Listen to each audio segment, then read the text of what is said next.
you want any other ones? Need to mark off that you used the trapped fire resistance potion last session. Yep, so mine's gone. Well, actually, it wasn't fire resistance, it was poison. It was a poison. It was poison, Ned. I think did I use one as well, or? I've got one more haste oil. We did, didn't we? We picked up a whole bunch of we picked up a whole bunch of items in Son of Grover's room, which I didn't identify. I think you noted them down, Chris. Yes. But I could drop some identifiers as we're resting, so. Yeah, absolutely.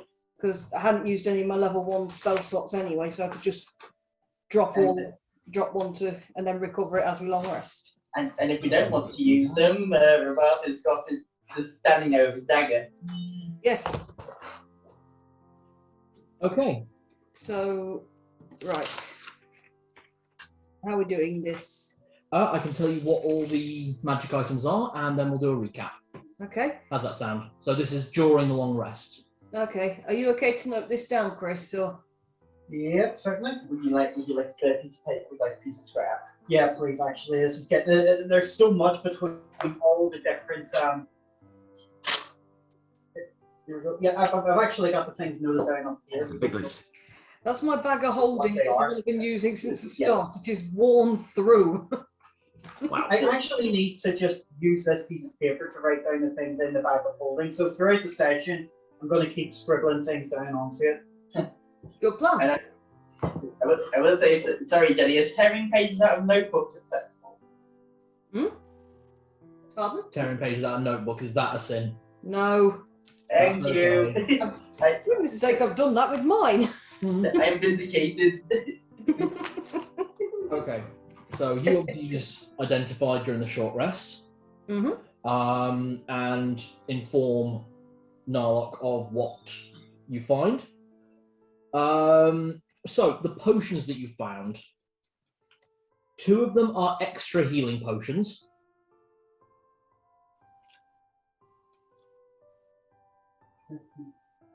One is a potion of diminution.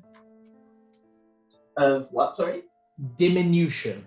Make tiny? Yeah. Potion of make small. Yeah. Oh. Enlarge / shrink. It's the shrink side.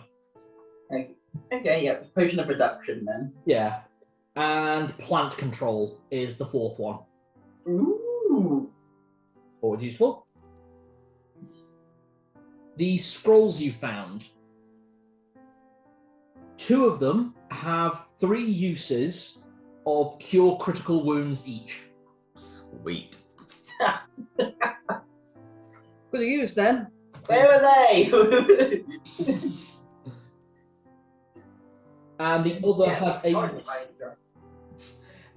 other has a single use of the druid spell Wall of Fog.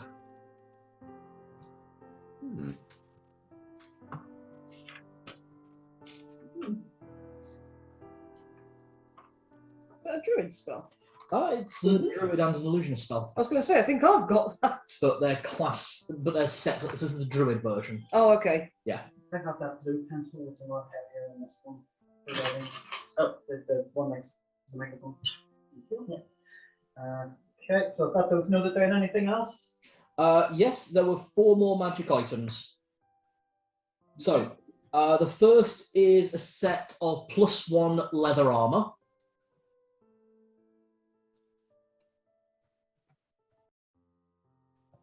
I'll cast some spells into my staff to recharge it as well, if that's okay. Okay. Yeah, absolutely. Thank you. You have to. Oh, hold on. To be able to do that, you need to basically ask Zedd to cast spells at you, and you catch his spells. Oh, okay, never mind then. Or I guess you could cast them from Measly. Oh, can't I cast them from me? Because I don't want to bother Zedd. I don't want to bother Zedd. Would anyone mind if I took the +1 leather armor? Pardon? Would anyone mind if I took the +1 leather armor? Go for it. Go ahead. Have you been in this entire game with your starting armor? Yep. Holy shit! How have I not killed you? These Dark Souls run this, that's why. He's the proper rogue build. Yeah, I've been doing the entire game in leather armor. Okay, this is an additional point. So the armor class in 1st edition works, you go backwards from 10. So The what? lower the number, the better. Yeah. What was your armor class? My armor class at the minute is 2. It used to be 3, but then I got the holy symbol of helm, which was +1 to my armor class. And then there was also the Ring of Gygax. Yeah. Oh, yeah, that's right. Yeah, because it started at 5. Sorry, it started at 6. Then I got the leather armor. It went to 5. Got the helm symbol. It went to 4. Got the Gygax. Brought it down to 2. Now it's down to 1. That's right. Yeah. Nice. Okay. A +1 sword. But it has a secondary feature. Against enemies that have a regenerating ability, it is a +3 weapon, and it removes their healing ability every time they're hit by it. What are they twos again? Sorry. Okay, so basically, the way it's written is it is a broadsword +1, +3 versus regenerating enemies. AKA trolls. Yeah. Trolls, certain types of dragon. There's a lot of things that regen health. Okay. And what's next? It is the Scarab of Insanity. Whoa. Sorry, I'll give you the information on that. Because that one does not do what it says on the tin. And I don't believe that. Maniac. You're right. Yeah, sorry, there's a couple of birds up on the roof and they're going at it with a bit of public inspection. Oh, is it So what we used to call the I'm having to ghost? avert my eyes. I'm like, what the fuck is? Oh, so I saw literally a big feathery blob. I'm like, what the fuck? Oh, it's two birds just basically being exhibitionists, Hmm. and that's now been officially recorded. Hopefully that'll be cut out. Otherwise, fine. Here we go. Scarab Insanity. The Scarab is absolutely indistinguishable from any other amulet, brooch, or scarab when displayed, and the command word is spoken. All the creatures within 4 squares radius must save versus magic at -2. Those failing the save go completely insane for 9 to 12 rounds, unable to cast spells or use reasoning of any sort. The Scarab has 9 to 16 charges. How do you work that? Well, 8 plus a d8. So, hold on. Just find out how many charges it has. Yeah. Do you want me to get the double dice in? Has 15 charges. Okay, so, Okay. So 15 charges on the Scarab of Insanity. Yeah. So basically, it basically casts the confusion spell. Oh, that's a really good one. That's what I did last time to the dragon. Yeah. For 9 to 12 rounds, and the enemy is unable to cast spells or use reasoning of any sort. Ooh. Is that what Roberto uses when he wants to make a quick getaway from an ITS phase? Well, I was actually thinking on a similar line where someone could use it as a cruel trick on a member of the party. Mhm. What Okay. happened to Lenny last time anyway? Yeah. Last one is the Wand of Fire. Ooh. Looking right at you, Celadine. Is it fire or fireball? Fire. Oh, please, I can only cast Fireball from lots of different things. Mm. Oh, I just said I was casting from measly so I could recover those charges. Yeah. It's Fires. one I will fire. just make sure you know what it does. Wand of Shooting Stars. There we go. Wand of Fire. Okay. The wand can be employed in 4 separate functions which duplicate the following magic user spells: Burning Hands, Pyrotechnics, Fireball, and Wall of Fire.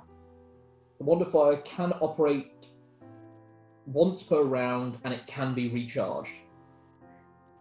Personally, I'm like I know the reasoning there, but actually I think I can cast literally all of those spells already, some of them from my staff. So Yep. So if anyone else wants that, feel free. I would have laughed if it was a joke one where it's like the Wand of Fire. When you use it, it sets itself on fire, it just burns and As disembowels. far as you know, it is. What? As far as you know, it might be. Identified doesn't actually tell you if something isn't trapped or anything. Ah, it could only be a one-time use sort of thing, maybe. Or it has to be in the hands of the right person. So yeah, the one does fire, but I can do most of the things it says it can do anyway. The only thing I've not got is pyrotechnics of that. And Wand of Fire can only be equipped by mages, I'm afraid. Oh. I guess it goes in the bag of holding for now, and perhaps when we have a little bit more time, we can have Roberta do a smash. Yeah, basically just go through all the magic items. Could do. I've Or got everything in here. Just writing up all the rest of the stuff I have in my bag of holding on this sheet now. No Good worries. plan. Which is a lot of stuff. Mm-hmm. Oh yeah. We'll save it for a time when Roberta needs to vent back. Yeah. I forgot about that. I've now got 2 new bits of armor. I've got that +1 leather armor, and I've got the boots of speed, so I can, in my normal moving speed, go 80 feet. Very nice. Hmm. I just realised in my bag of holding, I've still got the horse rations, and I think we said we gave those to the Yes, you did. yeah, we gave those to Nirabella and Azog to go with them to get on the ship and basically get gone. Very good move. Okay, So there's a little bit more space. a little bit. if anyone needs any spare space, I mean, I've only got Oh a yeah, few you've bits got a in the bag bag. as well. I keep forgetting you've got a bag of holding as well. That's from keeping all my loot. Oil! Oil! Roberta, come on. Oil. Well, I've got my oil of slip still, and my haste oil. Do you want that oil you bought for your hidden blade, by the way? Because I've still got that in my bag of holding. I literally just hold up my bag of holding. Yes, please! 24 weeks worth of it. Thank you. You bought quite a lot. 24 weeks oil.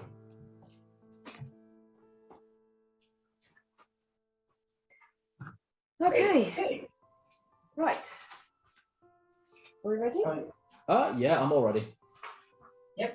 Ready? Would you like to hear just the money and jewels I have in my bag of holding? Go for it. Go on. 100,000 gold, 45,000 platinum, 80 rubies, 5,000 gold each, 15 gold rings, 10 gold and ruby crowns, a gold bracelet, 4 named gold chains, which are Sven, Alan, David, and Rosa, 4,000 copper pieces, 3,000 silver pieces, another batch of 5,608 gold, 306 platinum separate, 70 emeralds, 30 electrum charms, and 10 electrum bracelets. And a partridge in a pear tree. We're rich as hell. Yeah. Yes, it's Scrooge still looking for tiring beast. I've got platinum, gold, silver, and I've got 20 sapphires in mine as well. Do we just basically have to hand one of the bag of holdings over after we blow up this city and just go, well, I'll pay for it? And let's go to Scrummer still standing. We just go in. Pay for this city to put all this traditional stuff back for the recovery, for the compensation to all the families. Okay, maybe come on. Unless Reckon it's the Scrummer is still standing, Celadine's like, we wish to have another room. Actually, we're going to buy this place. Fuck you. Oh, that inn isn't going to still be standing. We're going to Remember be Granny Weatherwax? Not Granny Weatherwax, still rather she turns up. Granny Lexington. What she'll say when we dump all of these gems on her. Oh gosh. Well, maybe not the sapphires. Maybe. I think we've got a lot of jewellery in here as well. Yeah. Yeah, Chris was reading out what he's got in his, and then I was looking at what I've got. We've got a lot of stuff, including an incredibly valuable tapestry by Raven Kit. Oh, right. Yeah, that's the most expensive thing we've got, isn't it? Oh yeah, I've got the tapestry of Grilver in my bag of holding. Yeah, I've got one here. Oh wait, no, you told us this one. It was the history, wasn't it? Yes. I'm actually pulling my weight here. I think I'm the only one who hasn't got a bag of holding. Have you looked at what your carry weight is now? You could carry most of what we've got in our bag of holdings just loose. You're hench as hell. Yeah. Put it in the bag of holding, hands it over to Zedd. I'm like, damn, potions as well that we found. Would you like to hear what they are? All the potions. Yeah. Actually, not a bad idea because we probably ought to divide a few of them up between us. There's potion of gas form, potion of water breathing, I have 2 potions of levitation, and 2 potions of growth, and 2 potions of treasure finding. Oh, hey, the treasure finding ones might be fun to play with. So got it. The gas form might come in handy if you're stealthing as well. If you get seen. What? What the fuck? Can't hit it. That's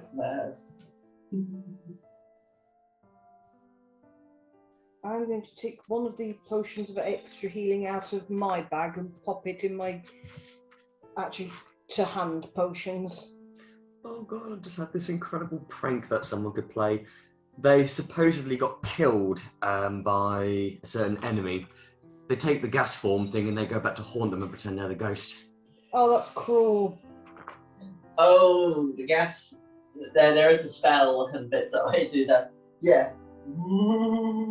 You left me to die. Give me all your gold. Why would a ghost need gold? There's more money at the bottom of this bag of holding. So there's another 12,000 copper pieces, another 6,000 silver, another 2,000 gold, and 4 gold bracelets. Ew. Copper. Oh. Copper. We haven't used that for years. What are we, commoners? Hang on. Bronze. I'm thinking of the Bronze Age. You could have that all accumulated and melted down and made into a weapon. We Yeah, might. You have to mix it with tin, I think. Sorry, Danny, what were you saying? No, I was just saying we might at this point. What, make a great big bronze statue of Narlock? Yeah! I hadn't even thought of that, but yes! Let's do that! No, I can say more. Because if any of us are going to have a statue, it's going to be you, because you're the only one who's got that kind of vanity. Woo-hoo-hoo. If it's going to be a statue of me, it has to be like that painting. It has to just be a silhouette. Oh, that'd be cool, actually. Can you do statue silhouettes? No, it's not. No, it's not. I can tell you what it's going to be. It's going to be you in a pose like this, over a trapdoor going, oh shit, not again. It'll be etched in, literally. Oh shit, not again. Don't jinx it, I don't want to kill off another character. Do you want to set up a scene? Okay. Okay. After last session's harrowing conclusion, after the unfortunate loss and then reincarnation of Father Zedd, no longer a half-orc, but now some kind of giant of a human, you made your way back through the now what you knew to be safer areas of this dungeon, of this underdungeon, beneath the capital city of Brayla, where you, Narlock, for the most part, planted your bombs in preparation, readying the fuse to go at a moment's notice, giving you, after calculation, probably about half an hour from setting the fuse from one direction to allow you to get out via one of the manholes within the city walls. A great vantage point for the primary chaos. Yeah, it's essentially the second that gets lit, fucking bolt. It's Yeah. I thought we'd got like, it doesn't matter if we have used that half hour to get out, we still need that, as much of that time as possible to get as far away as possible.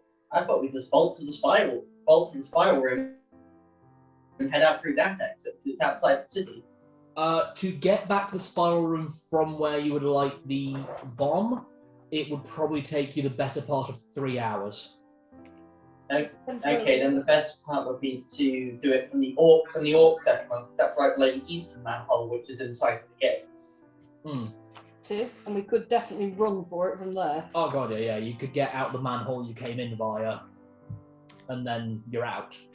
Because the primary concern being that if you do blow up the central point of Brayla, who knows what's actually going to happen to the underdungeon. If you guys are still in here when it goes off, you might be trapped in here. And that's like the entire dungeon.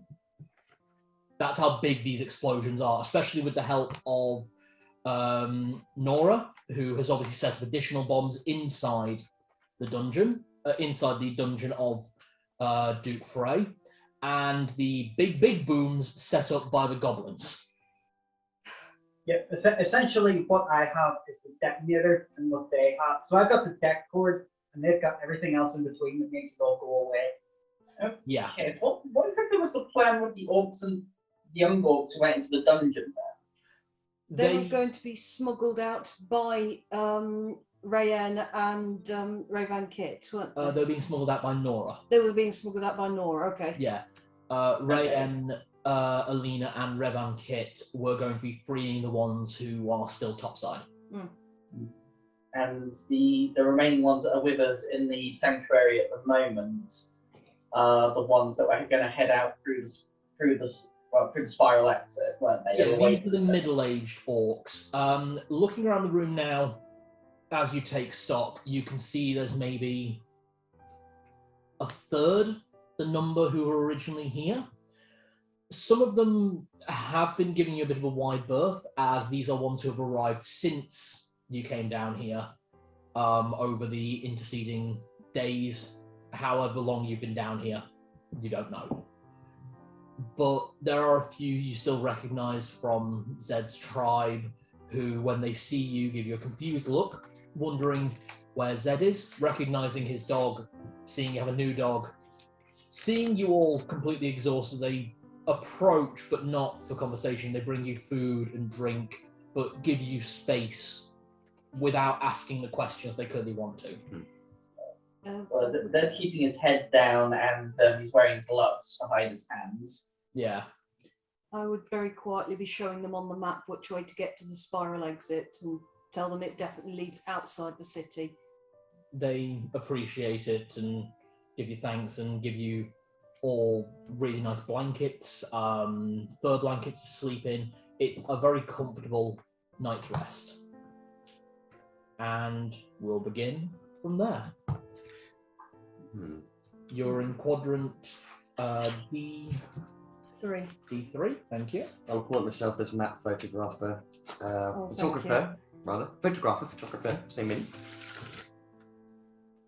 We're literally where it says we're here. So I'm just gonna start spamming photos. Yeah. Right. So for our next, should we head to the trick room? The trick room. Yes, the trick trap room. Which Yeah. one? Yeah. Sorry, that was how that episode went, wasn't it? It's kind of like from bad to worse. That was a lot more fun than last session. Yeah. Well, if we want to try and find Fenris sulfur, we could literally go into the main hallway and just keep heading west, and we should get into the column B, and we know he's in column B somewhere, don't we? So we can head that way. It's just I was thinking, he said follow his treasures, and that tatty head that we found was one of the markers. Remember that story he said about one of his companions putting it on his head and then getting a brain worm or something? Oh yes. That was in D4. That's right, that was in D4. So if we head south from here, yes. Yep. We head south from here and then potentially into. We tried E5 and that didn't actually have any markers in it that we could find. The marker was the marker was was towards the doorway that led west. So it would have led into the C columns. Oh, it was, yeah. It was over on the. So in which case, if we just go to, we need to go to C4 then.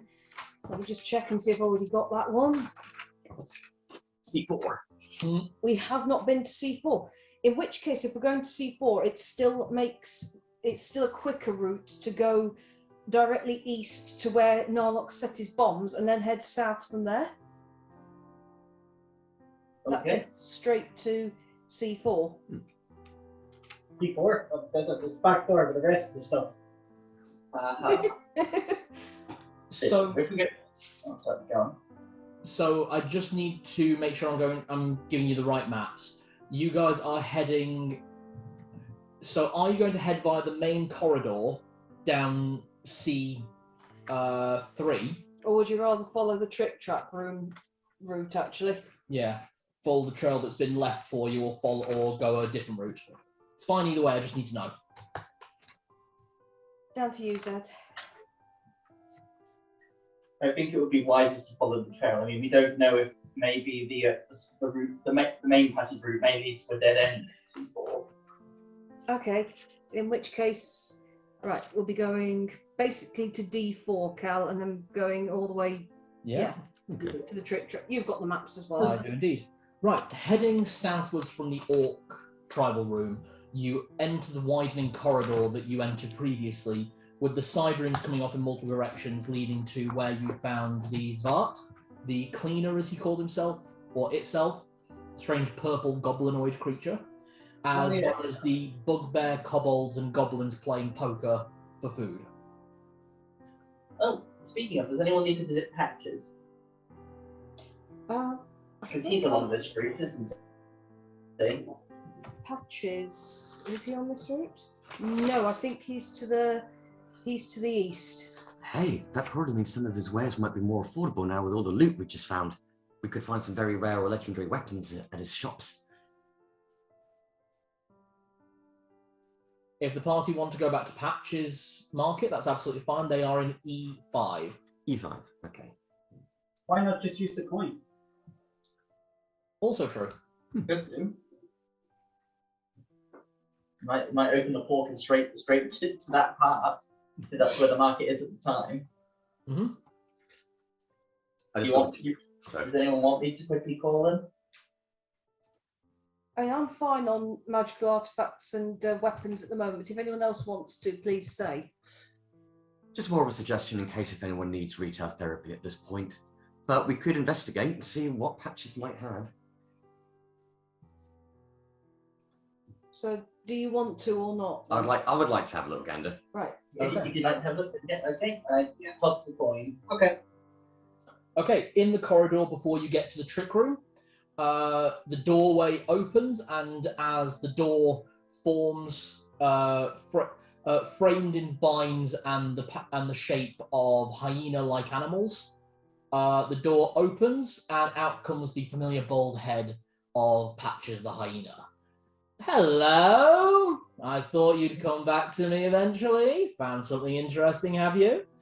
More of browsing there, but we may potentially have enough coin for some of your wares. Well, come on in. And he opens the door wider for you guys to head back into his market. When you finish browsing, I'll deliver you right back to this corridor. Thank you. Thank you. Much appreciated. I know he marks everything up. Does he have any spell scrolls? Yes, so, as we discussed last time, because there are so many supplies that Patches has, and at this time I'm not giving you guys homebrew shit, basically you guys tell me what you want. Obviously you can look through spells yourself. You have the pricings for standard spells? No, I don't have the pricings. Okay, no problem. I believe it's 1,000 gold per level, isn't it? So it's 100, 200, 400, 800, basically it scales like that. Okay, so a level 6 spell will be 600. So a level 6 spell will be 100, 200, 400, 800, 1600, 3200. 3,200. But from him, it would be 32,000. He scales everything by 10. Is that gold? Yeah. I have 100,000 gold in my bag of holding. If you want to spend 32,000 on it, Oh, no, it's to knock that up. It's okay, I've just looked. I've got 71,000 in mine. So, Okay, we're fine. so you guys tell me what kind of things you want. Tibbles and 20 are following their respective owners. 20 kind of occasionally getting ahead of Celadine's legs, nearly accidentally tripping her up, and then peeling back. It's like, ooh, I did a bad thing. Oh, I forget. What is 20 again? He's a mastiff. So he's a lot smaller than Tibbles. Oh yes. Oh yeah. The pucker that you summoned. He's Oh, also exactly what I immediately riding on his back. Yeah. Whereas Tibbles, who is obviously a lot Tibbles has been through a lot of shit at this point, I'll be honest. You have a war veteran dire wolf at your side, Zedd, who is walking in perfect time with you, occasionally glances over at...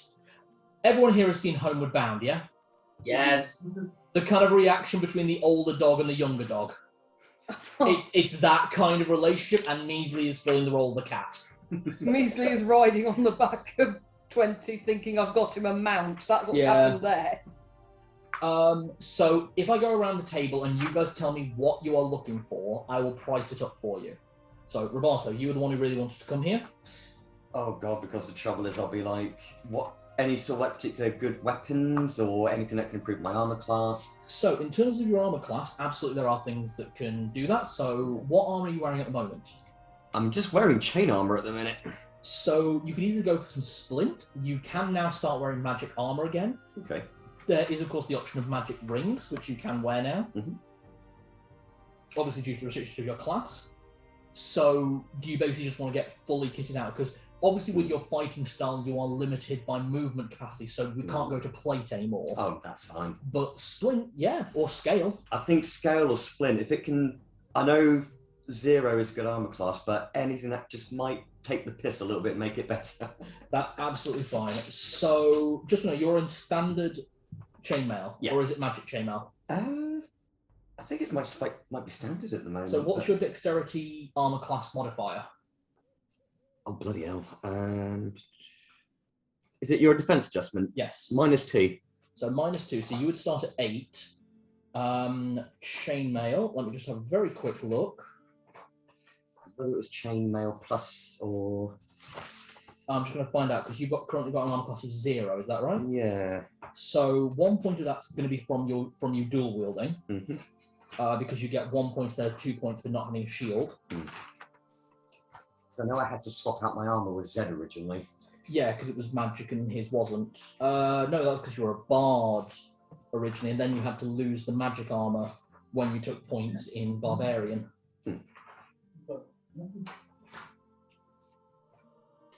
I was literally looking at it earlier. Probably, here we go. So your adjustment's 2, so that would get to 7. So you must be wearing +1 chainmail. Yep, at the moment. That's it. So he can do you up to quite easily +3. Here we go. +3 splint mail. Nice. Which in that situation would give you an armor class of 4, 1, -1, -2. Not bad. Okay. So I'm just looking for how much that will cost you. How much in debt am I going to be to the boss? So we're looking at splint mail +3. 145,000 gold for +3 splint mail. Ooh. He is willing to do trade for gemstones and trinkets as well. Whether I can throw in the armor I'm currently wearing for swappies. You're currently wearing +1. That will bring the price down by 5,000, so 140,000. How much would a horn of blasting possibly be? Oh, the Horn of Blasting. We're going real trade here. Make it worth my time. Give me a persuasion check, mate. Give me a good sales pitch. Well, you see, this is a legendary weapon which you, if you know how to tune to it properly, you can actually cause quite a lot of damage to the terrain around you, depending on how creatively you want to use it. Or if you enjoy playing the brown note and making everyone shit themselves before they die, it's your call, Patches, my dear fellow. Give me a persuasion check. Okay, that's not too bad. That'll be a 6. Hang on, wait, persuasion, where are you? Persuasion, I've got it on here. 16. 16.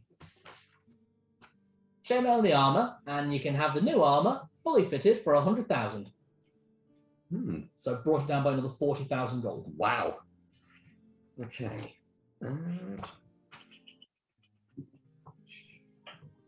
So Horn of Blasting, I really...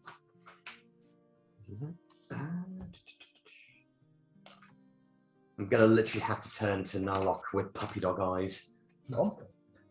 No, look, this is going to be a very big favour coming from me, but would you be so kind to spare some coin for me to upgrade my armour? And I'm sure some point down the line, throughout our lifetimes, I will pay you back somehow, even if it means getting you a drink every day wherever we go to the bar, playing tunes How with much do you you. need? You remember this is communal, right? How much do you need? It's coming from your bag of holding, dear fellow. That's why I'm asking. So I need 100,000 gold, please. So you need all of it. No, what I mean is you need all of the money that it is costing you. You need all of it. You need the full 100,000. Yeah, so selling his old armor and the Horn of Blasting, he still needs 100,000 to pay off for the rest of the armor. Hey, 100,000 gold, please. There you go. Is it like that moment from your general Las Vegas? You know that meme of the guy who like comes around the tree and is like, yeah, that's Patches right now. I just literally grab one of Narlock's hands with both hands and just shake it furiously to the point where it looks like his arm's going to come off. I'm like, thank you so much. I am indebted to you. This is going to give us. Well, it's going to come back to us essentially. It's an investment. So all that included, all your bonuses, everything else, that is a -1 armor class, I believe we said. Is it -2 with the splint? Or... Hold on. So -2 for you, -3 thanks to you for you dual wielding. The standard armor that would get you to 1 -3. Yeah, -2. And that was +3. Splint. Do you want to take a look at magic rings as well to improve your armor class, or are you happy with that? I think I'm just happy with that because that was a lot. That was a lot. I am not doing anything else. That armor from him should have cost you 145,000 gold. I like Patches because he's my markup. Okay, Narlock, is there anything you are specifically looking for? Yes. I just look out with a big smile on my face. I just go, powder keg. Powder keg. Powder keg. Powder keg. I have a gun. I have ammunition. I just use up the last of my powder back there. I am one shot. Powder keg, please. May I offer you an upgrade if that's quite what you're looking for? And he kind of gestures to where there's actually you do recognize them. Previously, this was the black and grey patterned cat person who was missing an ear from your previous trip here, who was selling rope and climbing equipment. He is clearly upgraded and is now selling firearms. Would you like a better gun? What have you got? Cajita wares. The go boom. So, we have an upgrade on the handgun, which is these 3 options. And he shows you 3 different versions of the handgun. One is a 3-barrel rotary, so you can fire it 3 times before needing to reload. Wow. The second is a much bigger version of the flintlock, much closer to almost like a blunderbuss, but still single handheld, basically like a sawn-off shotgun pistol. And the last one is so basically what this last one is a double loader. So you fire 2 rounds, so you have a second shot ready to go. On a nat 20, you can fire twice in 1 turn. Or there are the options of the rifles. Rifle would be too cumbersome for someone trying to be sneaky. I think for Narlock, the best one is going to be the triple loader. The triple loader. Okay. Very good. That will set you back on the price on these. So the standard price would be for the rotary, you're looking at about 2,500 gold. 250,000 gold, my friend. How much is it in platinum? In platinum, that would be 50,000 platinum. Right. Obviously willing to do trade for equipment, gemstones. Oh, wait, how much did you say in gold, sorry? 250,000. Yeah. Right. I've got 71,000 gold and 1,092 platinum. I'm getting out my phone to do a bit of calculating here because I have gems I can trade. You can. 250,000. Yes.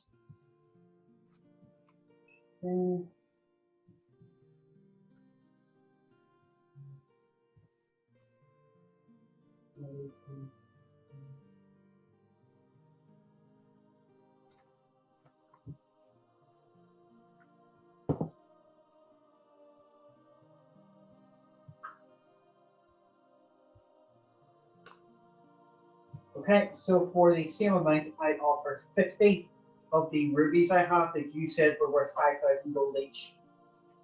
Those are 5,000 gold each. You said 50. Yeah. In trade, I'd be willing to accept 55. It's not an exact for exact. We need to get them appraised, cut, everything else the boss desires. I thought the other put will wear more than cut.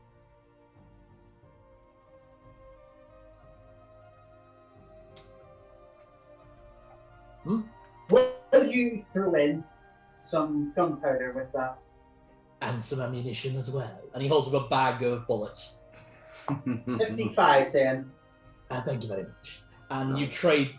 So you have 30 musket ball shots and enough gunpowder to load it for 30 shots. Okay, and I'm still going to ask for gunpowder separately. What's more gunpowder? Gunpowder will be 1,000 gold for a case. How much will the case do? Okay. Case. So basically one powder horn. Check. How many shots would that be? One powder horn will do you 50 shots. Okay, I will take one of those. Okay, that's another 1,000 gold. Okay. Thank you for your business. Isn't that what you pointed out in Bombies? Is that even though they're using single shot pistols, they're getting off multiple rounds? Yeah, in One Piece they have flintlocks and they're firing off 20, 30 rounds. No, the fastest shooting ever completed was by the French military, and they did double volley line and were able to, as a 20-man group, get off 6 rounds in a minute each man. Yeah. But that's because they did a 2-step volley. Yeah, you would have ones on the ones above would fire, duck down, the ones in front would get up, fire, duck down, the ones at the back who just reloaded, get up, fire. It was 10 shots every 10 seconds, basically, in a volley fire. So that rotary pistol, it does 2d6 damage per shot fired.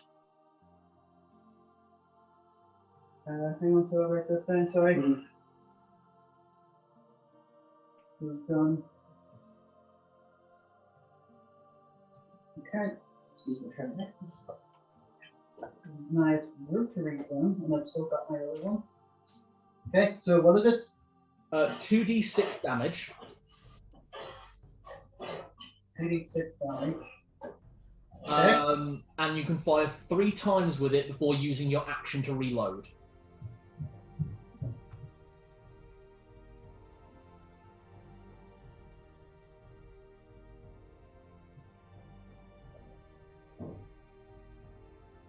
Okay. With Zedd out the room just for a moment, Celadine? I would like to buy a 6th level spell scroll. Okay. The old man at the scroll and book table is more than happy to assist. Again, looking almost like a corpse you approach, but then when you're within 10 feet. Hello! Hello. Do you have the spell disintegrate at all? There you go! Thank you. And you already priced that up? Yeah, already knocked the money off. Yeah, it's like 36k. Yeah, no problem. Already knocked it off. Anything else from armor, weapons? I think I'm doing okay for armor and weapons. To be honest, I just wanted to start getting a few level 6 spells because I can cast at level 6, but I have no level 6 spells. Patch is kind of leaning in. Can I just say, Dudley, this was a great idea. Yeah, actually. Narlock is just looking at this beaming.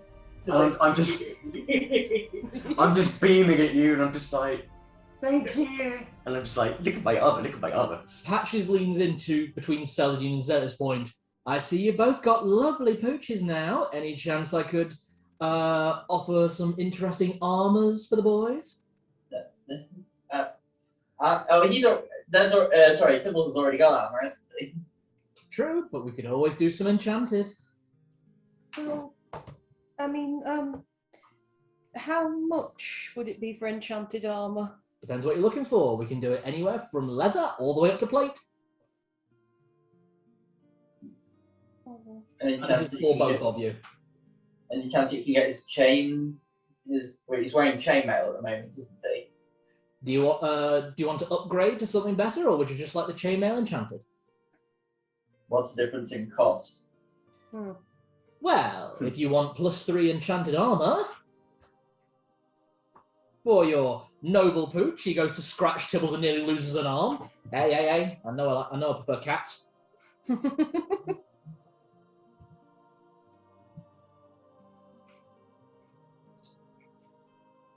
We'll just get you the number on that. Minus. Some strange sounds happening outside. So he's currently wearing chainmail, is that right? As you squeeze out one, the next one rotates around. Yeah. You okay? Sorry, I was trying to listen to Cal.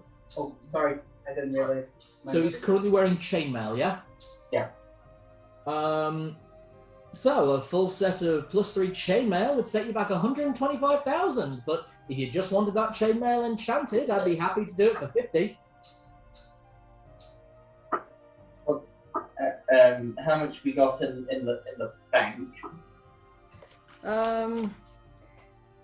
39,000 gold, 1,092 platinum, a whole fuck ton of silver. Mm-hmm. Hang on, let me just check. Might have had some more gold somewhere. We've got a platinum ring we could potentially give him. Mm-hmm. I've got a few bits of jewellery and things that we could throw in. Oh, we've also got that nightingale, which is a magical item and it's legendary. So I thought we broke that. I have No, you didn't break the nightingale. no, we broke everything else. Didn't break the nightingale. I have a load of money as well here if you need it.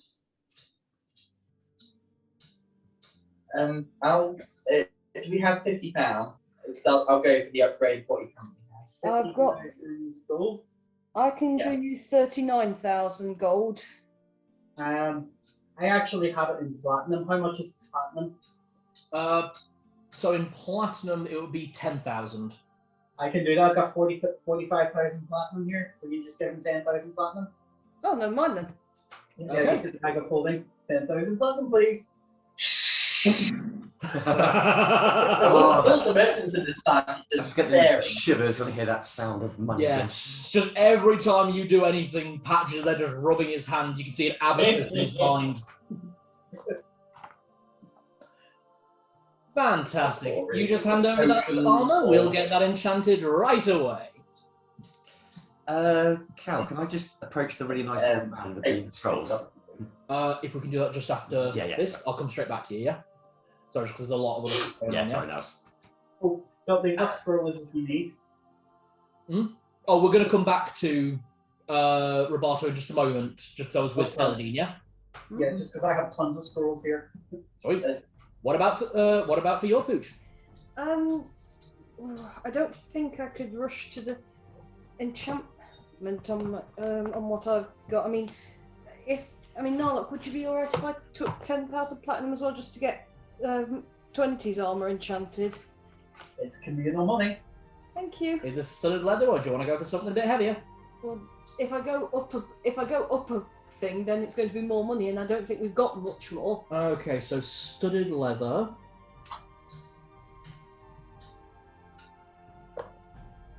Wow, first edition does not have anything higher for studded leather than +1. That's okay, I'll just homebrew that.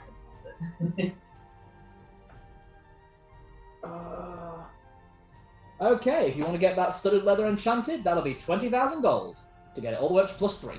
Only 20,000. Leather's a lot more malleable than metal. Metal's harder to enchant. Never mind then. Don't worry about it now. Look, I'll take it out of the funds I've got. Oh, no problem. I'm just got the bag about to empty it and watching Patches rub his hands, and I just go, cancel that. At which point, Celadine. There you go. Thank you. If you give us that armor, we'll get that enchanted right away. Okay. Okay, so obviously, both of your pooch's armor class improves by 3. Nice. And we go down with this, don't we? Yes, so That would make. Tibbles is -1. And Yep. 20s is 1 now. yes, I believe so. Because This it was is like killed the in my minus food 3. from something that I did. Just looking at him and just going, looking good, Tibbles, looking good. It'll give you a great big lip. Okay, How do so you get yours to sit? long periods of training. I wish I could keep him out of the bath. Oh, Twin just kind of sits but wags his tail and then just kind of stops after a bit and kind of jumps at you, puts his arms on your shoulders and licks you all over your face. you see how tiny she is? He might knock her over. He can do that. He's only all 1 right. foot shorter than her. Right, what did Roberto want to do? I'm just gonna go up to where the scrolls are and just get the chat's attention. Like, Yes! down here. I can see ya! I've got a wild eye! Just a matter of curiosity, because I'm pretty sure we'd be back at a later date, but you don't happen to do scrolls of wish by any chance, do you? No! No. Wish is far too powerful even for us to be certain. That kind of stuff, you're gonna need a genie. Do you know where we can find a genie? Which realm do you want to go to? Water, fire, air, or earth? One that's not going to screw us over so quickly. That's none of them. Oh. Yeah. The airplane, you'll literally be torn to pieces by tornadoes, or struck by lightning, or blown up by thunder itself. That's not fun. If you go to the earth plane, you'll slowly go mad in the caves unless you're a kobold. Been there a few times. If you go to the fire realm, unless you can get to the bronze city, you'll just burn in minutes. And if you go to the water realm, well, hope you can breathe underwater. There ain't no surface. We only got a potion that will give us water breathing, but for a limited time. Drat. There we go. Oh, well, thank you very much for your time, they say. No problem. Oh, well, worth the try. Zedd will approach the scrolls as well. Yeah. Do you have any scrolls of protection of lycanthropy? Ah! I'll get them priced up for him.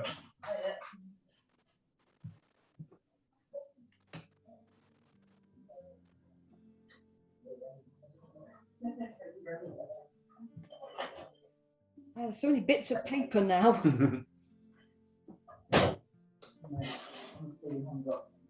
Could have learned Reincarnate as well as another level 6, but I thought I'd hold off on that because we've got a few scrolls of it. And You got a few more uses in that scroll. I didn't hear this.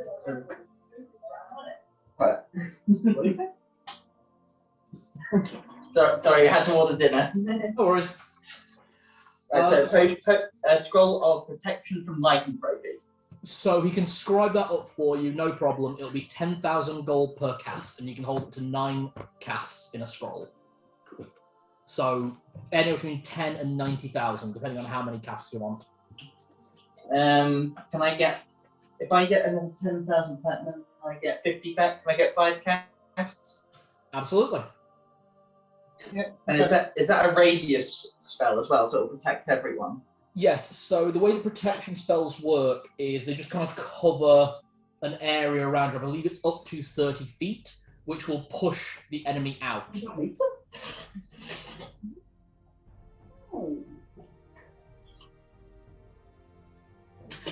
And it can only be stopped with a use of Dispel Magic.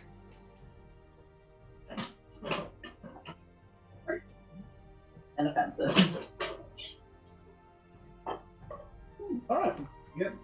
Is that everything that everyone wants from Patch's Market? Yep, that's all I want from Patch's Market.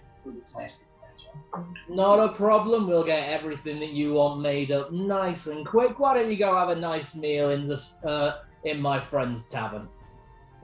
And we'll have it all ready for you. Not a problem. It won't use up any more than 1 hour, will it? Well, it's going to take a while to enchant everything. You're going to be here for a little bit, but Well, no, but it won't use up any more time than we expect it to. I should yes, say. you'll be here exactly as long as you should be for everything to be enchanted. So you'll be out here about 6 hours. No problem. Okay. Ah, well, food, drinks, anyone? All right. You all. Yeah, we'll go and stay at the inn. You all go to the inn where you have stayed before with the Onion Knight serving, the large, rotund, armoured man. As soon as you all walk in, fresh drinks served for each of you of your all preferred different varieties. Yes, to the halfling, they are served in pints. It comes in pints. The meals presented to you are not just catered just to your race, but also your upbringing. So, Narlock, your food is very hearty bread, stew, but very heavy with meat. Far more meat than there is vegetables in there. And what vegetables there are, it's mostly scrub brush for the fiber. Whereas Zedd, yours is a lot more greenery. Lots of very spiced meats on beds of vegetation and steamed fruit, as well as a large ale. A brow, if you will. Is it different because he's a human now? It is still, actually, it is still the same that you grew up with. It's just twice the size. He needs his protein. We can only push 2 chairs together for him. What do you feed him? Whatever he asks for, and as much of it he wants. My safe word is more. For Celadine, a lovely salad housed in a pie. Salad pie. Yes, salad pie, creamy meat baked style. Oh, nice. Nice. Yeah. And Roberto, hearty 6-course meal. Hey. When you cut it open, the blackbirds fly out. Oh, I hope not. No, there are blackbird motif on there. And for both the doggos, food presented and a small plate served for MiiBee, who just kind of gives the guy a once look and just pushes it away until Patches walks past, pushes it back to him and goes, meh, and then scurries off into Celadine's coat with the food. I get the feeling that Mises is probably given to him on a gold platter with silver. Probably a not- very small glass of very fine wine. Probably. Wait, did you say it went into my hood with the food? Yeah. No spelling. Please don't put crumbs in my hair. Okay. You all enjoy a lovely meal, lovely drink, enjoy the music that's being played and the conversation going on. While you're here, you do see other travelers moving through the market, probably coming through from different dimensions, different realms. You see mixtures of things you've seen before, like Drow and Smirkneblin, the deep gnomes. But you also see things you've not seen before. You see the ancestors of the elven races, the Eladrin. You see giants. I mean, actual giants, not like giant kin, but actual 30-foot tall giants stooping in to buy things from stalls. You see mind flayers. You see Gith. You see everything you can imagine from across the 9 realms, hells, the abyss, everywhere. This is somewhere that people can come and buy freely without fear of assault, which is very awkward. Do I when recognize any of the giants? Hmm? Do I recognize any of the giants in regard to what you said the other day on the document? No. You wouldn't recognise any of these giants. Right. Right, just turn this off. You can hear it dripping in the background and it's just annoying me. Oh, Let's okay. get a really weird impression that if they want to try to enter the tavern, the door just goes. Pretty much, this place caters to all. It's very, very Spirited Away, isn't it? Very. Yeah. I think Roberto's doing a lot of people watching. He's like, holy fuck, he's tall. Yeah. Ugh, what the fuck? Oh, it's the mind flare. Yeah, tentacle. I will be transcribing my new spell into my book. Okay, yeah, that'll take 6 hours. Mm-hmm. It's a 6th level spell, so it takes exactly 6 hours. Haha! So, I guess he practices his reading rings.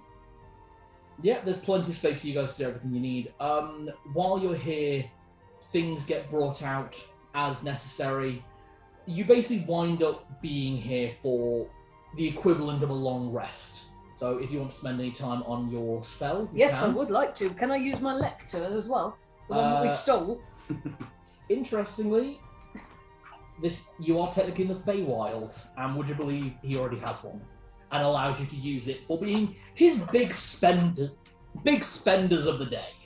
How many hours can I knock off? After transcribing the spell, I will allow you to knock off additional 8 hours, so increased by 0.5, so 12 hours. Thanking you. No problem. Is there anything else anyone would like to do while you're in the Fey Market? No, I think Zedd's done. You done? Mm-hmm. Yeah. Okay, everyone's done. Right, so. So close to being done. With that finished, your. Thank you, dishwasher. Dishwasher breaking immersion there. Yeah. It's weird seeing Narlock in new armor. Yeah. New armor, new gun, new like. You can do a kind of Charlie's Angels pose. Hell yeah. And that's just like Roberto, just like, yeah, rocking this. It's weird seeing Tibbles out of his armour. He's been in it for that long. Zedd, is Tibbles getting more white patches? He's getting close. He's getting closer each day. Let's see. You can see where he got injured last time, where there's more white growing in. It's why I wanted to give him why I wanted to give him bit stronger armor. Don't want him going down. No. Right then, are we ready? Yeah. Let's go find your god. Patches is waiting for you at the door to the tavern. And just as I promised, he opens the door and you see a load of pots and pans wrong door, moves the door onto the other side and opens it again, and you're in the hallway that you came from. Where was that? It was my pot cupboard. Oh. You have a pot cupboard? I have everything covered. Put the door up, put the doorway the right way around, open it whichever way you need. Okay. Fey magic. Sorry, I'm not saying this in character. Does he also have a pot cupboard? It probably does. This is where we keep it good. Why do they call them high elves? Yeah, no, my mind went there too. Okay, you are back in the hallway of D4. Hallway of D4. Right. So, if I'm correct, then we need to head. We need to go to the stupid trap room, as I've labelled it on my map. Yeah. And then head west. Yep. I hope it doesn't trigger again. Heading in, At least we know what it does this time. it doesn't trigger again. All right. You see the tattered remains of the taxidermized boar's head still where you and Tibbles left it, and Narlock kicked it, and I believe Roberto punted it. Mm-hmm. You guys took a lot of aggression out on that head, but to be honest, so did I, so I can't fault you. Well, we needed something to take our aggression out on in the game. True. And you make your way into C4. Oh, right. So I'll get the map for that. Another photo in there. And if there is another way down to it, I do apologise. Oh, there are other ways, but honestly, any route is a good route. And to actually thinking about it, that route's probably safer because the route I was suggesting actually would have probably led us face first into a monster. Now I think about it, because there's still two of the big buggers roaming around down here. Yep, We've got Basilisk, and there's the Manticore. that is correct. I've got Gaze Reflect prepared, so, Nice. and I will continue to have it prepared until the Basilisk is gone. Oh damn! Did anyone pick up a petrification potion? We might have one. I have. Where is it? Protection from petrification scroll. I've got a Cure Petrification Potion. Sweet. Yep, you guys got prep for this shit. Okay, here is the map for C4. And as you enter the area, Celadine, you do notice the Thank you. large red mark of the beast of this area. Uh-oh. We've got relatively few rooms in there. So we've come from D4. Right. Yes. The D4 set. So I marked it on there. Oh, yeah, you did mark it, lovely. Yeah. And where that circle and X are, that is where the monster is. And actually, can I have your marching orders going through this corridor? Sorry, can I take the photo again, please? Fine. Lighting was a little bit off. Thank you. So I'll take the lead. Lead. I'll follow. I'll be second. Be at the back. I Okay. can go third, and if needed, I can march ahead to sneak. Thanks, Jenny. No problem. Okay, Zedd, could you give me a perception check with advantage, please? 22. I'll go for Yeah, second roll was a 1. that. First was an 18, second one was a 1. Wow. I think I've still got the fresh What did you get? coloration that Celadine's done on it. And I've kind of washed it off once, but I I've can got... free cast it if you want. No. Okay. Slithering through the corridor in front of you, you see the long, scaly tail and 8 legs of the moving basilisk that roams this hall. It looks like it's moving slowly, and even as you watch, you kind of saw its head first, and then its body is still going past very, very slowly. At the rate you've been watching these things, it's probably going to take about an hour to get through this section, and then it will turn almost straight back. So we're behind it at the moment. You're kind of to the right of it. It's very long. Yeah, it's very long. Yeah, now I can sneak in and see if we can get an assassination on this thing. Nala, do you want to give it a go? Just before you do, let me just double check something on one of my illusion spells, because I don't know if I can cast it on people or if it's only on me. And if it's on people, then I'll slap it onto you now if you're going to do that. No, it has to be on me. Sorry. So I'm looking through here for what does the basilisk do to you? You know that the basilisk can turn you to stone. Right. Before going in, I activate the protection from petrification spell. Scroll. Okay, you're going to use that on yourself now? Is that a single person thing or has it got a radius spell? It's a one use, and it's one person. Fair enough. Well, he's the one who's likely to be in straight combat, isn't he? Alright, let's see if you can one-shot this thing, as you've been able to do once so far, but not a second. So, What is the light level like in here? Hmm? What's the light level like? It's pretty low, so yeah, you'll get your bonus. So give me a stealth check. Okay, so that is plus 16, whatever this roll is. That's 18 plus 16. 34. 34. Right. Have I snuck up on it? As far as you know, it's not made any motions that it's noticed or heard any movement. Yeah. With my shiny new gun that's already loaded, Kabam! Okay, give me a roll to hit. I can't even open my eyes. I'm so scared. 15. That's a hit. Give me that D100 roll. Bum. What Roll do you below get below? 30. What do they need? 30 or less. Oh, 44. Ah! Oh, so close. Okay, that's fine. You still deal triple damage. So give me that roll. 2d6 plus 2 damage times 3. 4. 4, so that's 8, 10, that's 30 damage. Nice. Good start. Very good start. You see the thing rile back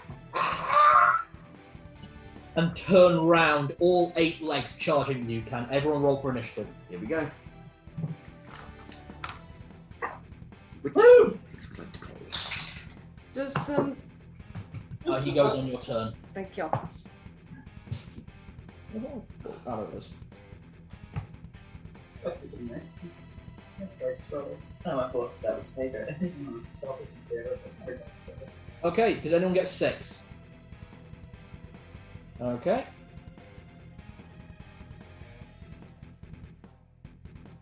Five. 4. 3. Yep. Jenny last. 1. Okay,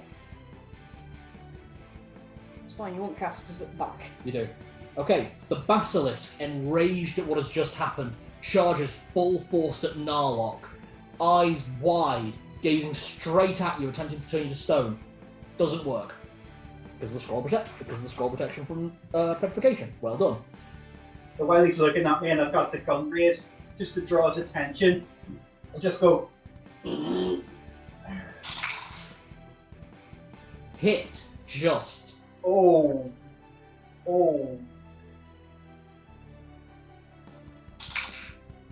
You take 5 points of damage. Okay. Alright.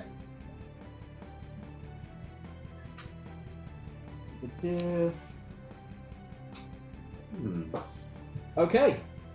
Zedd and Tibbles, you can break for it. You can see it blocking the doorway now, having just taken a bite out of Narlock. Okay. Is it back to us?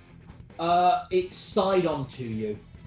Okay. So its head is in the room. I actually need you to make a save against petrification because you can see its eye. Oh. Why did you say that? What's your save against Come on, petrification? 13. You got to get 13 or higher on a d20. You're fine! Oh my god. Okay. Well done. Give me. What are you gonna do? Pulling his hood down slightly and focusing only on the back. Okay. I like that. Zed's going to jump out. Is this a monstrosity? It is. Oh goody. So yeah, he's got his holy sword out. Yes. And he's going to make a strike. Tibbles is going to follow behind him, and I just order, stay behind him! Okay. Give me Tibble's petrification save with advantage. You can't cover his eyes. No, I don't know what his role is. I've got the number here. You need to beat 12. Oh no. You rolled 6 twice. Okay, the process of petrification begins on Tibbles. If you can kill it quick enough, it won't take effect.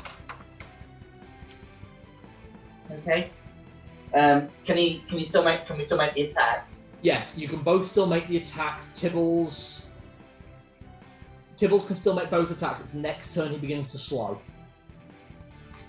Okay. 17 to hit with Zedd. Yeah, that hits. Okay. Is it counted as a large creature or? It is a large creature. Because that's 3d6 plus 4. Mm-hmm.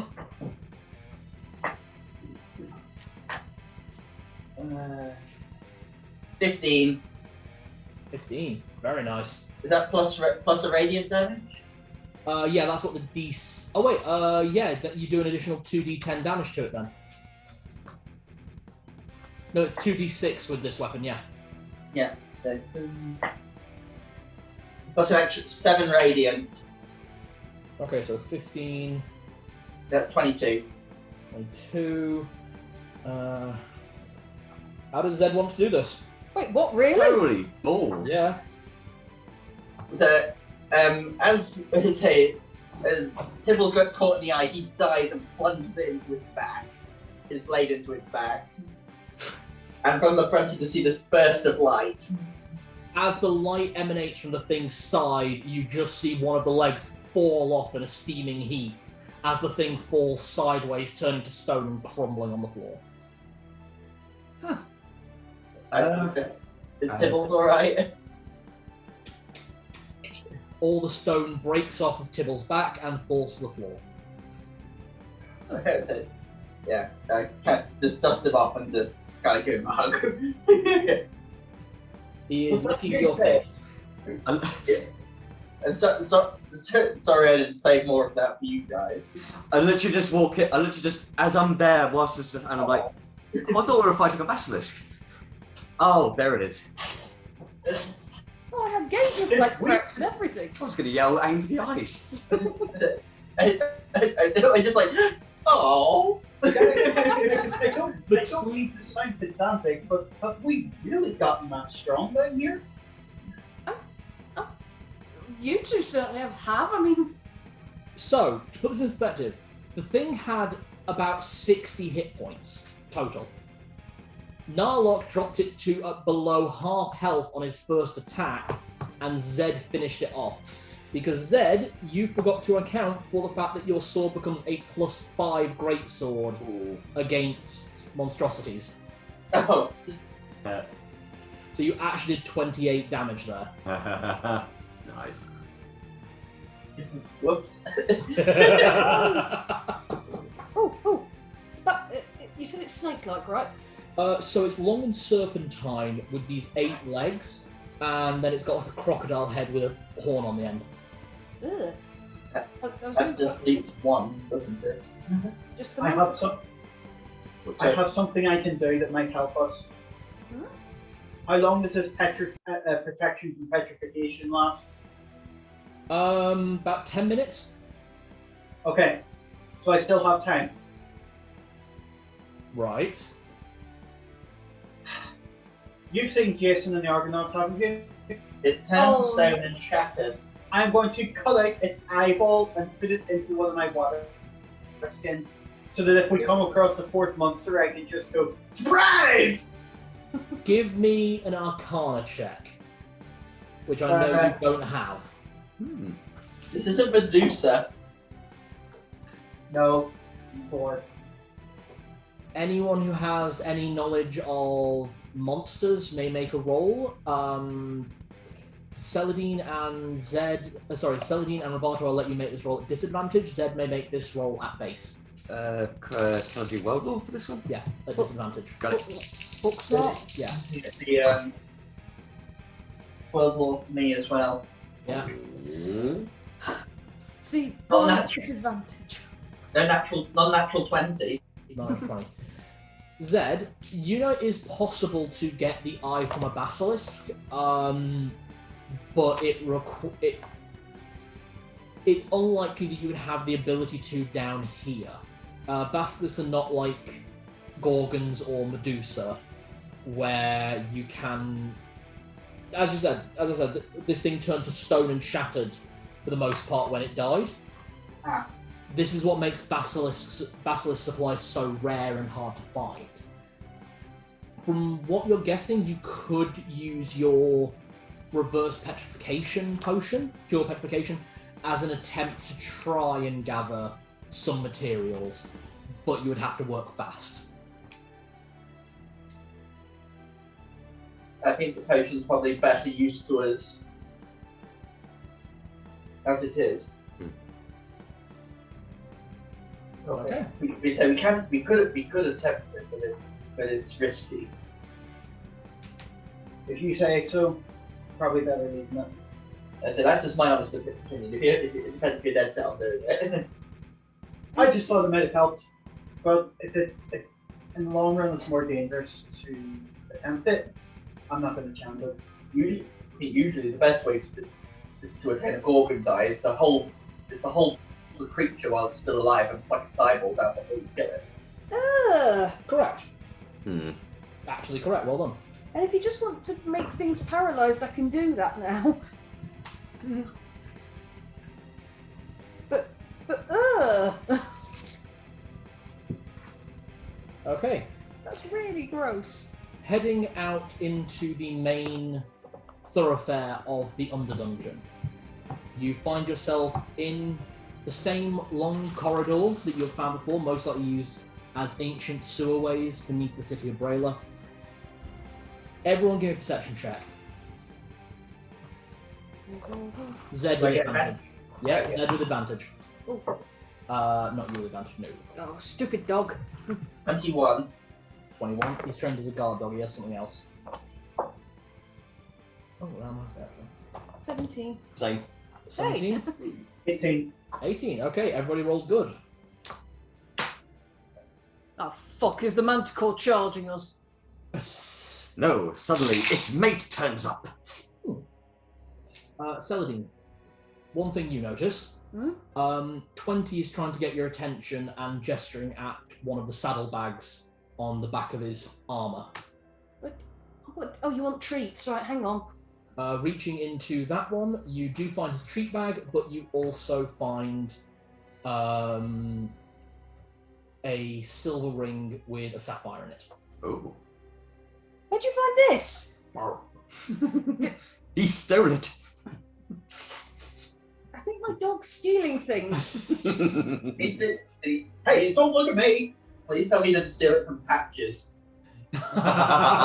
Did you take this from the bald man? Marv. Head.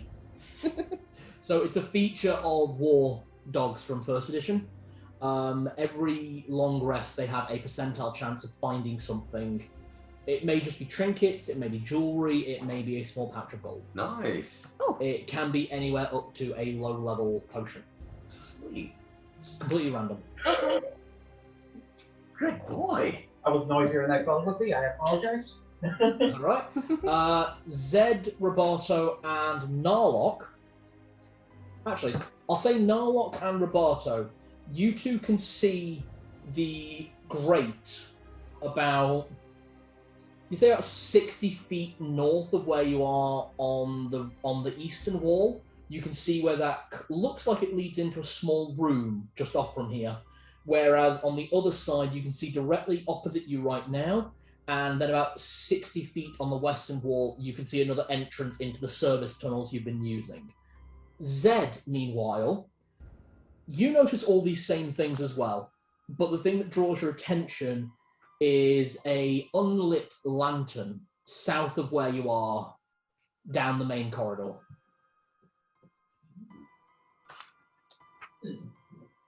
I hold up my lantern and start moving towards it. Okay. It looks like an old, slightly rusted lantern. Bullseye top, so a bit better than your one, to be honest, because your one's the fully cylindrical. This one has a bullseye top, so you can kind of make a torchlight out of it. Mm. Would you like to inspect it? Yep, I'll inspect it. Is that an insight check? No, you just need to pick it up. Yep, I picked it up. It's weirdly heavy. Like, weirdly heavy. Like, it can't be full of oil because you can't hear any sloshing noise, but it feels like it is full of something. This is a genie, I'll kill you. Did you check what's in it? Is there a...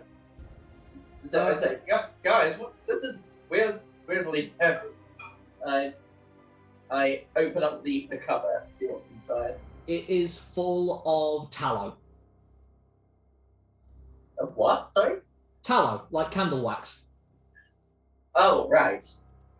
Which, obviously, with it not being lit, it's solid. It's not liquid.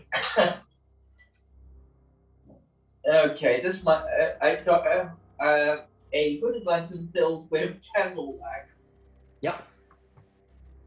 I get the feeling that this is his. I take my flint and steel. I just go. Doesn't like.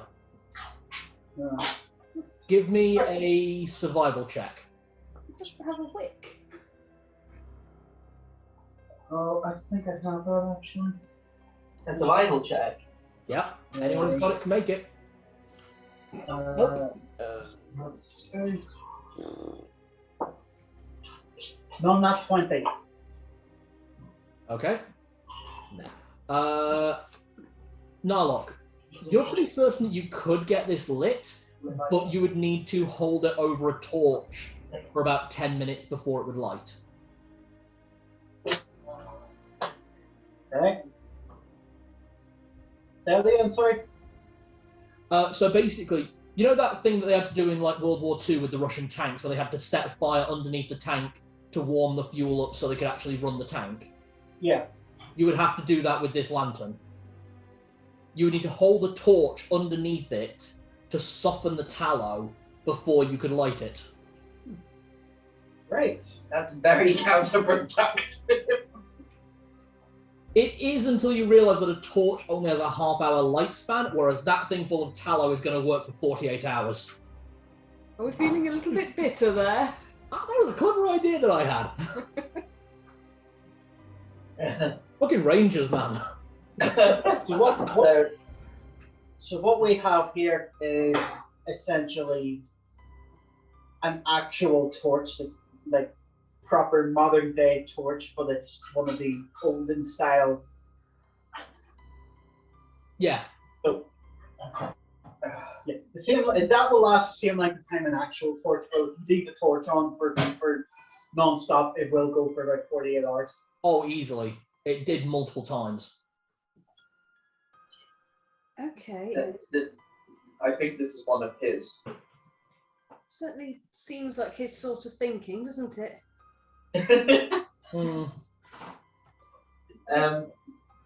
Sorry, go on. If that's the case, should we assume he went to the room? So I'm going to have to do it by pointing at the map. You did send a pic, didn't you? Yeah. Of the map. Yeah. The one that's more to the south side of the western wall. Yeah. It was all the way on the southern edge of the main corridor. Oh, so it was right at the south. Okay. Yeah, it didn't go into the rooms. Okay. Sorry, let me alter that then. Oh, so it's literally at the south wall. It's on the way south, deeper down the southern tunnels, where the basilisk nest must have been. Okay. And I kind of look around. There isn't a hidden door around here, is there, Celadine? Don't. Oh, let me have a look. Give me that d6 roll. 6. There are no hidden doors. No, there's remarkably very little illusion magic down here, actually. So Can I check the traps? Yeah, absolutely. Throw Roboto in. Natural 20. Yay!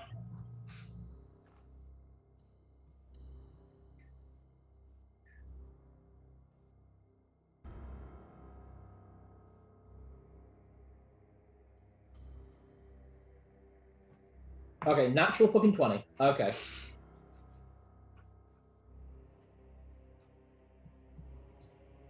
The southernmost room, so the room directly opposite the corridor you came in by, there is a spike pitfall trap on the floor, and you can press a trigger. I just sort of go up to it and sort of lift the plank that would fall and just be like, nope. Yeah, these are like 15-foot high spikes. I thought you said impaler wasn't a big. Ah, ADnD1e has instant kill traps, guys. and that was one of them. I just say, guys, you ever heard the term "rip me a new one"? If you want many, go in this room. Ooh. So in that passage in the northernmost passage opposite the way we came in. Oh no, we come on. Oh, the one directly across. Okay. Yeah. Oh God! If you Is there anything else in that room apart from that pitfall trap? Aside from that, you can see 2 corridors, one heading upwards to the northern room and one corridor heading southwards into a different area. I'm really sorry, but if someone died on that pitfall trap, and then if reincarnate was cast, Luckily with Reincarnate or Raise Dead, you could basically you reappear safely. because I thought they're awake and like. Yeah, that'd be horrible. So, are we following Fenris's trail, or do we want to check that? Are we still doing the thing where we try and clear a block or not? Because there's only one more room that I can see on the map here. I think we should. Since there's only a little in here, we should explore what we can. Okay. Okay, so avoiding the trap room, or Narlock, would you like to disengage the trap? If you want to look in here and I disengage it, is there much in it that does work? Nah, it's just another way through. It's an empty room except for the pitfall trap. But we know it's there, and Let me attempt to disengage it, and if that doesn't work, we'll go a different way. okay. All right. Give me. This one. Is that the rectangular room or the square room? I'm gonna send another pic. It's the square room in the western wall. I'm gonna send another pic because Jenny's labelled the room and stuff. Okay, so not the oblong room. Yeah, that's right. That's a spike 4 pit trap. Well, that's rectangular, not square. Oh, sorry. My ability to draw things the same twice is non-existent. To me, it's square. On my map, it's square. I don't think that's gonna work. 10. 10? No, that works. This is a really simple trap. Oh, okay. Wait, you just get a large boulder. Not far off. Basically, there's a couple of latches just around the side, and as you latch each one down, it latches more down until finally just the floor is secure. Basically covered by a big tarp. You know what we need to do? If anything attacks us, we need to come back this way, draw its attention, and undo the latches. I like your thinking there. I mean, only if you've got time to do it, and you're absolutely positively sure that they will fall for it. Literally. Yeah. Well, it doesn't hurt just to have a fail-safe backup. we know it's there, and they don't necessarily know it's there. True. Okay, do you guys want to go to the room northwards of that? Yeah. Okay. We've just been organising for this weekend. We're going to Ireland. We've been organising where we're actually staying. Oh, nice.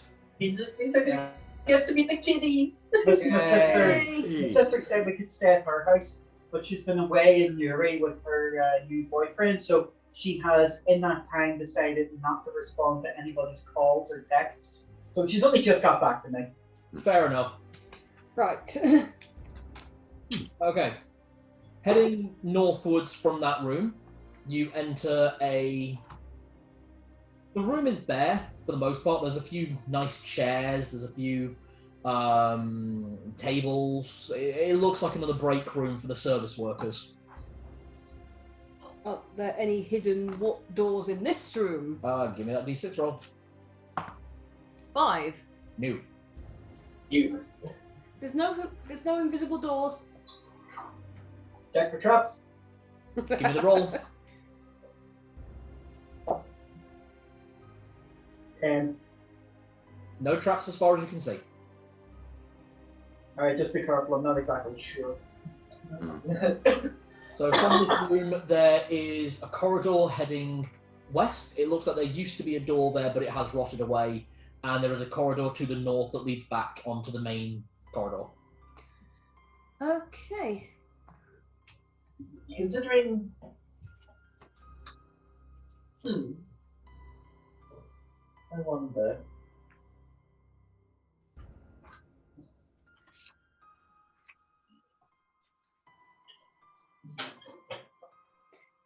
I got the cantrip, haven't I?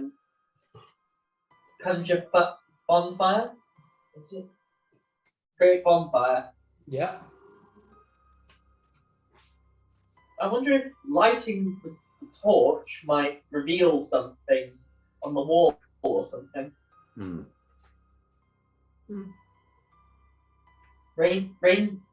Fenris used to be a ranger, so therefore he may have left some marks. Okay. I'll hold the lantern up so you can light over it.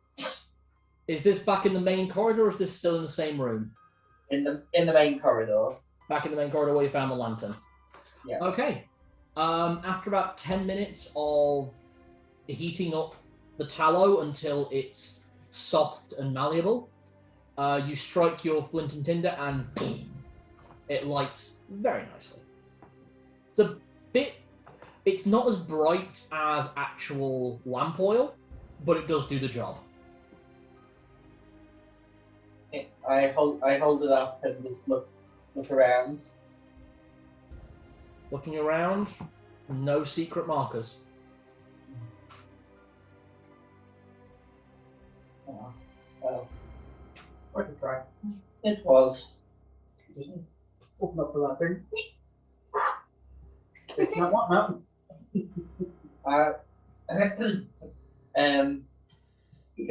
Can we put this in someone's bag of holding? When it cools down. I present my bag of holding. I'm like, if you want to stick it in my bag of holding. Let it cool down first. Good point. Yeah. It might set back on fire. Yeah. Wait till it cools. So then, if I'm right, we found it at the south end of this corridor, so I guess if we're following his trail, we head south? I would assume so. We'll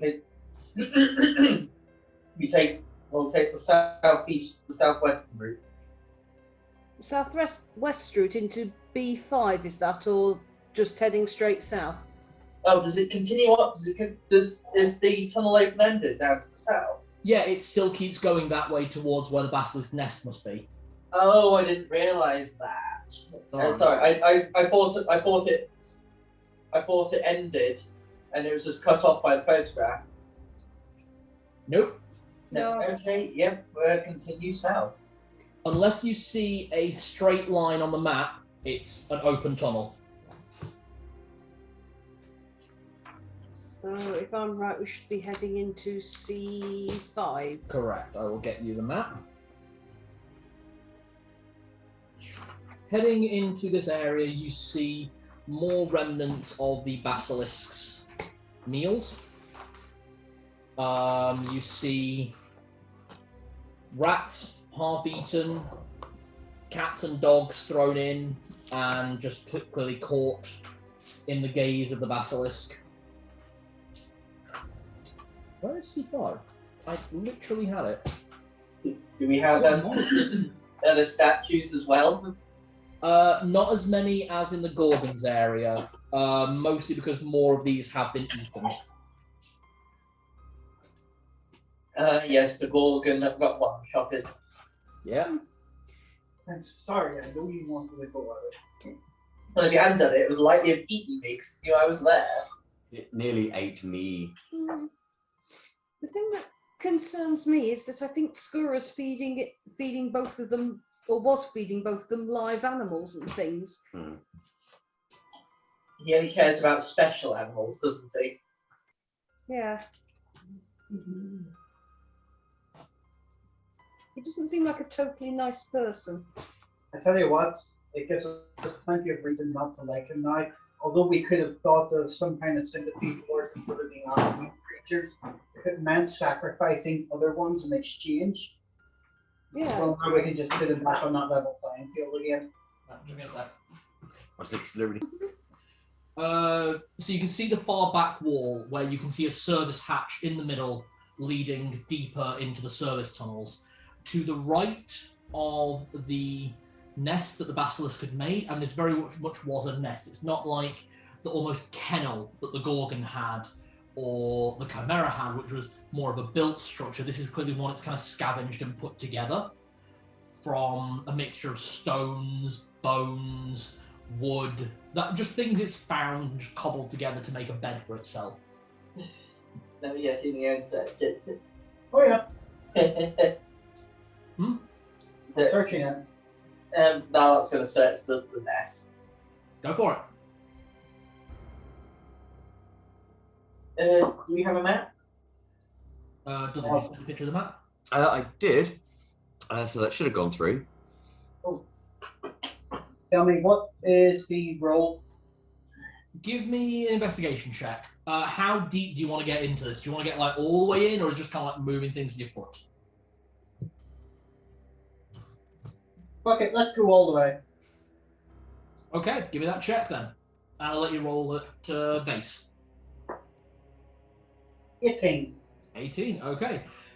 Wading your way through, you find mostly rocks and rubble, but as you pull things aside, you realise it wasn't always rock. It was clearly, at one time, people, animals, chunks of meat that may have been something, or it was already pre-butchered meat. There's no way of telling. And as you're kind of hunting through all of this, you find a silver product. You find a silver necklace with a fire opal in it. Oh, I will ask for that to be evaluated, did it? I should put that in the bag of holding. Present for Rachel. Other than that, everything you're kind of seeing in here,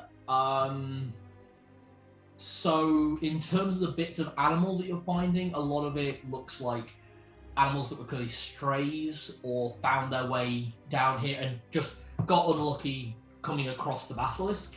The bits that are people, again, same kind of thing. None of this looks like, it doesn't look like sacrifice, but it does look like things that they hunted. So you'd heard that people have been coming down here looking for treasure and wealth because everyone knew what the Underdungeon was, but no one really understood the danger that was down here. Okay. I'd like to have a look around the actual corridor. I'm helping Zedd look for things of Fenris's. So. Okay, can Zedd give me a check with advantage? Actually, both give me checks with advantage. If that's the case. Oh yay! Do I even have a perception skill? Actually, I do. Well, hey. Nice. Unnatural 20. With advantage, yeah. Yep. Nat 20. Wow. Hey! So, What do you my elf find- eyes see? it's not racist, they're all eyes. I know. Kind of a racist thing to say, Aragorn.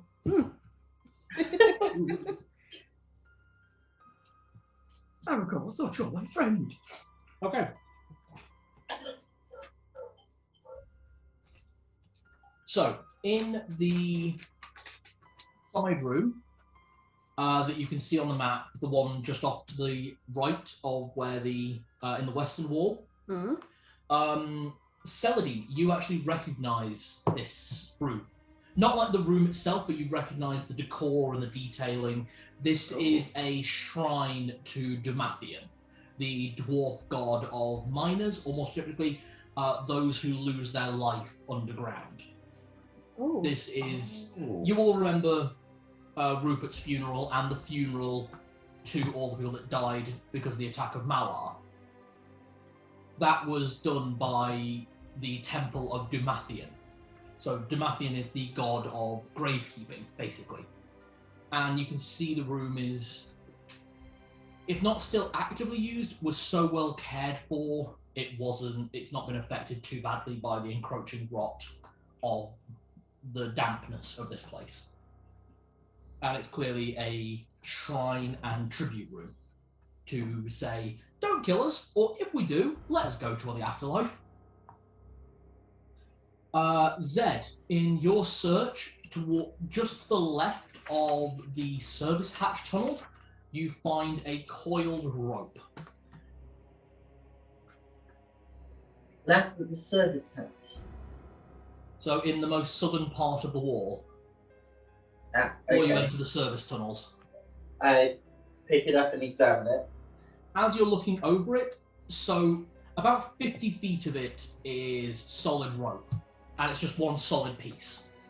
After that, it's clearly chunks of 10 feet, 25 feet, other sections about 40 feet, all tied together, knotted end over end. Really strong knots. Even with your strength, you'd find it hard to try and undo these knots.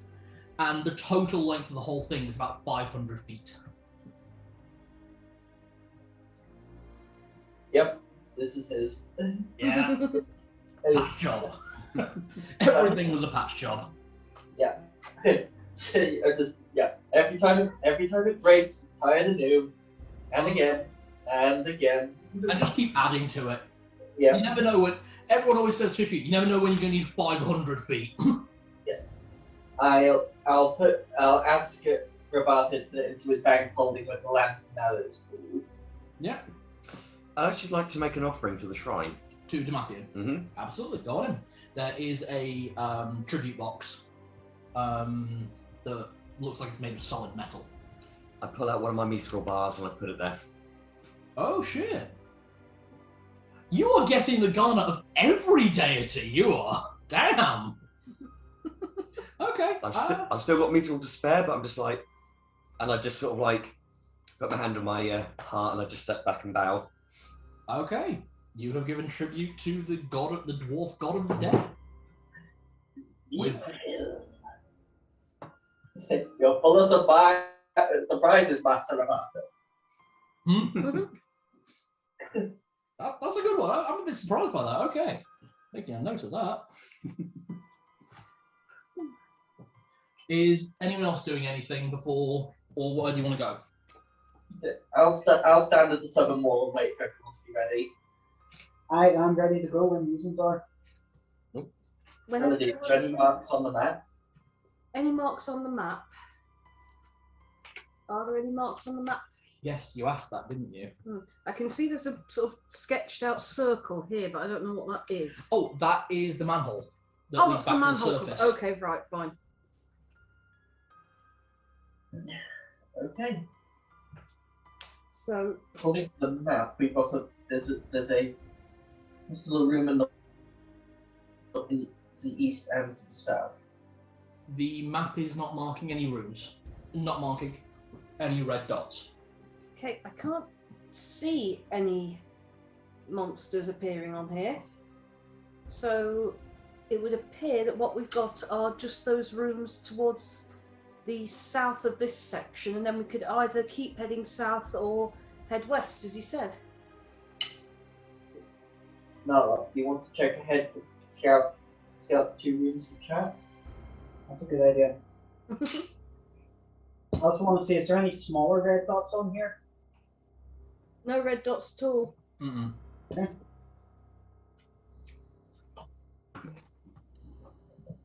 Okay. Which room do you want to scout into, Narlock?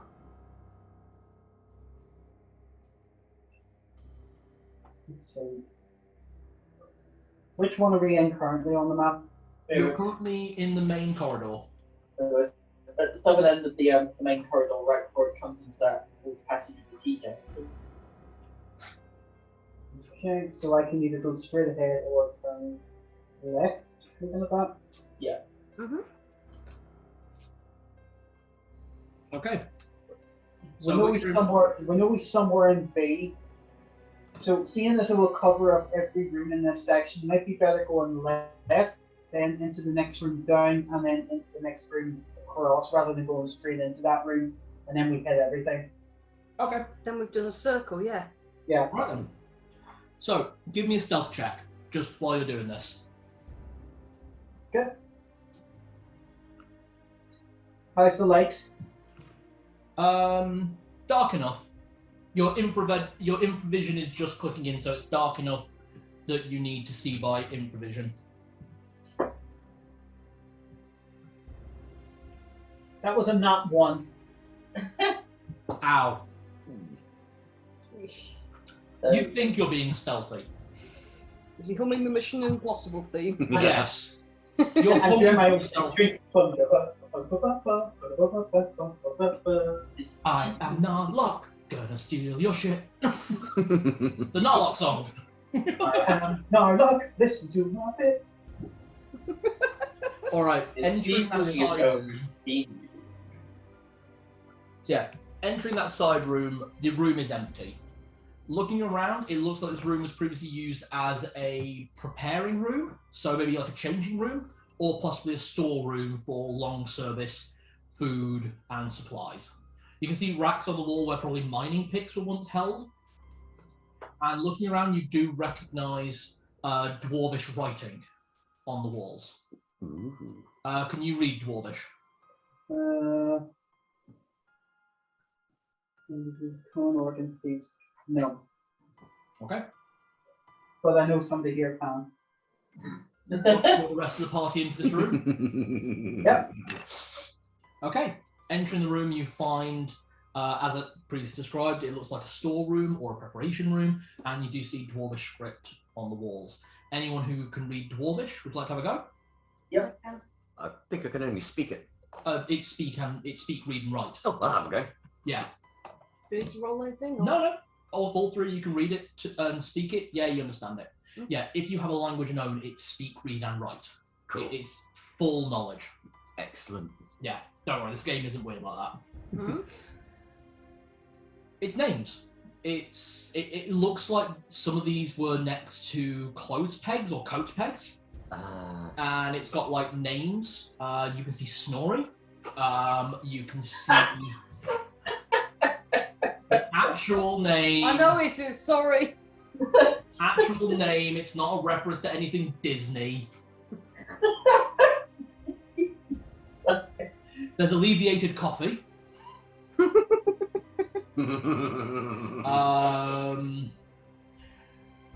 There's Grouchy. I'm just going to keep going. No, you see lots of names and you recognise them all mostly as Dwarvish, except for the few that you see that are clearly human names, but written in Dwarf script. Oh no, Narlock. When you came into this room, you've activated a terrible dwarven curse on yourself. What? I'm literally just trying. Roll for deception. I don't even have a deception, and you know I don't. So it's base. 7. She's giggling as she says this, Narlock. Jenny's reaction right now is Celadine's reaction. Zedd and Roberto off to the side escape. I'm just Can I roll opposed? Hmm? Can I roll opposed to see that I haven't just done something so stupid to myself, like turn myself pink? Yeah, you can roll an insight check. So you mean that one's on it then? Yeah, basically. Okay, I get +2. 7. What? Okay, you two are on the same level. Now there is a moment that you believe what Celadine's saying, but you're like, wait a minute, she's giggling. Oh. it could be an embarrassing curse. No, it's okay, they're just names. Narlock literally goes.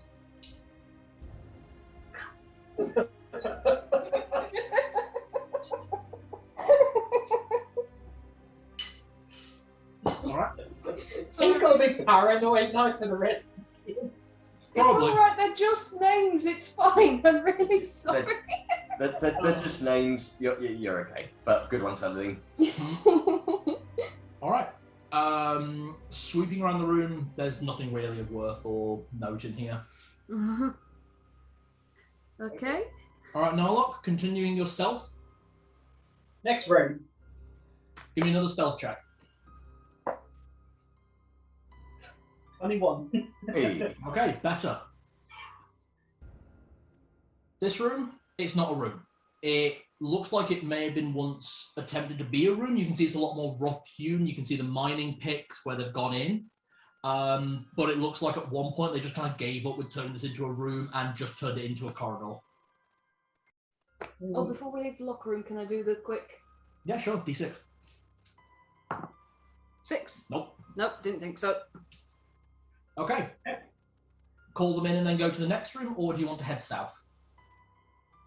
It's Oh. C6. No. Call them in, and then call them in to here, and then we'll go into the next room. Not going south, because if we go south, it takes us away from B, and B is where we need to be. But Narlock, give me a perception check while you're calling everyone in. okay. Well, that's more like it. 19. 19. So you can see into the room ahead of you. The big rectangular room.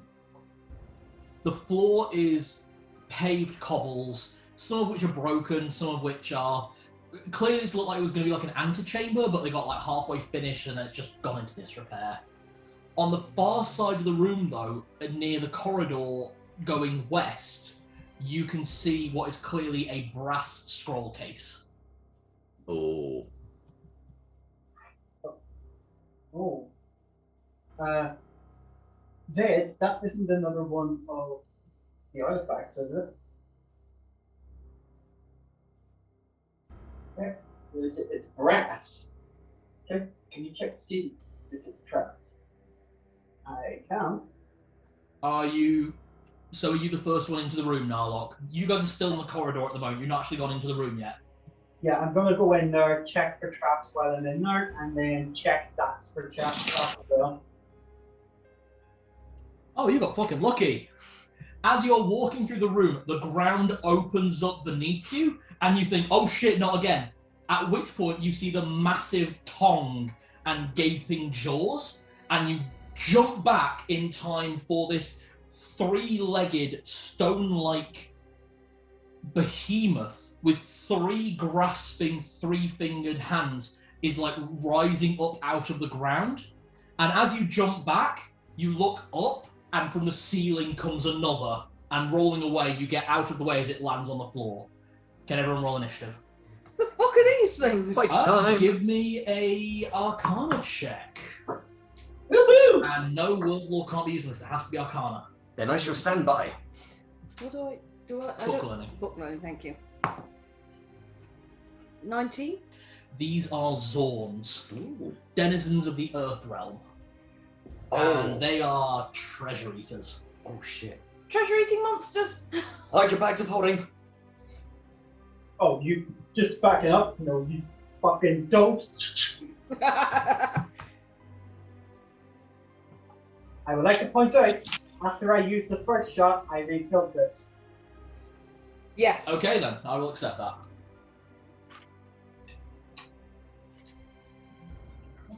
Okay, who got 6? Me. So Roberto, then Zedd. With Tibbles.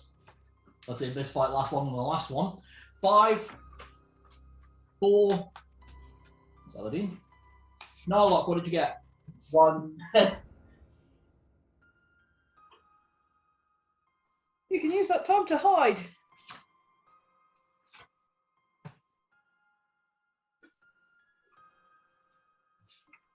Okay. You have seen these two monstrosities rise up and fall from the ceiling. One massive biting mouth at the top of each of them, and 3 grasping arms and 3 massive legs. These things look like they are literally made of stone. What will you do? Ooh, it's going to be a bit of a bugger to hit these things. Right, so am I up first for this one? Yes, Roberto opens the initiative. Oh, fuck it. Throw one of my hammers at it first of all and see what happens. Okay.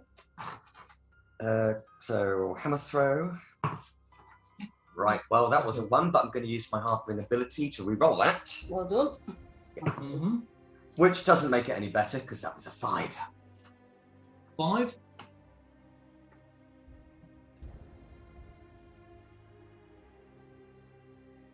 That was with your dwarf thrower, yeah? Yeah. No, that misses. Okie doke. Bang! Just bounces off the side of the stone. Alright, can I still make a second attack with my scimitar? Oh yeah, you can get into melee. That was on your way in. And by the time you get there, the hammer's already in your left hand again. Okay, so swing with scimitar. I am going to change my dice. That was a 4. Yeah, that misses. Just dink, just bounces off the thing's stone hide. You got one more attack. Right, I'm gonna roll. I'm gonna try with the scimitar again, if that's all right. Sure. Green dice. Okay, 10. Ooh, closer, but Ooh. unfortunately not. These things are literally made of rock. Okay. All right. So anything more than 10 done. At least the green dice was nice. Then I will just grumble under my breath and think, fucking asshole. Okay, Zedd, you're up. Then runs in with it. So they're monstrosities again, yeah. You don't know. Yeah. I'll run in with my holy sword. Okay. And I'm going to make a strike.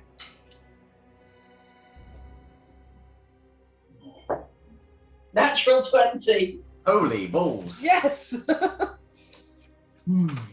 This is gonna hurt. Okay. These are medium creatures, so it's a D10. The damage we're looking at here is D10 plus 7 and then double it.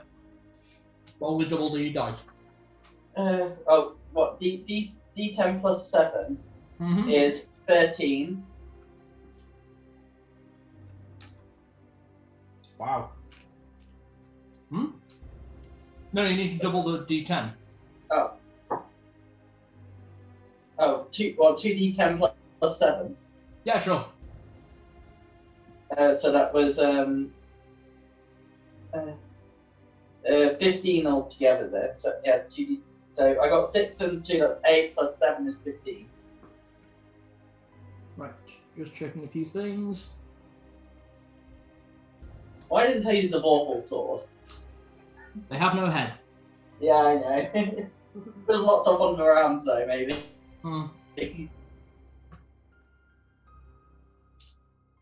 Okay, that's good to know.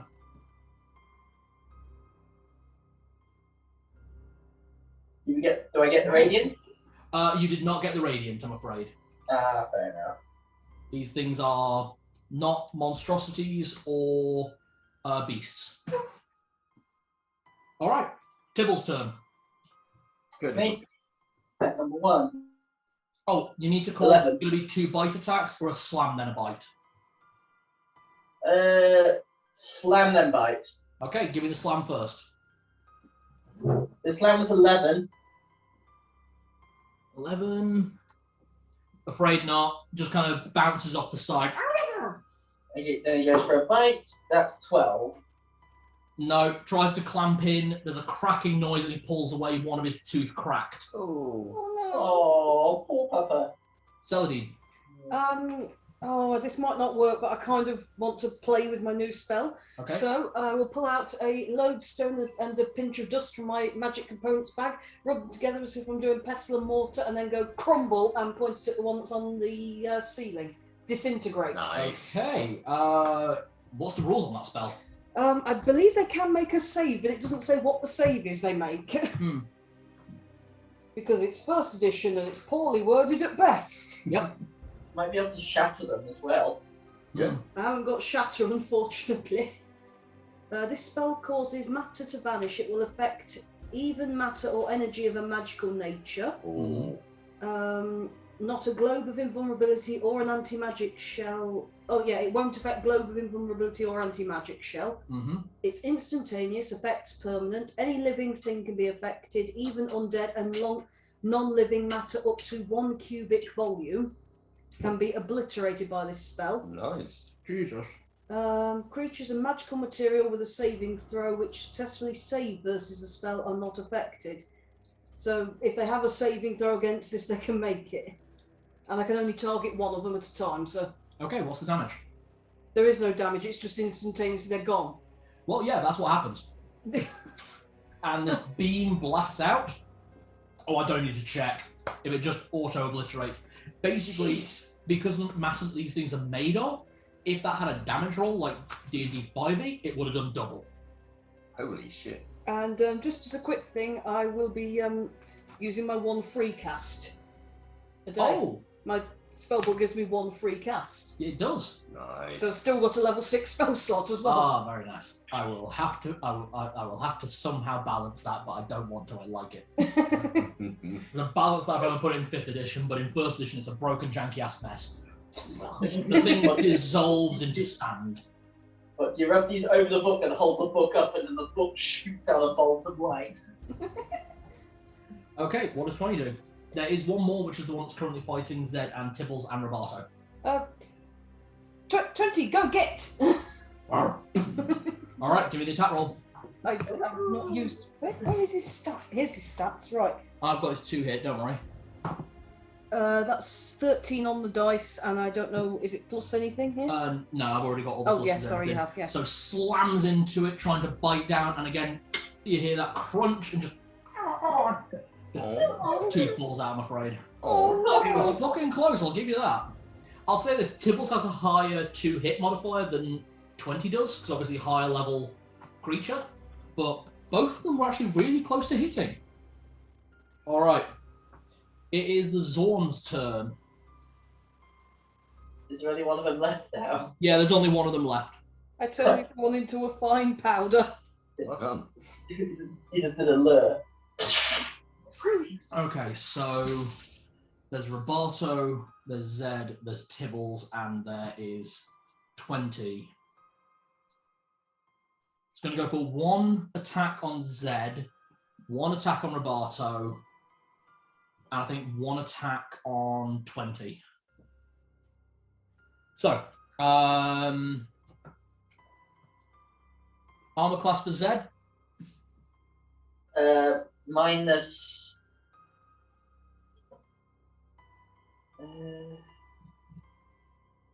Is it -3? Wow. Hit, 19. Wow. Natural 19 on the dice, that hits. Grabs you, you take 1 point of damage, as it then raises you up and chomps on you Ooh. with its mouth. Ooh. That is... No. That's 64? No. Bird. Yeah. That's an I easy still way need of to see rolling that that. going, but I've seen the bit. That is the load.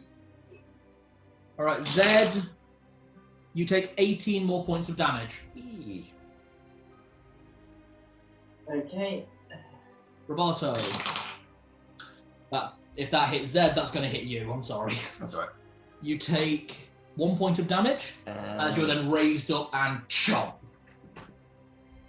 Well, I hope one of my hairs gets caught in its gullet. You take 9 points of damage. You guys are still grappled, by the way, as this thing. And last one against 20. Take 1d4 of damage. No, Why because not? it missed. It says here, if attacked in melee, the attacker takes 1d4 Yeah. of damage. It's if it connects. Oh, okay, fair Yeah. enough. Fucking lucky dog. Yeah. It's got the lowest armor class, and it fucking misses. I rolled a natural 19 on both of you and a natural 7 on 20. It's a weird sentence. Okay. This dog is lucky. Narlock, you're up. You know how I have this new triple barrel gun now? Yep. Dual wield, still have my old one. Hey. Fuck it, yeah. Nice. You only get 1 shot with that one, but you get 3 shots with that one. Do it. Statistically, some of them have to hit. Nice. Well, the thing is it's 3 shots before I have to reload, so that's 1 shot, then next turn, then 1 shot, then next turn, then 1 shot, then reload. Yeah. Yeah, so that's fine because I can just put this other one away and then use the last 2 shots of this on the next turn. Nah, So, You get 1 shot off each turn with that one. You don't have the multi-attack. That's fine. You get 2 attacks this turn. yep. So first shot is with the first gun, the one in my offhand, which is 11. Miss. The bullet just pings off. Oh, okay. I'll try for something heavier, and I'll use my new gun, Yep. which is 16. Just hits. My God, the Oh. AC on these things. They're literally made of rock. What's Okay, why you're nice. firing that thing? That's 2d6 plus 2 damage. 9 damage.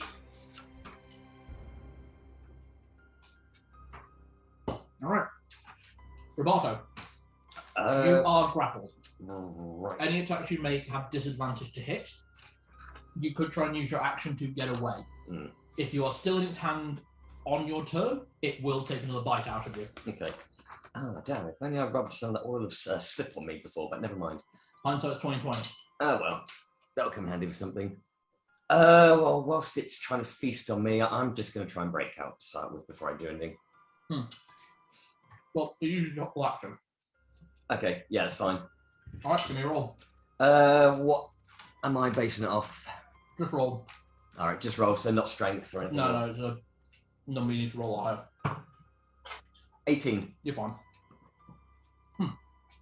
Sorry, right.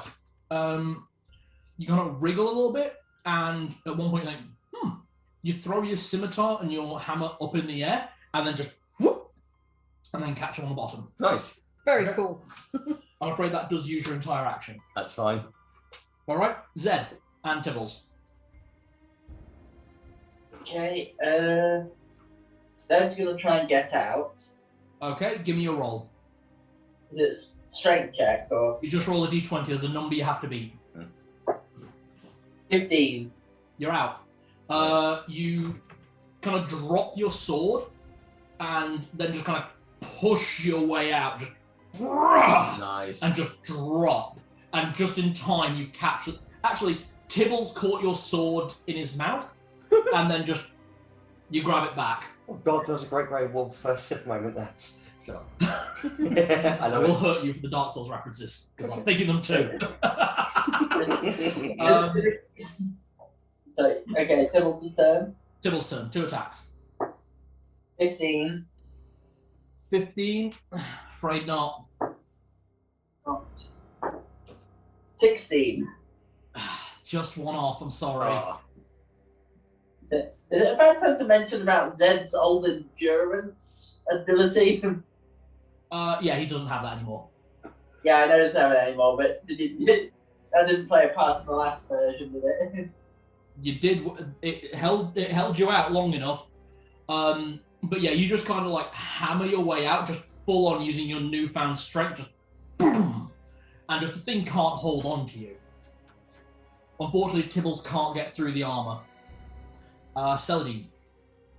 I mean, do I just go for it, guys? Because I can. Shoot it! kill it!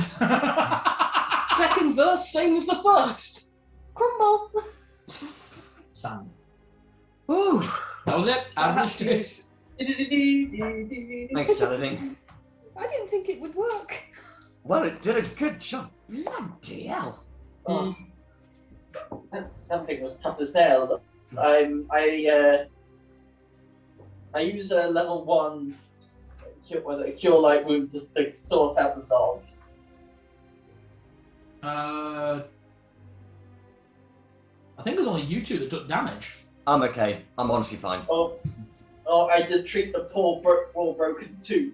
Oh yeah, okay. Yeah. You can use that. You can use your heal cantrip for that. Yeah, so. I like to think that you're there and you just walk up to Tibbles, tell him to open, and he opens up immediately and he's good boy, whereas I'm there shouting at 20 to open his mouth and he sat there wagging his tail and looking happy to be spoken. Well, that was 1, 2. I'm just resetting my Not- hair. I pick up the broken fan. Okay, boy, open up. And Oh. Okay. I got away with K now. Oh, that's bad. Sorry, I missed that. He's got away with canines. Ah. Fine. You say my jokes are bad? That was another happy accident, didn't mean it like that. Yeah, he had a really good one at our friend's wedding. We told him about what you gave us for our wedding. No. Afterwards, and he says, yeah, I've heard of them. What do you think? I'm stupid? I'd get myself one of them. No, I said, what? You look? I go, you look at that dragon? Like, yeah, of course I do. Who do you think you're talking to?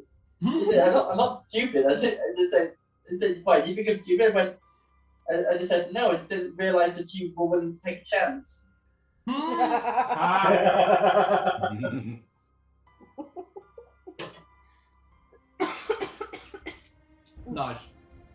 All right. End of initiative. There is the brass spell scroll off to one side. That said, as these things disintegrated, there is treasure across the floor. Ooh. Oh, I think that was their stomachs. Oh, Yeah. I think that was their stomachs. Ugh, I was on a one-way destination to their stomach. Narlock is just going down there like Mr. Krabs, just money. I just lying on the floor going, Yeah, actually, Narlock is just going to crawl down into this pile of money, just going. So, counting it all together, it's mostly coins. And across all of it, you gather it all together, and there's about 500 gold pieces. Zedd goes over to the brass case. Is that everything? That's everything, yeah. Excellent. Got it down. No, you do know where those coins have been, right? I don't care. I know where they're going. Entrails, beautiful, lovely entrails. Sorry, Jenny. Let me put it to you. Let me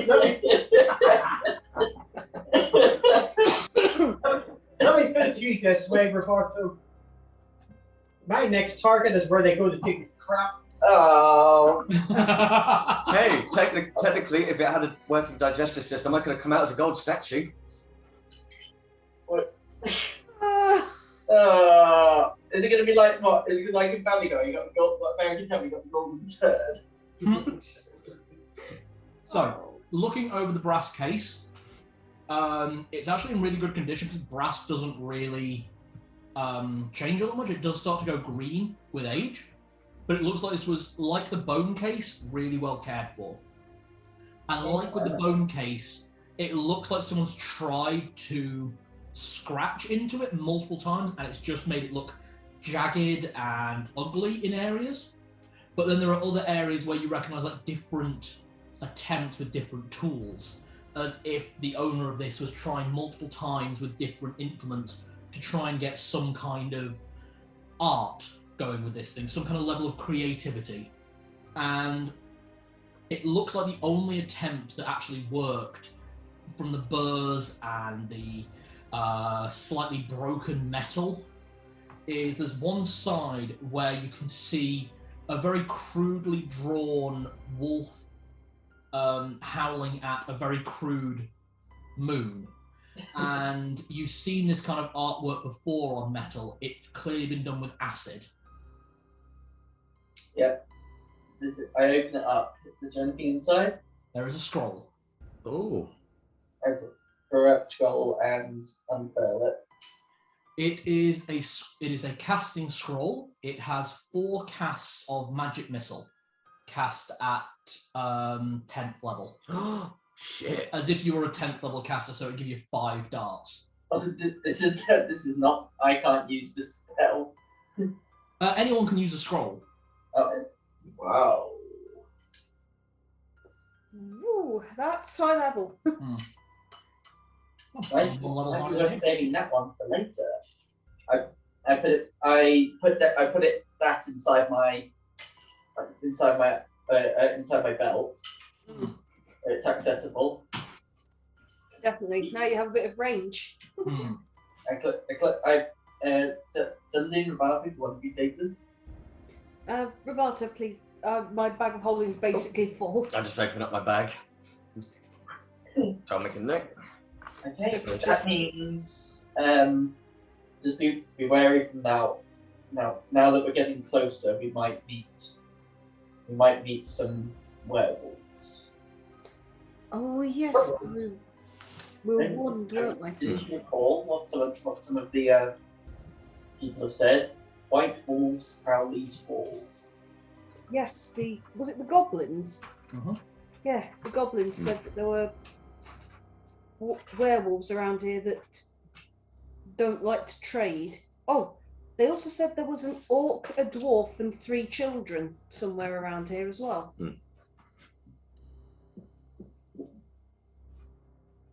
So if we find them, I'm sure well, we'll more likely to walk across them. So, are we ready to move on? Yeah. I feel like we're really, Yeah. really close now, actually. Heading into B5. B5. B5. I will get everything you need for that. Okay, is this important? That is the. I accidentally brought through the list of minis we still need to get for Y. Okay. If I remember, That is. they said they didn't Patches say that he was in B4. He said he was in B. Yeah, he said He he was wouldn't give you a number. Yeah, so we're getting close.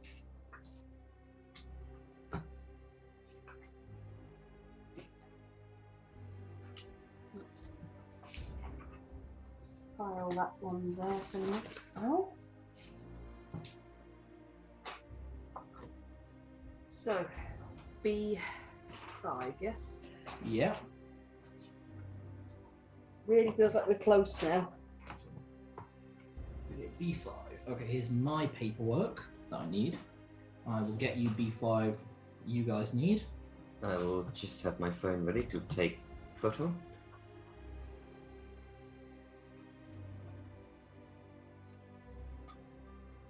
Yeah, start expanding the table, you know. Quite possibly. Here we go. B5.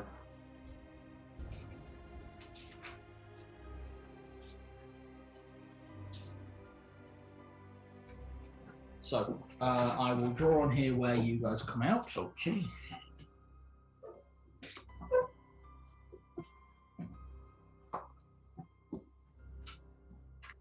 There you are. Well, thank you.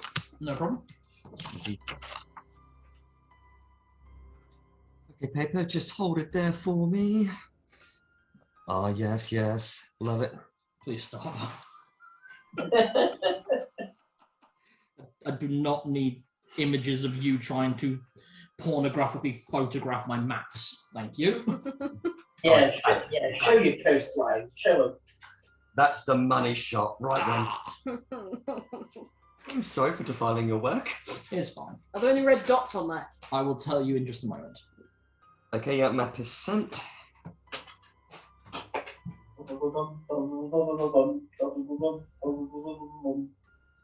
Still have a manticore to destroy.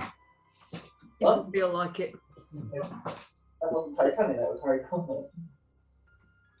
We don't actually have to. We could just find Fenris, free him, and then get the fuck out of here. Because then with the explosion, the manticore might die from all the things coming in. And even if the manticore doesn't die, it'll be A, severely injured, and B, ready to eat anyone who survives the explosion. And then it'll be very lonely. Well, I'm sure I've seen Locke will turn up and rescue it. There's a great big X on the map. Yep, that's where we are. Yeah, the big X is us. Yep, there we go. Okay. And then B5. Yeah, I know it was that simple. Stop looking at my handwriting. So I've got the section which is the puzzle to Fenris, and I've literally written to myself, yes, it was that simple, you moron. Note to myself. Yes, that's how most of these notes are. There's genuinely notes to myself saying, why did you do this, you fucking moron, they're going to hate you, fuck it, Sphinx. Oh, yes. See? Oh, you're not going to throw another Sphinx at us, are you? Not yet. We managed to get past that last one without fighting. As long as we got the riddle. Yeah, you threw a sphinx, but we actually solved the riddle. We're very smart. You're smart cookies. It's going to annoy Everyone's a him. smart cookie. It's really going to annoy him if we solve the puzzle that trapped Fenris in like 10 seconds flat, isn't it? I'm fine with it. Honestly, please do. Is that one? Okay, there are I think it's no... a puzzle. I'm just thinking the old jungle run puzzles. There are no red dots in here. Okay. According to the map, there's no enemies in this section either. That said, there were enemies in that last section, so I don't know how much to trust you, Matt. To be honest, those things were imbued into the rock. Ah. Stealthed. Any invisible walls? Nice. Just before we start, sorry. As you're walking through the corridor, heading westwards, you see bright light ahead of you. Looks like torch fire, and you can smell something cooking. Smells like cheap but hearty food. And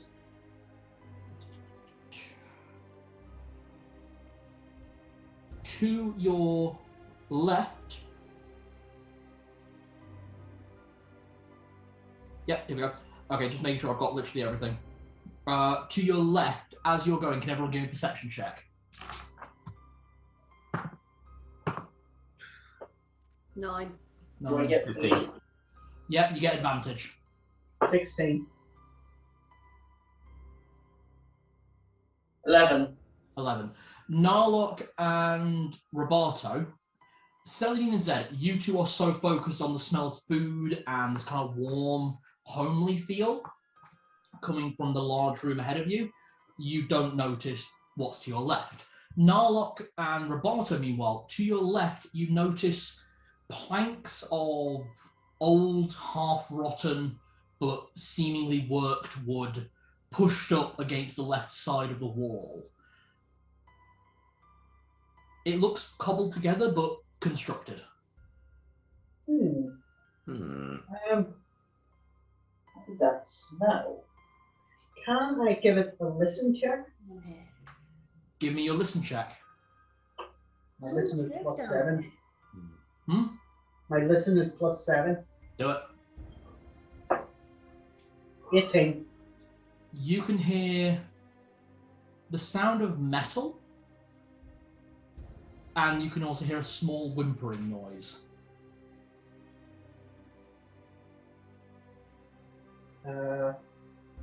Roberto?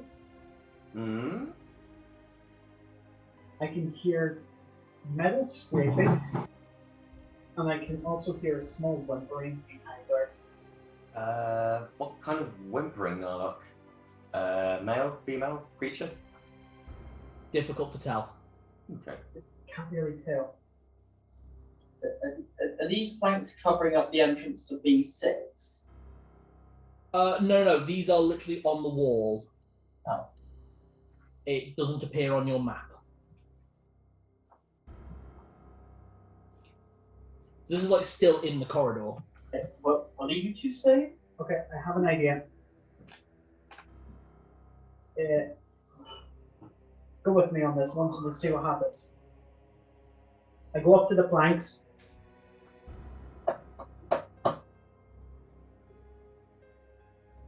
You hear a breath catch and some hushing noises within. Pushing. Hushing. Shh.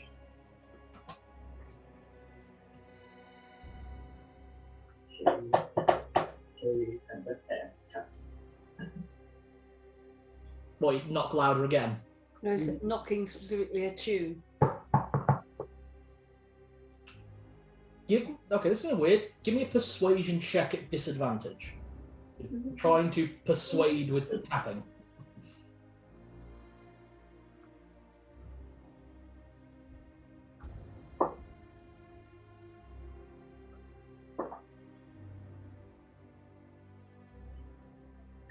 $11. 11.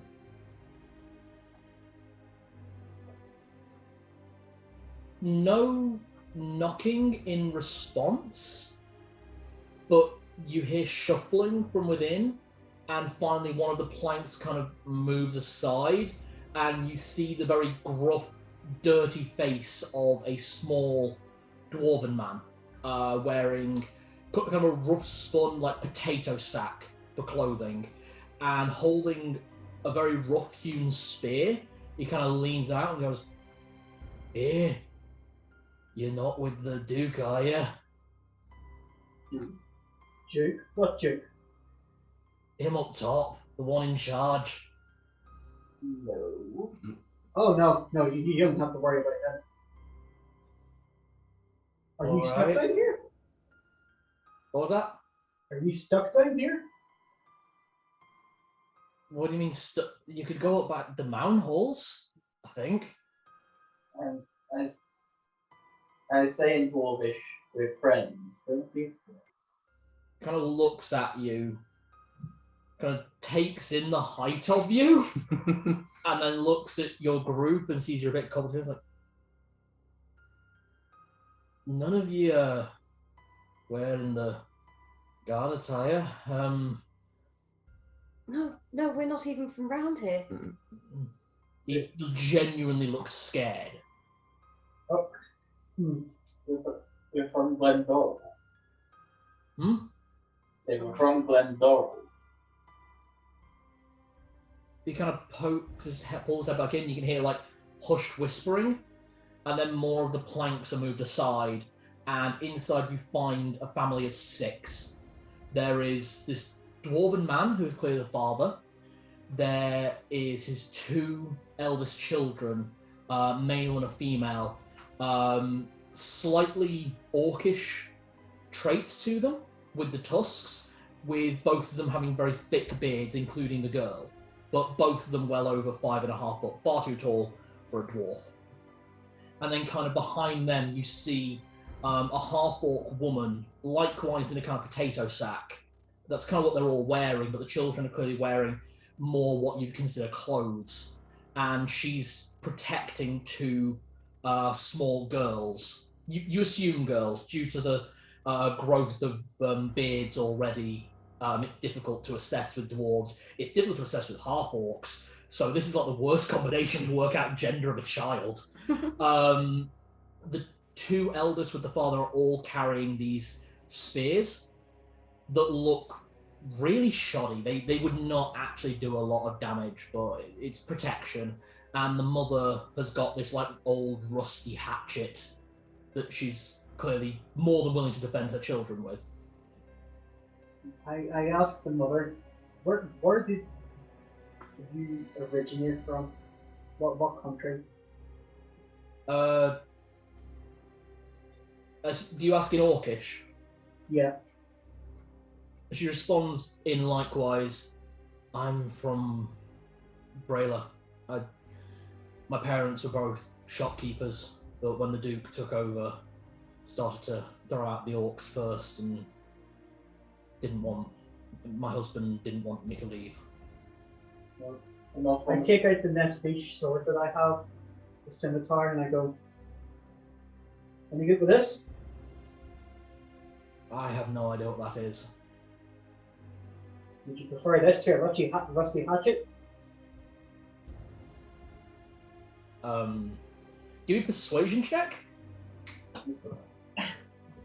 Really? The first thing you do is offer her a weapon? 21.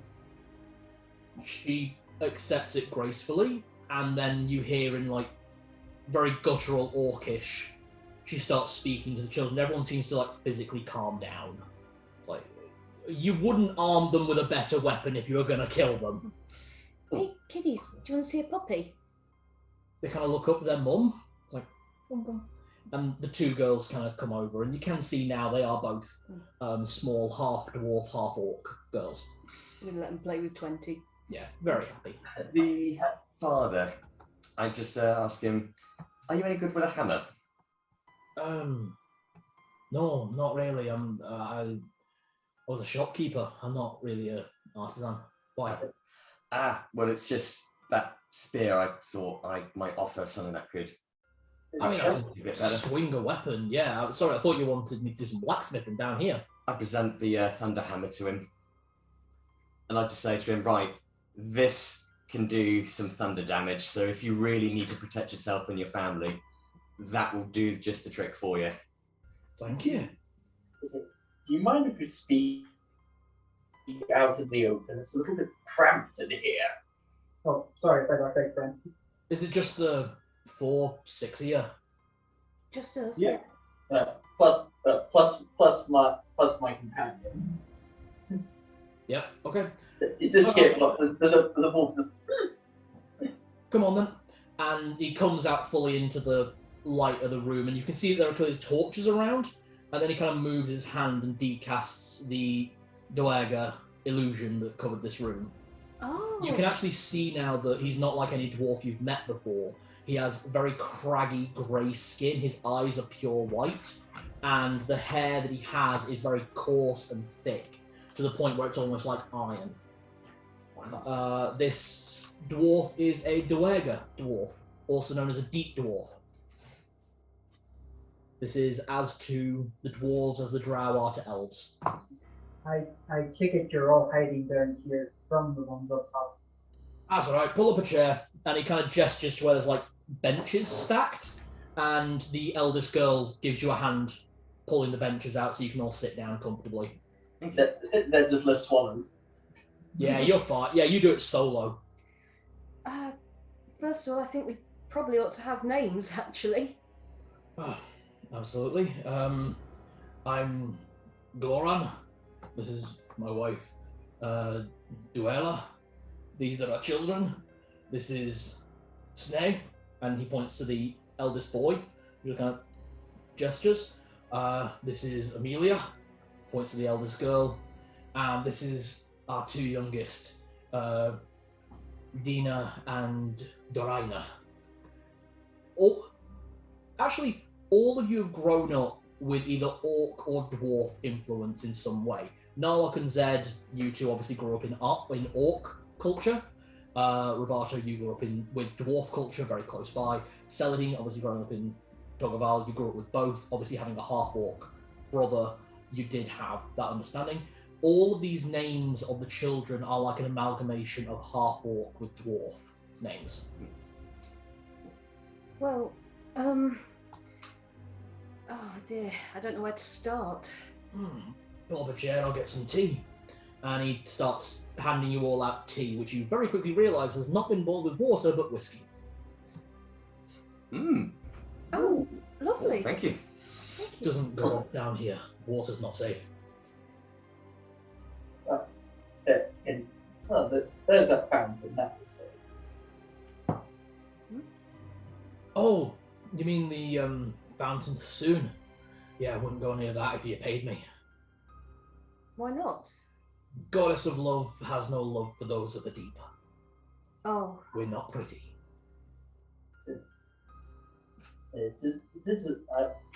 Forgive me for saying, but it is rather surprising to see it wake out so close to the surface. Don't mind me from saying it's a bit weird seeing a mountain man this far from a mountain. Motioning to you, Zedd. Yes, He's got you there. yeah. You assume.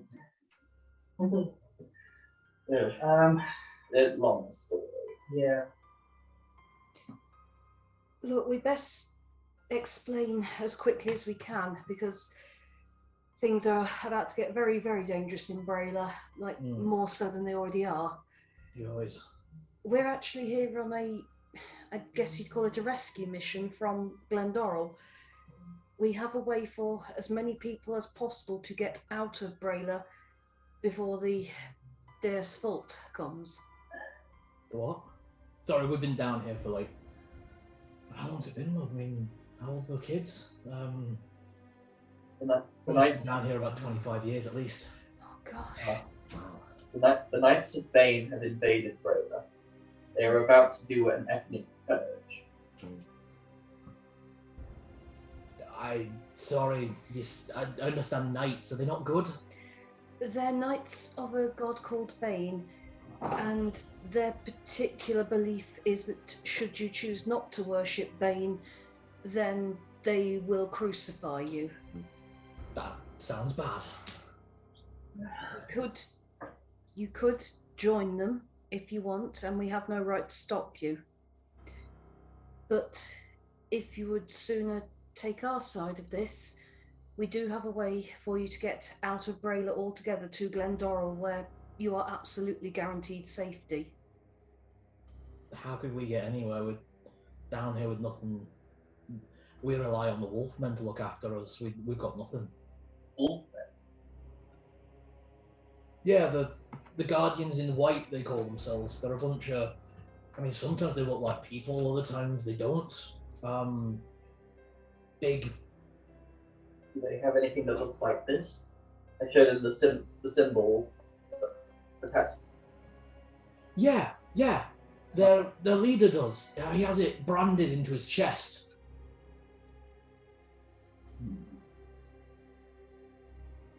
But well, that simplifies things.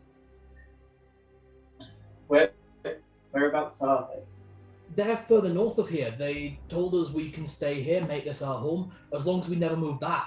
And he kind of gestures to a little alcove in the northern wall that leads to the leads north of here, down the corridor. And you can see in the recess there is a taxidermized and stuffed seagull. Oh, lovely. That would be his. Yes, that's his. But no, that's really useful to know. Thank you. Do we have any writs? We do. We've got. Hold on. We've got 30 left. Well, when you say you've got no way, I mean, we've got a couple of routes out of this underdungeon that I can promise you are safe, and we could show you the way to them on the map, if that would be all right. Yeah, I'm good with underground. Would you be, if we got you a route out of here, would you be able to get to Lostwolf, do you think? Yeah, be able to. We've just not got much in the way of food or transport, and the little one's not got good legs, so we'd be slow going. I mean, would it be safe to get there? Do you have something to carry with? I place my hand on the ground and I conjure food and drink. Since I can do it for 8 people, this should be enough to last you to Lostwolf. They kind of look at it, and you can see the eldest girl almost salivating, and she just kind of looks at you with this look of like awe and, for want of a better word, love, because like you're the first person that's come to this place and given them something and been kind to them in this kind of way. And this is like a teenager looking at someone who's being really kind to them. Okay, well that solves one problem. Plenty for you to eat. A way for you to travel fast. I mean, I don't know if they'd be willing to, but how about I come with you and I can introduce you to the Guardians, and if maybe you can convince them to come with us, I'd feel safer traveling with my family if we had them with us. I have a feeling that they'll come, that they'll listen.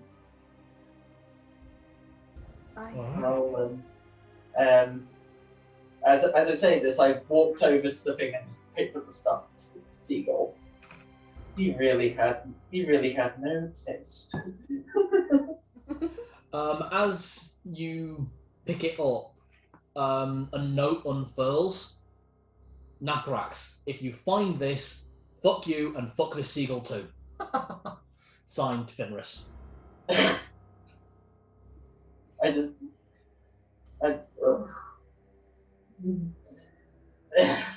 Sounds like he and his friends had all the best of times. Oh, I can imagine. Putting a stuffed boar's head on your head and getting sick, stuffing. Fuck the seagull. Does any memories recall of tales of Fenris and a seagull? The Tales of the Seagull is a long drawn out one that I am still annoyed about to this day. The druid in the party was convinced that he needed an animal companion, so he chose the first thing he found, which was a fucking seagull. And that thing got us more lost than I can count.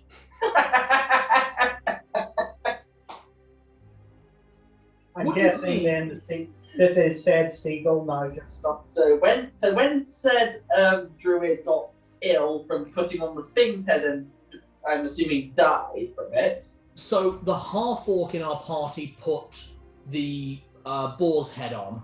He was a half-orc fighter. Yeah.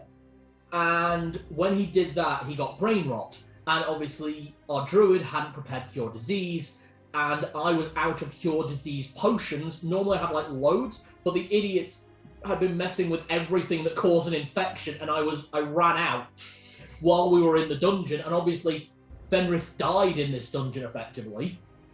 So He went on for the rest of the campaign until he was down to 4 intelligence. It is that party that turned me into playing party dad because I am the only sane one. Okay. And so I just like, yep, I can see why he wrote that. Roberto, I kind of paper aeroplane into the bag of holding. I thought you meant the seagull as well. You just lob it. I'm not making you roll for that. That's fucking cool. Are you talking about the seagull? Yeah, I'm talking about the seagull. He is paper airplane the seagull into it. Yeah. Right, so that's the lantern, the seagull, and note. That's I say to the Dwegar, there is a reason why we're collecting these. All right. Look, let me just have a quick bite to eat, make sure my family's okay, and I'll introduce you to the Guardians. All right? No worries. Is anyone injured or hurt? There are things I can do to help. No, we're all fairly all right. Like I said, the little one's got a bad leg, but that's looked after now. It was she. What did you do again, dear? I was playing in the hallway and the big monster came back down, and when I ran, I caught my toe and got a bit hurt. The big monster's gone now. Oh, that's good. In fact, we've taken out 3 of the big monsters down here. Oh, that's really... How? Well, basically we're superheroes. I think your persuasion's at a disadvantage. Oh, come on. How dark is it down here? It's a child. It's very well lit in this room. Okay. Hey, that's not bad. What's that? 15. Oh, my... Oh, wow. Mummy, they're superheroes! And she goes and kind of leaps into her mum's arm, and her mum's kind of smiling at you. I swear, if Narlock opens his shirt, it's got a spandex thing underneath it all. Oh. What were you going to do, Narlock? If it's dark in the next room over that we just came through, I was just going to go, now you see me, and then just say my power of invisibility, say now you see me, disappear around the corner, now you don't, and then she comes looking, just stealth. Okay, give me that stealth check. Oh, You're basically going to try and Batman. We're playing a game with the kids. 30. 30. Yeah, you are gone. Like, the eldest boy's like... If that's the case, and I'm going to throw the hammer, but obviously away from everyone, and then have it come back. The youngest girl's like, whoa. Like, all of them are like impressed by each of you individually and as a group. Just waiting for the youngest ones to be there, like both looking around, but like be behind them, and for them to just go, he disappeared, and just come back up behind them and just go, yeah, I did. And she kind of runs back to her dad, who kind of picks her up, which is rather amusing. A very small Dwegar dwarf picking up what is clearly like a 7-year-old child, and she is taller than him. The dwarf. And Dwegar dwarves are shorter than normal dwarves. Oh, this is so cute. Hang on. Measley. Stop being mean. Put him on the floor. Measley, and I'll cast candlelight from him. He starts glowing. Look, I can make this weasel glow. Nice. Very lazy, and the kids are like, wow. And they start stroking him, and like, he's clearly uncomfortable, but he's letting them. Whereas 20 and Tibbles are having fun playing with the kids. Sorry, this is so nice. He may look fierce, but he's nicer than he looks. All right. So, with your time with this family concluding, I just say to the parents while we're there, I know this seems like we're doing a lot for just people that have randomly come across you, but we've seen enough of the bad people in this world so far to know the good ones are worth helping. that's very nice of you to say, says the mother. You can clearly hear she's got something wrong with her throat, probably an old injury or something. That's very kind of you. And I use a Can I? Is it to do what damage to use a cure wounds on? As you try to approach her with the magic, she kind of holds her hand up. No, not this one, please. Is this? I sort of show her the scar from the dragon that I have and be like, is this sort of like your, you like to keep this one? Not exactly.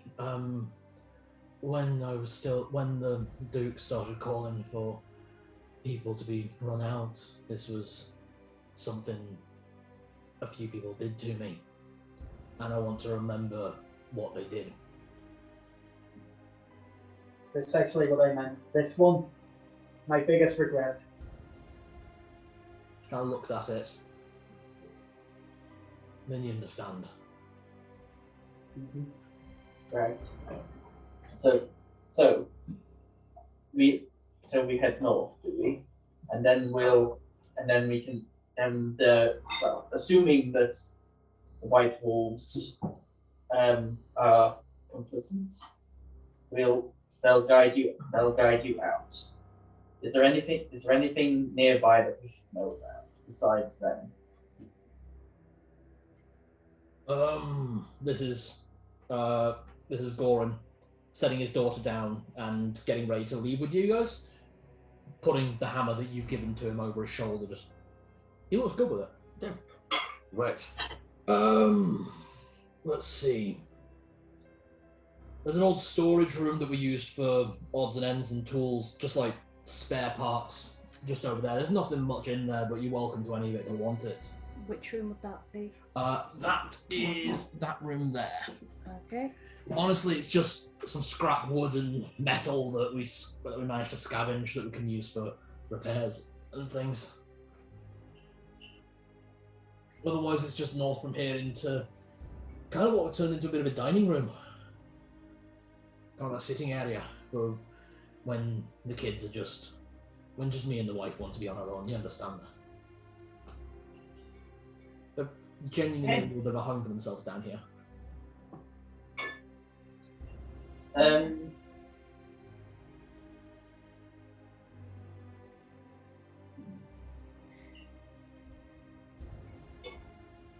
Sorry, he's just doing something in there.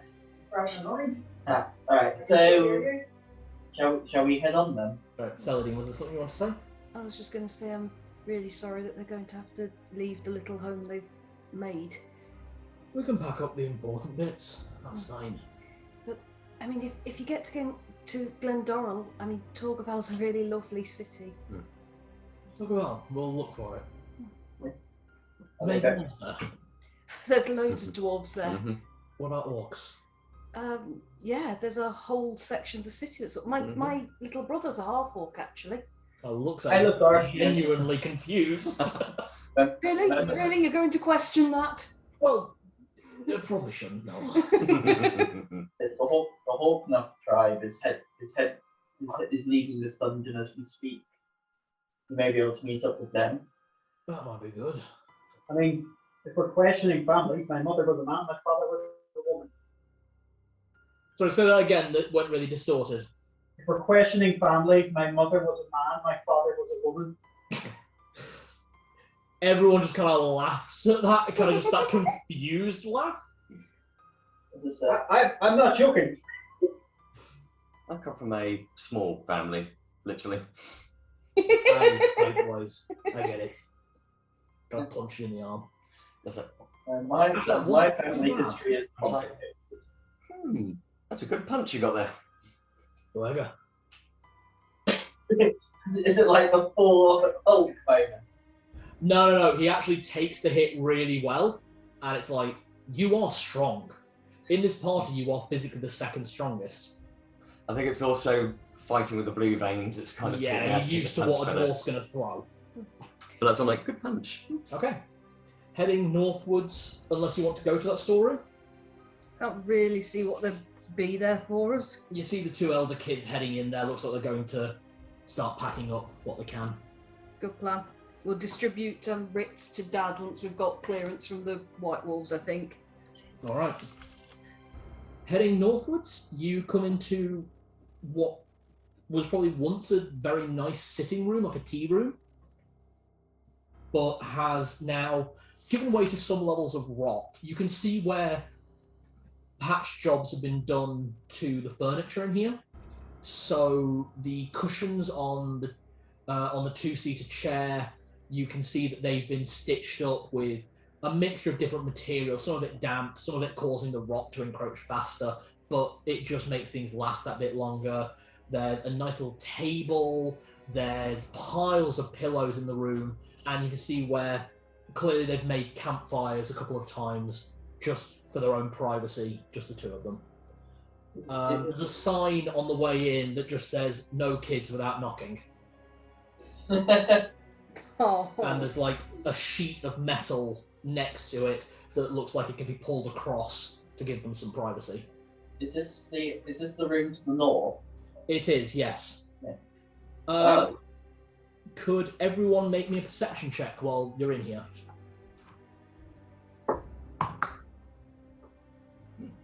12. 19. 22. And Barto, why is it always you? I'm just being reminded of episode 14 when you were the one that saw a note for someone else and it's happened again. Oh. You see a note in the northern part of the room, a small bag behind it, and the note on it reads Zedd. Oh. I just say, this looks important. So I go and grab the bag which says Zedd. It's like, and There's a note attached to a small bag. I just turn around and just say to the group, there isn't anybody else called Zedd around there, is there? That's weird. Do you know who left this here, Glorin? No, I don't. That wasn't here last time we were in it. We've not been in here for about 3 days. Huh. Unless it could have been one of the tribes. I just hand the bag and the note attached to him. Do I recognise the handwriting or? You do, but not from anyone who is presently alive or you have physically met. Yeah, I open the bag. It is full of gemstones, a mixture of blue, purple, and red gemstones. That's surprising. One of them that gemstones. I click the note over. Is there? Or Yeah, I say. There is writing. Yeah. Would you like to read it out loud, or would you like me to send it to you privately? No, I'll read it out loud. For Zedd, a naming gift for a dear friend. Use these well when you feel appropriate. Fenris, Steak Eater, and Esther. Yes. Whatever.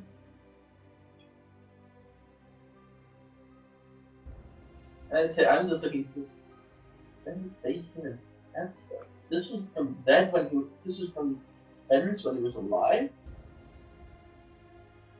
So, how? Zedd, could you give me a perception check while you're looking around? You're a bit on high alert, so I'll give you the advantage. 19. 19. You can't be certain, but you're pretty certain. As you look up northwards in the direction you were headed, you see the form of a large grey wolf, just kind of looking at you for a moment. You've not seen this wolf before, but you've heard the stories of a grey wolf appearing to soldiers in their times of need on the front line of the Church of Fenris. And as you look at it, she just kind of pads away into the darkness. None of the rest of you see that.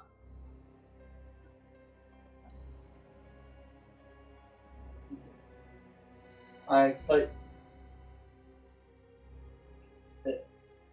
say, as it walks, I'd say, thank you. I tie up the bag and put it into my own satchel. Okay. So, do I need to know? Can I quickly hold up my monocle quickly? No singular gemstone is worth that much. Each gemstone they're like chippings of sapphires and edges of rubies and amethysts and things like that. So it's not, no one piece is that expensive, but altogether it's probably worth about 5,000 gold.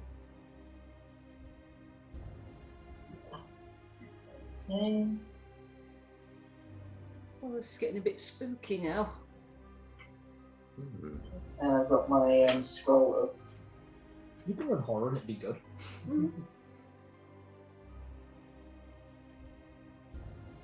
Okay. Would the party like to continue onwards? Or is there something anyone would like to do? Yes, could you lead on, please? Alright, no problem. And the Dwerger dwarf of Gorin keeps moving forward. Just hammer over shoulder. Kind of feeling he looks a bit cocky now. He's got this pretty decent actual dwarf weapon. Because that's what this is. This is a dwarf-made weapon. I'm an underdwarf. I'm okay. You got the hammer. That's all day. In Sorry. a few minutes, he's going to turn into to be like 10 feet tall. That's what Dwerger can do. Wow, fucking mental. For no obvious reason. I know. Oh god, so him at that size, wielding that hammer. Oh shit. Yeah, it basically can cast enlarge on themselves. Are we heading into B4 or C4? Just to... That is the question for the party. You're headed to B4 or C4? Well, I Actually, assume yeah, he's Gorin's leading you. He's leading the way, so... You're right, sorry about that. So he leads you into B4, Right. and I will get you everything you need. Have we been here before? No, we have not. I'm sorry, that was terrible.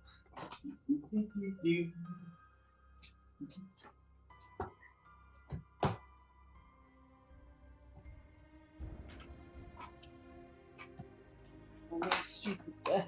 C comes before B. Sorry, B comes before C. B1, B2, B3, B4. Before. B4. Okay, you guys come in from the southernmost point. Funny go. With a whacking great cross on it to show her. Oh, any red dots appear on it? A lot of red dots. Oh fuck. 18 red dots in the room directly ahead of you. Oh, fuck. That could be the wolf. Could be the werewolves. Could be the werewolves. Let's hope it's the werewolves and that they'll be friendly. Zedd, be wolfy at them. Be wolfy. Wolfie? I can't turn into a wolf. Hello. Tibbles, come forward. Just stay next to me. Okay, heading into the room, Gorin takes lead, and you hear him speak up. I know you told me not to approach too close, but if I'm over here, is it all right, sir? And he's kind of waving, and as that happens, you see 18 giant white wolves in this room. And I mean big, bigger than Tibbles.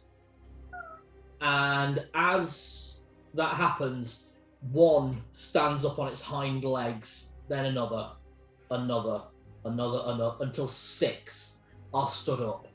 5 of which kind of stay back, growling and snarling, while the largest of them approaches. And as this one gets closer, slowly turns back into a human form. Shaved head completely. No facial hair whatsoever. Basically clean shaven top to bottom. Thick, glistening muscles. And as he reverts to a human form, a white fur jerkin appears on his torso, and white fur trousers almost grow. Basically, as the fur retracts, these are the only bits left standing. Could Roboto and Zedd and Narlock give me World Lore checks? Oh, critical 1. Bloody hell. Zedd with advantage. Nick, confirm. Oh, you got an 20. I got a 19 on the advantage. 23. 23. Okay. Narlock, you have heard tell of ancient magic from the northernmost regions of Nesvisha, the country that you are from, where wild magic is still harnessed by ancient, for want of a better word, witches, hags. Roberto, you've heard these similar stories of practicing mages, practicing outside of normal means, practicing what might be considered dark magic by some. Very common in Null tribes, this type of magic as well. Zedd, you heard about it when you were being trained under the knights and rangers of Fenris. This is not just a werewolf, this is what's referred to as a skinwalker. A werewolf that chose this way. And as he approaches, standing only a little shorter than Narlock, even though he's clearly human, you can see the branded mark in silver across his entire chest, the mark of the white wolf. Lauren, why have you brought these people to our den? They said that they'd like to talk to you, and I'd appreciate it if you'd listen. If that'd be, I know we've asked a lot of you so far, sir, but if it'd be alright, it's like, go back to your family. I will see you soon.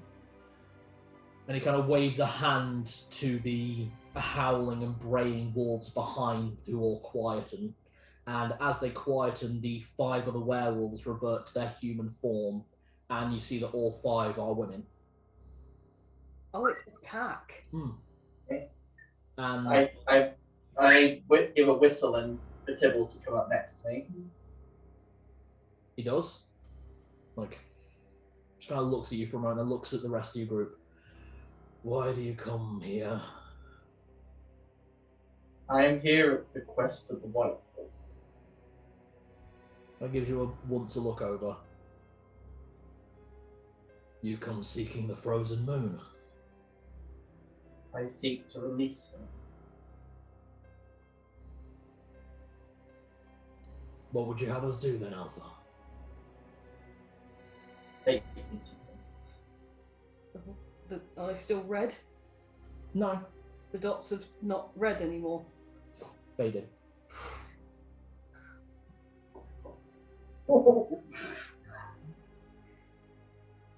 What would you have us do, Alpha? Can they not take me to him? Sorry, I don't think you heard him. He did say, Oh. take me to them. Oh, okay. Yeah.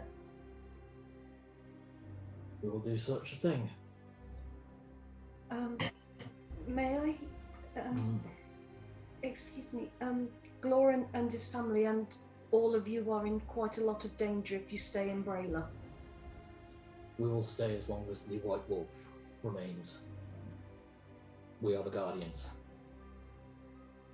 If we can release the White Wolf, will you please take Glorin and his family and yourselves and please get out of Brayla? It's very dangerous here.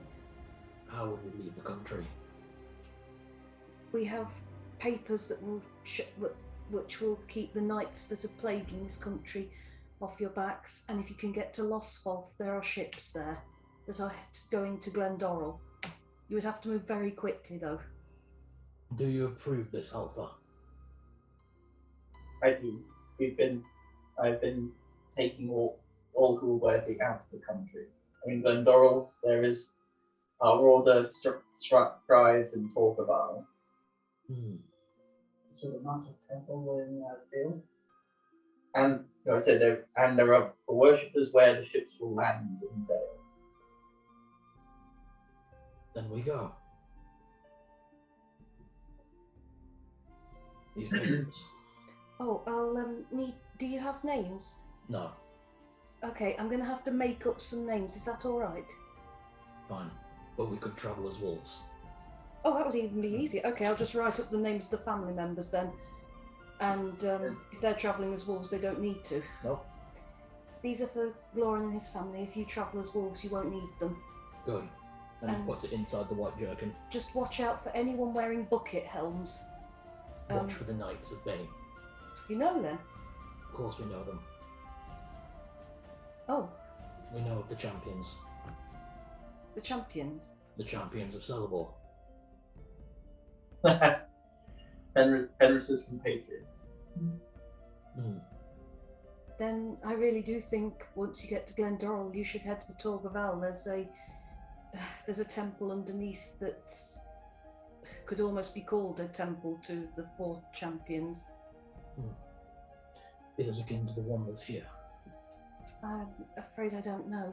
To the Pure Maiden? There's a temple to the Pure Maiden here. Yes. Yes, it is a temple to the. Are we in a temple to the Pure Maiden? Sorry, I'm very excited now. No. There is an area north of here. I'm just finding it on the map. Investigate that once we're done. Of course, absolutely. Priority is free Fenris Sulfur, but Right. Then let us be done. He's been trapped. He's been trapped for many years. It's time the White Wolf howled.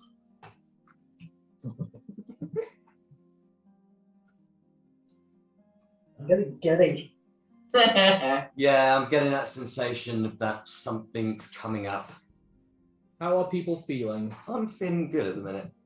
Yeah, pretty good. You're kind of leading us on to suspense. Good. Yeah, I was going to say, I want We need to to go proceed. hmm, Don't tease me like that. Here we are. There is a shrine to the Pure Maiden northwest of here. It is old. We have read what they have. It's still within this country, or is it within this city, or within this? It's within this button. So what was that, guys? Is it within this dungeon, or is it outside of it? Or It is within the dungeon. it's quite possibly where the last beast is. No, that would be in the last major corridor. That is just north of here. Sorry, I didn't quite catch that. That is just north of here. The beast, the manticore. The other 3 have been vanquished. This alone remains. It alone remains. And you wish to go to the frozen moon. I do. yes. You 4 will rest here for a moment. And he goes back to his pack. And you see him raise a hand and 2 of the females approach. And none of you can understand what they're saying. It's dog, for a better word. I'm sure 20 and Tibbles have got their ears pricked up really well, though. That's 20. Tibbles is a lot more... Oh, dignified, yes. I just turned and said, remind me to teach me how to speak that. After about 10 minutes, the 2 females he summoned and 8 of the giant white wolves head northwards, while the other 4 females and the remaining 4 white wolves start heading south in the direction of Glorin and his family. We will clear the path. They're going to kill the manticore. The manticore, the troglodytes, everything on the way. You will have clear running until we get to the frozen moon, and when we get there, we will all return to Glorin's home that we have given him. And when I know that the frozen moon is no longer frozen, we will leave. Thank you. Okay, so are we going to rest here? I should be thanking you. Okay, yeah, you guys can have a rest here. It's comfortable, there's food. You do sit with the alpha of the pack who, throughout asking multiple times, he fully admits he's forgotten his human name. He has been referred to only as Alpha or the Marked for a long time. How long have we been down here? I took over from the previous Marked 200 years ago. 200. Ugh. But White Wolf does bless with longevity. Emma, who left this as well? Do you know who left this? I hold up the bag of gems. This was left with my name. He kind of reaches out to take it. He kind of reaches out to take it. Yeah, I hold it. I hold it out. He gives it a long sniff. It was left by the Grey Wolf. That's what I'm curious. That's what I'm curious. Was there a Zedd that travelled with him? Hmm? Was there a Zedd that travelled with him? No. It was left by his Grey Wolf. He had 2 wolves, Stake Eater and the Nameless Grey. I've seen them go. After his unfortunate freezing, Stake Eater returned to Lostolf with his sword, where she passed away.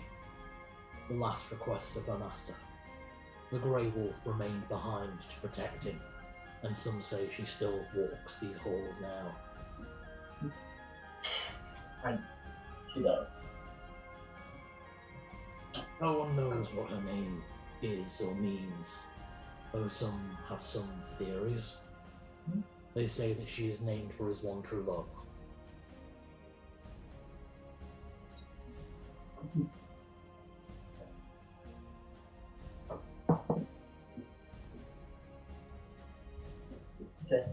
Chris is just popping to the back room. Do you want to have a quick 5-minute break? Yeah, absolutely. Yeah. Oh, in which case I didn't need to note that. Go quick 5 minutes because we're getting to it now, aren't we? Yeah. I've just handed him one extra writ of transit that has the name Mark written on it, just in case he needs to be a human at any point. He said he's been referred to as Alpha or the Marked for that long. Yeah, actually. And Zedd's the Alpha, so Mark. So he is Mark. Oh, hi, Mark. Sorry. Alright.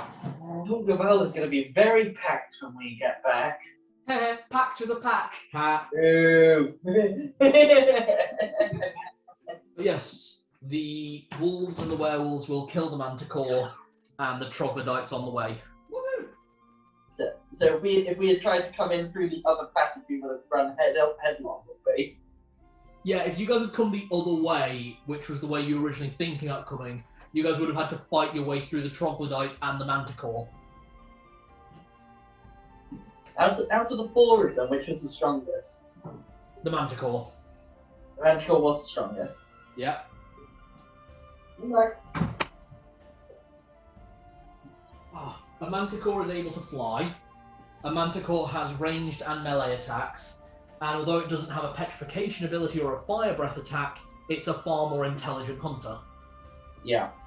I'd like to see it try to fly in the dungeon. It's not exactly a... No, but it'd still be able to get some airspace, which would fuck up all the melee fighters. Magic missile! True, actually, yeah. Whew. How long have you been waiting for this? Hmm? How long have you been waiting for this?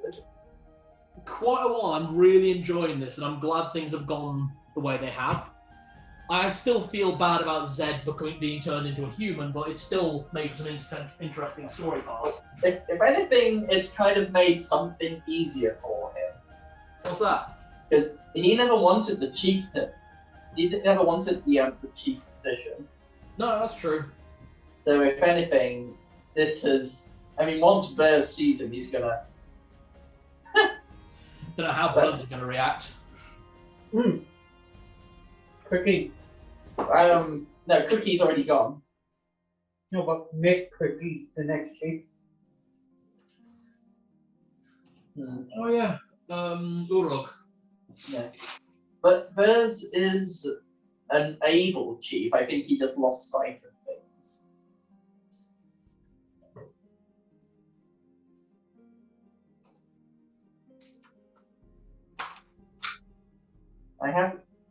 I I do have my mother's pendant, don't I? Huh?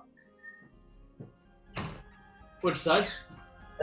From the graveyard that we met when we first entered Greyland, did I take something from the grave?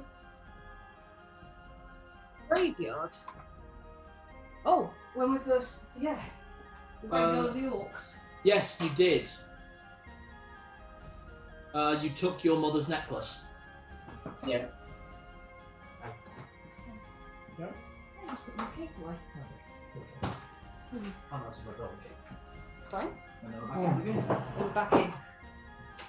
Yeah. I've given Chris. I've given the alpha guy one extra writ of transit in case he needs to be human at any point. Okay. He's been given the name Mark. The moment we, I think that the moment that we light that fuse, we're not going to need any more writs because I just basically that's it. Run, run, run, run, run. Yeah, we're going to tell them all to fucking run. Wait, an orc, a dwarf, and a child. Ding, ding, ding, ding, ding, ding. If you can edit this bit out. What's about to be said? Like, what's going on? Sure. You guys all right? Yep. Fuck's sake, that works. So edit this section out. Yeah, just I'll play in a second here. Okay.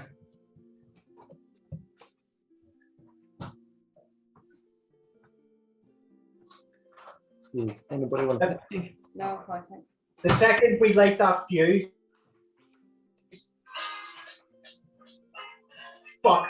Is that an advert? The Benny Hill theme.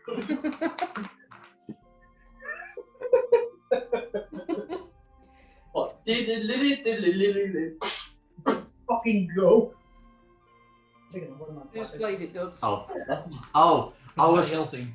Oh, not just a Benny Hill. I was imagining Hog Wild from Crash Bandicoot for a second there. While you guys are having a long rest with We're having a Mark. long rest. Hmm? Are we having a long rest? Yeah, then? long rest. Right. Hello, HP. Yep. Could he fill us in on any info he's got about the Pure Maiden Shrine?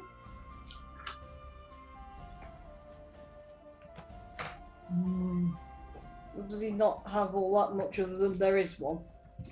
He knows there is one, and they have scoured it to an extent. Okay, if that's the case, then we'll probably inform him of how fast they need to run, because we're about to rearrange Brayla. Yeah, sure. Well, I think they're going to get out before we one thing. Sorry, lots of questions, lots of things. I was looking for. Ah, there it is. Sorry, I was looking for the information about the Pure Maiden for you. That was the first thing you said? Sorry, I thought you were looking up for notes or something else. So. Oh, no, it's alright.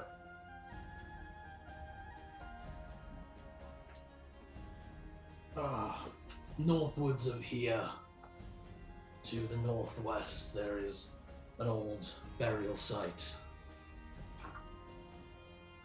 It is where the worshippers of the Pure Maiden came to be.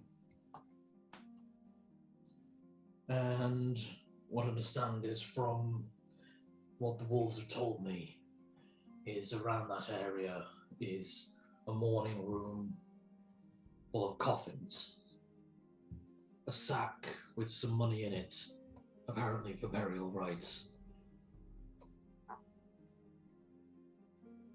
and many different rites that were performed here when the city of Brayla was allied to the Pure Maiden's Way. Aside from that, there's nothing interesting up there except for a strange room full of works of art, paintings. I don't know their purpose or meaning. We have not sunk what they offer. We might be best to collect those. I have a feeling the artist wouldn't like them to be destroyed. But my claws. Narlock just gets the gold symbols in his eyes, just a ching. What's in your eyes?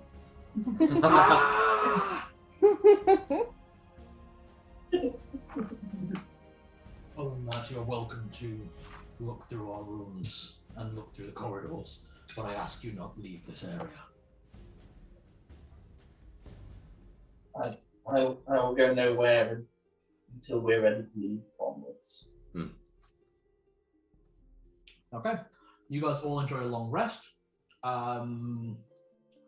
You didn't realize how tired you were getting from traveling so far under here. You've probably been traveling for a good 8-10 hours at this point. Finally, you're woken as the wolves returned, battered and bloodied, but not one of them missing. All 8 wolves and both of the female werewolves return. And Mark, let's call him, comes to the 4 of you, kneels down. My mates have returned. The manticore is slain, as are the troglodytes. We may carry on safely to where the frozen moon hangs. They, your mates need healing. They will be fine. You will need your strength for what is to come. This would be the point of where you'd save the game, isn't it? Oh, yeah. Begin the save scumming. Hang on. Save the game. Would you like to save the game here? Yes, please. Do that thing where you double save just to be sure. I'm making my files right now. I reload at this time, both guns ready to go. I prepare on my waist my oil bombs, which I kept. The oil bombs didn't go with the gunpowder keg and that. The oil canisters did, but not the oil bombs. I wanted them separate. Everyone And makes I prepared stink bombs as well. And just whatever I can use to my advantage. Yeah. Everyone make sure you've got at least 1 healing potion to hand ready, just in case. Yep. I rub oil of haste all over me. That only lasts for a minute. Alright, I'll wait. How about the oil of slip? Can you apply more than 1 oil at once? Potion miscability. But it's oil, not... Yeah, you counteract one as the chance of it. Oh, alright then. You've got to have one at a time. I shall hold until something happens. And the oil of slipperiness only lasts for an hour. Okay.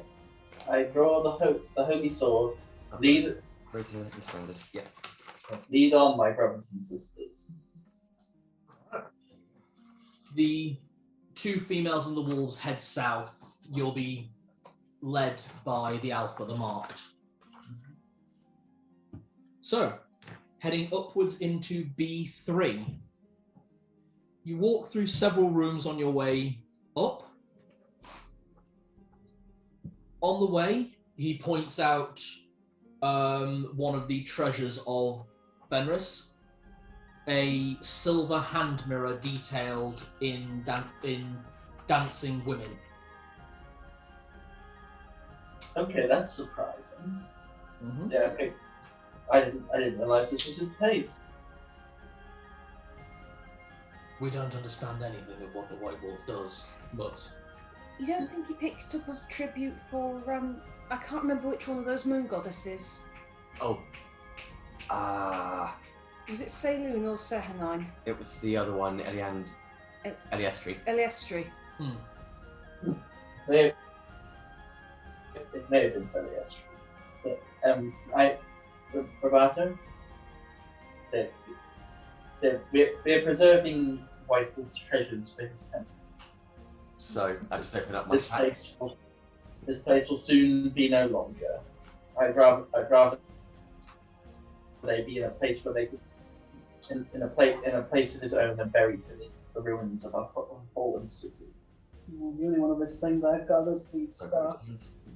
Oh yeah, so you've got the 10-foot pole. I've got the scroll.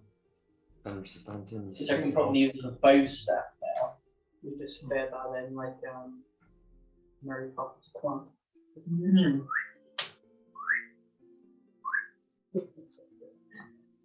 Okay. Heading further upwards, he leads you through a side tunnel rather than going directly for a room.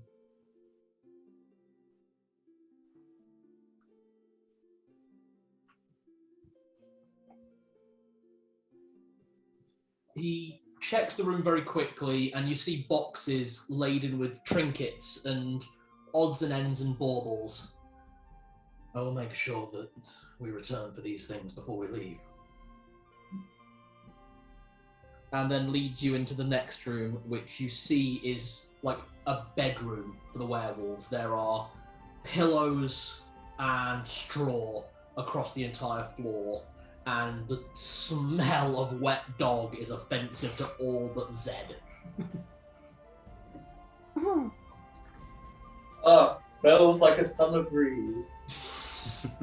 Heading through the room, you reach the far end, and he reaches down and picks up a bedroll and offers it to Roberto. You seem to be collecting the treasures. Thank you. I just open up Yep. the bag. The bedroll is old and worn and covered in patchwork repair. And whereas one side is clearly held down with a leather belt, the other is tied with rope. The only treasure we did not preserve was that ratty head. Yes. Okay, I'll get you B3. Yes, the ratty boar's head. We did. No, I think it's a little bit beyond repair now, even if I did sanctify, exercise, and do whatever it was to remove whatever evil is within it. Here you are. Alright. Even then, was that really a treasure? You're coming out via the southern side, yeah. Across down here. It was a marker, so it's still an artifact from his adventures, no matter how good or bad. True. See, I don't think even he would mind us not preserving that one. It seemed like that one was just a memory of one of his companions being a bit of a tit. Although we did keep the potion that he gave us as a True. cure disease potion. There was a cure disease potion. Oh yes, it was a cure disease potion.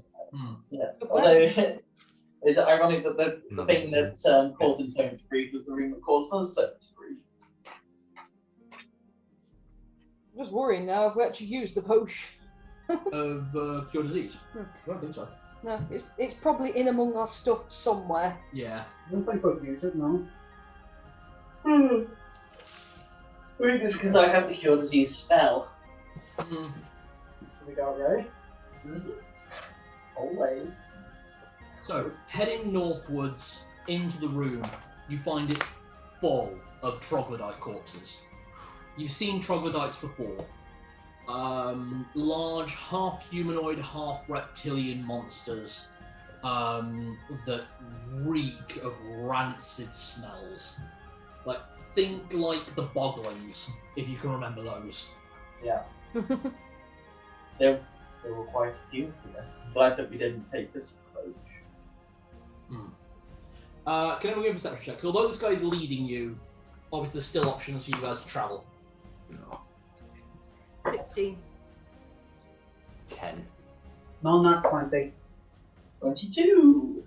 Narlock and Zedd, you both see to the right of the room, left basically under a rock, but it's clearly been uncovered so you can find it. A green hat with a pheasant's feather. He was a ranger. I know. I just kind of remember you telling me it was also used to be the thing you used to wear to start parties. Roberto. Did it made him look fancy? I can note that. So, green hat. You're going to have so many artifacts for the temple. You're going to have wolves lining up to be blessed. It's good because it reminds me when I first entered that place, it was a little bit run down, to say the least. Okay. You're going to have people coming from miles around now. Continuing onwards, that direction, there is a split. The marked says The way we go is around that corner, but if you wish to explore these rooms, I will wait. You don't have to, but I know that adventurers look for things. And you've got the 2 rooms either side. Can everyone give me a perception check? Narlock, could you give me a listen check? 9. 13. 22. 11. 11. Zedd, the 3 of you can't really hear anything. You can't really see anything. They just look like 2 rooms to you guys. Zedd, you can hear a whimpering noise from the left-hand room to you, which is the northernmost room. And there's like a whistling sound to the right. Someone crying. That's it. In the room to the left. Is the door open? Yes, it's an open doorway. I peer around the door frame. You find cells, what look like an old dungeon. And as you look in, you see dogs, cats, all variety of species. They all look like strays. And as you come in, they're whining. You recognize that sound from spending so much time with dogs yourself. It is the sound of hunger. And they're clearly hungry, whining for food or water. And as you approach, you can see in their eyes these are completely docile animals. Why? I asked, why are they kept like this? The marked follows in. Do the rest of you go as well? Roberto and Narlock, can you two make me nature checks? I think I have to roll at the base.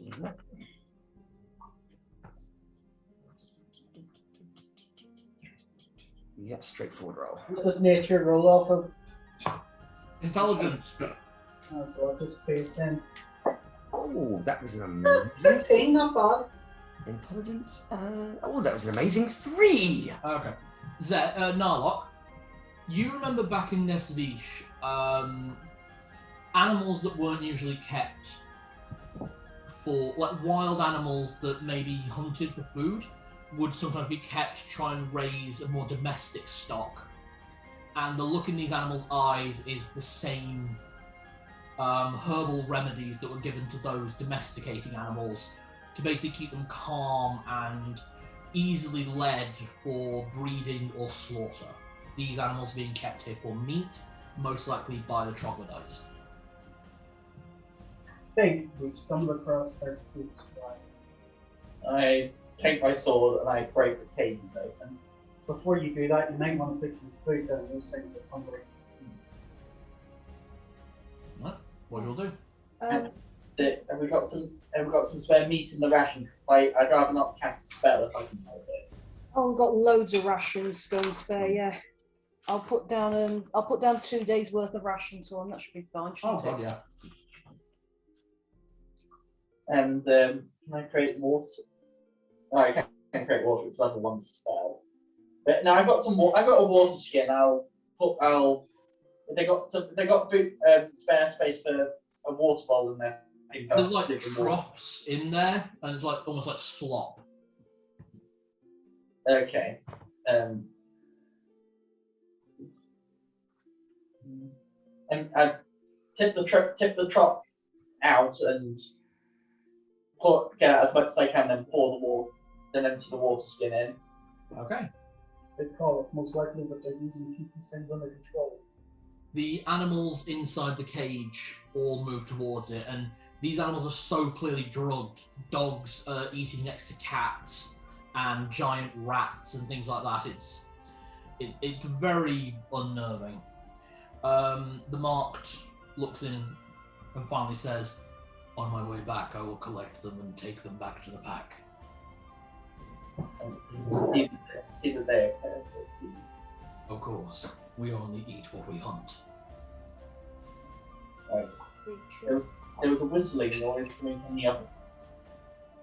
I'm not sure if that means that there's wind getting in, but it may be working.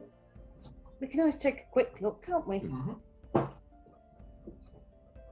Should I sneak in and check the traps? Yes, you can. You sneak in, give me a perception check. Before you... Actually, it's part of the same roll. 11. No traps as far as you can see. Looking into the room, you find exactly the same as the last one. Cells, but these are all open. And in the cages, you see bones. On quick inspection, humanoid. And sat directly in the middle of the room on a small table is a stone chest. It's whistling. Well, it's kind of just in this room, the wind's kind of catching, it's the whole emanation of the room because it's so empty. You know when a room is so empty it's loud? It's that. Okay. I'm going to stealth over and check the chest for traps. Give me a stealth check. He's again, right? Well, that's 25. You're pretty certain you're stealthing. Now give me your search. Sorry, what was the light level like? It's fairly light in here. Okay, it's still 25. And now I give you a check for traps. Yep. That's 12. As far as you can see, no traps. But you're not sure. I get my lockpick. It's not locked. I poke it with my sword. Ding ding! Nothing happens. You all hear sound of metal on stone. What are you doing in there?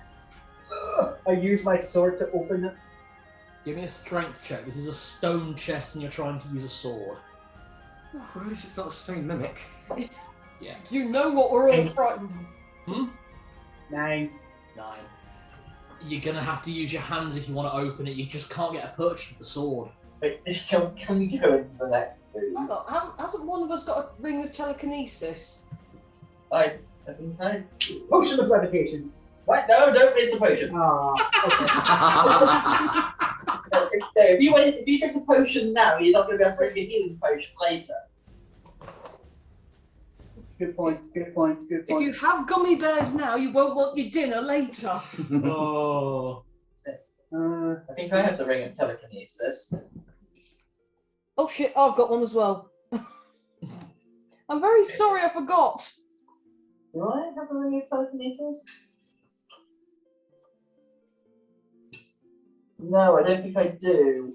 Oh, I think that's one of the ones we used to. Yeah, one of them got shattered. So Celadine is a mimic. Oh, is it a mimic? Give me a advantage check. That's cocked as fuck. So. That's 17 on the dice plus I don't know what. Difficult to tell. You've read about mimics and mostly they're wooden. You have heard about stone mimics before, but there's very little description on them. In the same way as description of like ladder mimics. Was that in volume 2? There are so many different things a mimic can become. It's difficult to get a read. You've not got any more of those potions off the... I just get really annoyed at the thought of being a mimic and say, okay, Wait. we made the same deal with your friends. If you'd like to have some of the food that we summoned in the other room, you're more than happy to have some of that rather than taking my hand. I've got an idea. Hold on. No, what were you doing besides that? Just talking to it and telling it we can offer you as much food as you want. No response. Roberto? I was going to say, Zedd, you've got the helmet that can read thoughts, right? Just to be absolutely sure. Sorry. I Is this box thinking? As you emanate your thoughts towards it, there's something there, and it's difficult to really get a purchase on this chest in terms of like with telepathic magic, with psionic magic.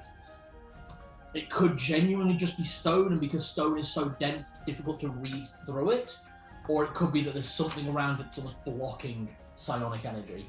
Or the thoughts around you are so loud and paranoid, it's throwing you off. it's almost like it's warded. Alright, you know what then? There's something I'm going to do. But Instead, Celadine's idea doesn't work. Instead of opening it like this, Right? I'm going to go around the other side and open it like that, so I have a reaction. Okay. First, though, I will point my staff at it and cast Dispel Magic on the fucker. Okay. You see a fizzle of magical energy. No idea if it did anything. I try reading. I try projecting my thoughts to it again. Same thing again. Either that dispel magic did nothing, or there's nothing to read here. It's impossible to tell. Okay. I just go, right, you know what? Come on then. Wait, I've got one. I can do. Go on. please. Free cast on my staff. It's a free one. Detect magic. Is this thing magical then? Or are we just being paranoid? You're just being paranoid. There's no magic on it. Son of a bitch. It's not magic. Okay. Narlock, do you open it? Yep. Same way you were planning? Yep. Grey smoke emanates out from the chest. Run! Fucking run! That's it. It's very old and dusty. I actually hate you. No, you don't. It's an empty Hello. chest. They can peer inside. Oh, it is fucking full of loot. All right, that's it. I reach into my own satchel, so not even bag of holding, and get my pickaxe. Fuck you. You break the stone chest. I'll drop a level 1 spell slot to identify anything magical in it. Okay, there's a fuck ton of stuff, I'm not going to lie. Right. And I think after doing this loot, I might need to call it tonight, guys. Just because Okay. I've got work in the morning. Okay. I know. But to be honest, we're playing again in 2 weeks. We're going to have that mega session, aren't we? Yeah. So is this the loot in the chest? Yeah, this is the loot in the chest. Looty the booty. Okay. So, non-magic loot. There is...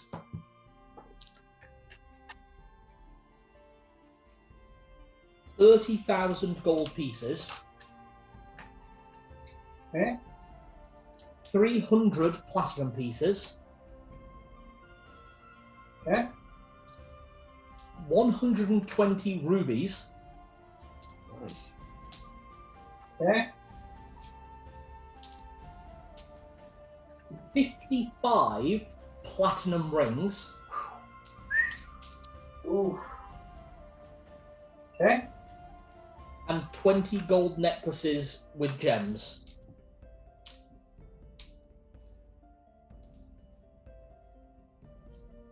I take it that this was the Manticle's loot hoard. This is the horde of certain enemies you may not have fought, because I'm going to put the loot in the same place as enemies. Okay. So I've got those. Right. Okay, magic items. Oh boy. There is a +3 greatsword. It's useless to me. There is a sword that appears to be made of bone, for the most part, except for the shimmering metal blade. It has some kind of enchantment on it that makes it very powerful, but it's unreadable. It's just very powerful. Can't tell what this one does, but it's powerful. We can get it appraised by somebody when we get out of here. It looks like a powerless sword. Actually, yeah, it looks, like you say, a bit like a Barla's sword. A bone sword, it matches his ship. He has a hammer which is solid metal. He doesn't have a sword. No, making a joke about how bone. Oh, but it 'Cause he's a matches lich. Apala. Sorry, I thought you meant Apala's sword, because Apala doesn't have a sword. Sorry, that's me not following. Quite tired. Okay. A +1 dagger, +4 versus reptile. Yeah, this shit gets weird sometimes. Basically, it's a +1 dagger at all of the times. If you go against something that is a reptile, so a dragon or like the basilisk, then it's +4.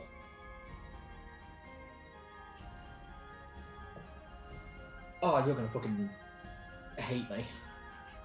There is a set of +4 splint mail. Oh well. Just in case if I do want the upgrade, just by 1. A +5, yeah, a +5 shield, which in the party only Roberto or Zedd could wield. I've already got a decent shield, haven't I? I found one already. Yeah, I think yours was a differently magic. I think yours was like a spell repelling shield.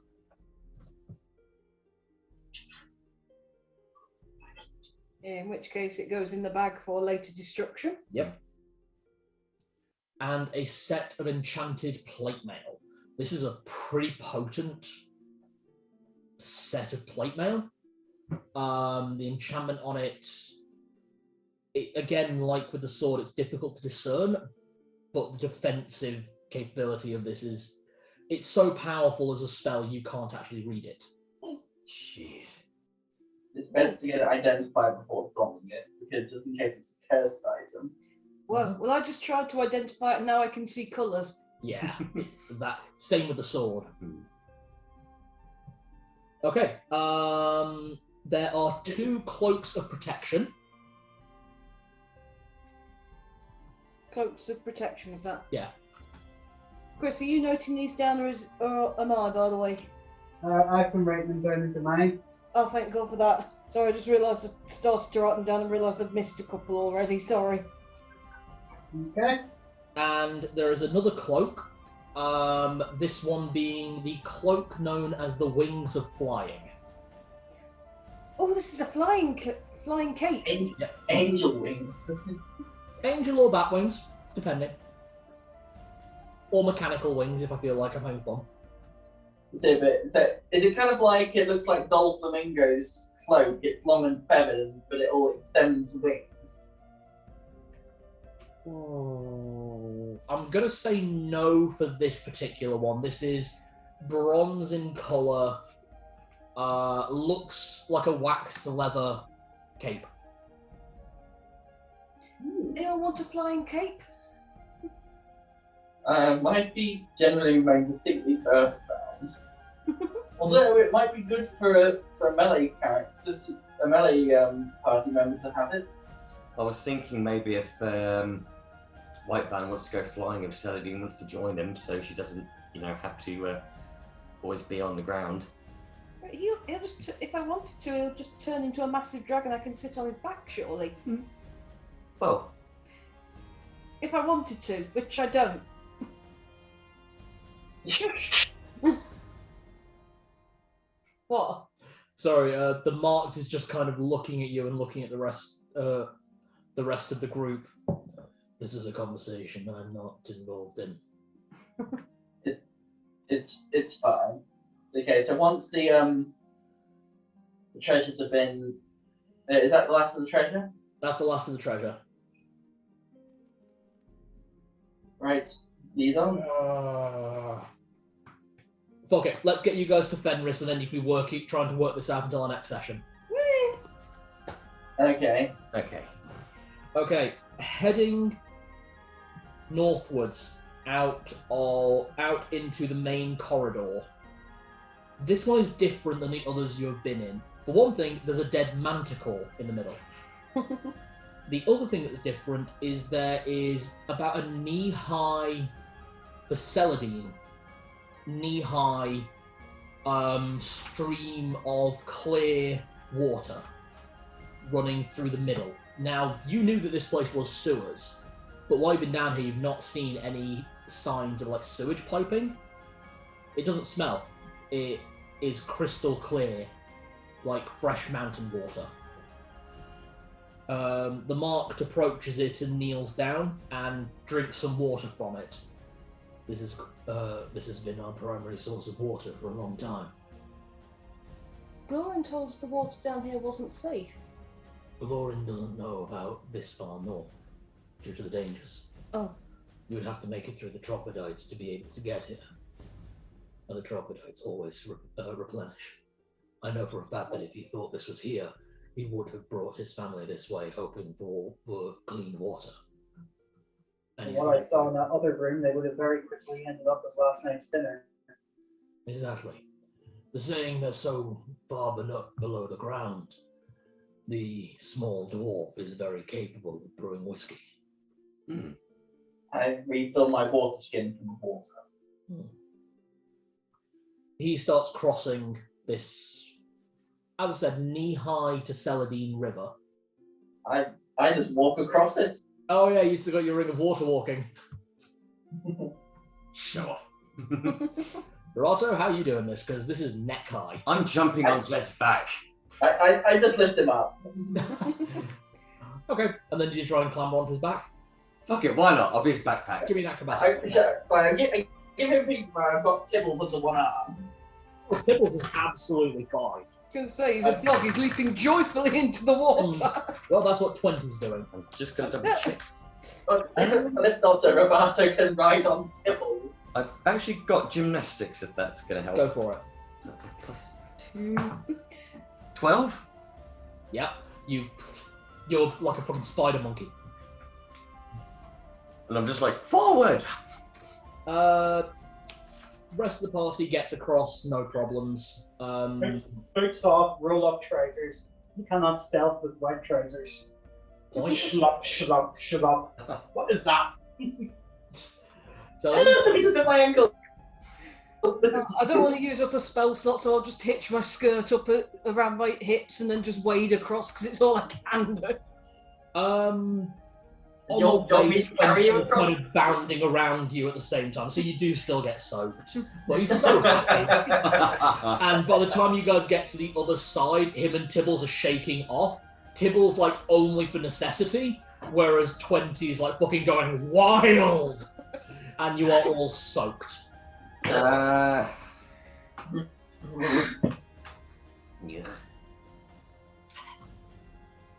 Remind me to put him through obedience training back at the temple. Please, I don't know how you're supposed to teach these. Beasley, can you get him to behave? You get the impression Do it like this. What do you want? What do you want him to do? But stop shaking for starters. Yeah, I'm on the check. I don't have animal handling, and you know I don't. It's a wisdom check. Wisdom check. Oh, okay, I get a +1 to that. But I rolled a 2. He does stop. He does stop. But it's clearly that kind of excitement, like he just wants to start again. But he stops. Okay, good boy.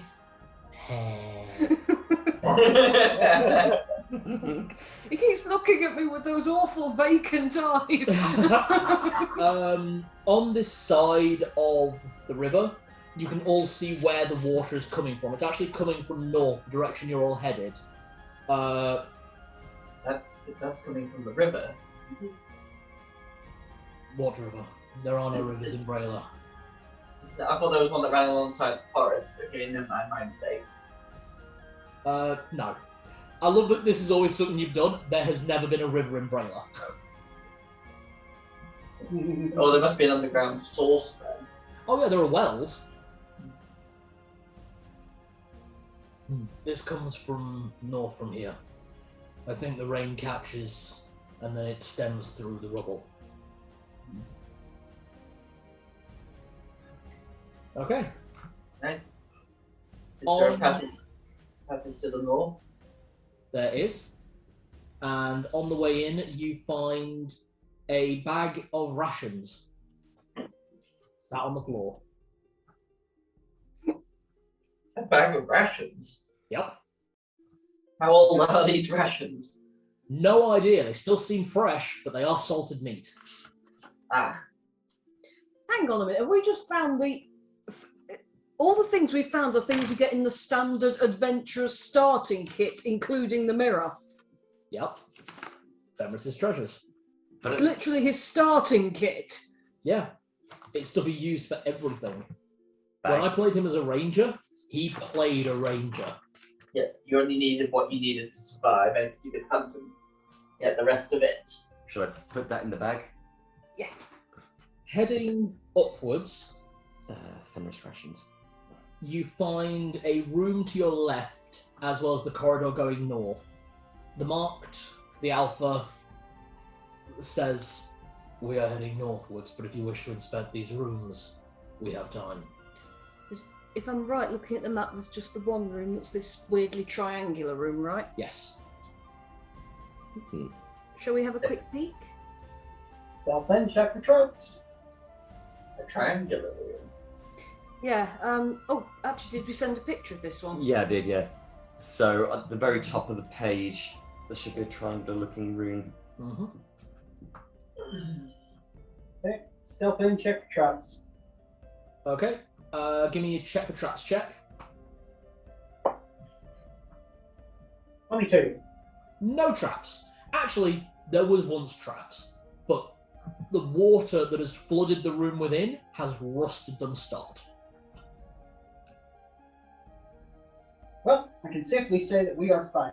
This big giant thing was supposed to swing out and hit us, but it's so rusted, I think it would fall apart sooner than tumbles.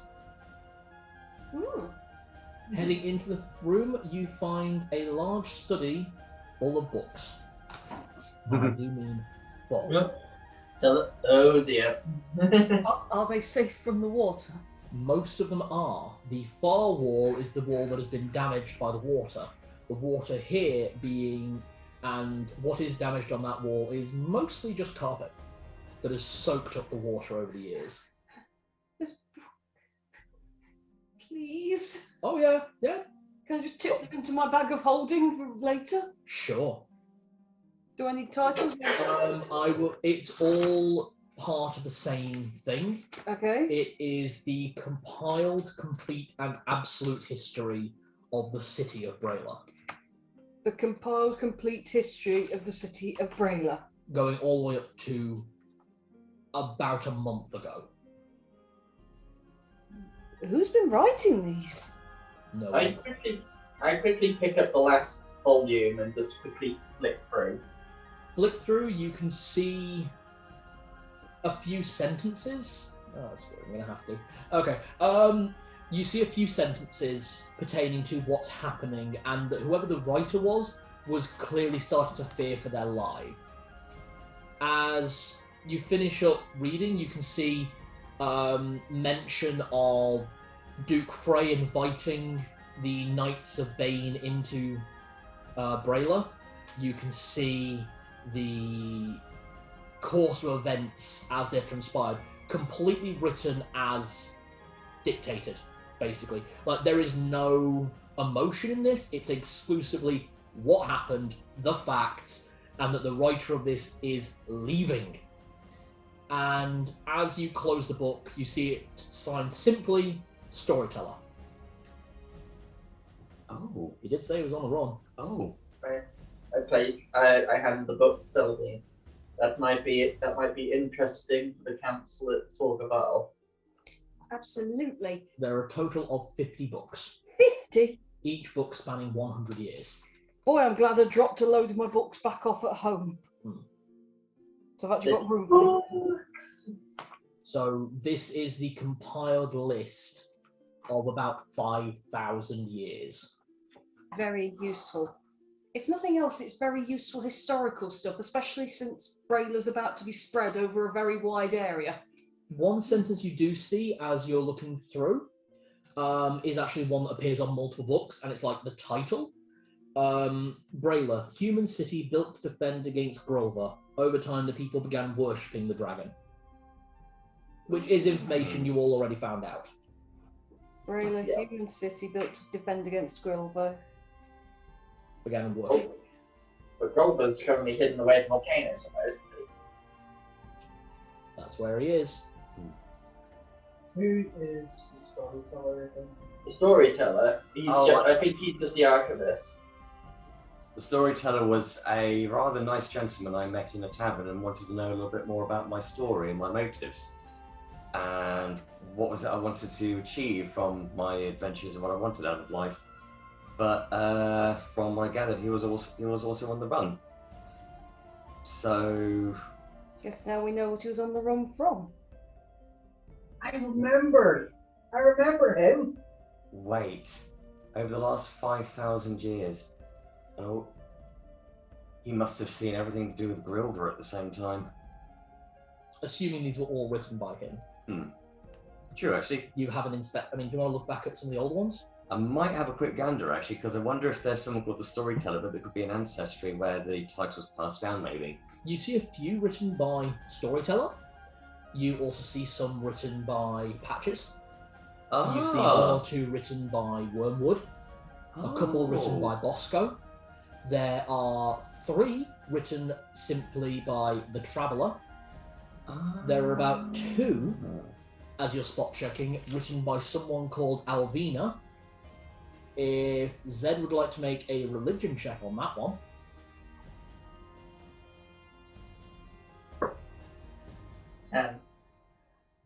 Name rings a bell. You don't know where from. Basically, it looks like these have been written by a lot of people throughout history. Some you know to be immortal, like Patches and Bosco, who you did run into back in Dale. Wormwood's a bit of a curious one, though not to you metagaming players. Worm was just somebody who just runs different shops. So I don't know what you're talking about. One shop. It was one shop. Obviously, you met the Traveller, the god of chaos and change. This name Alvina sounds familiar to Zedd.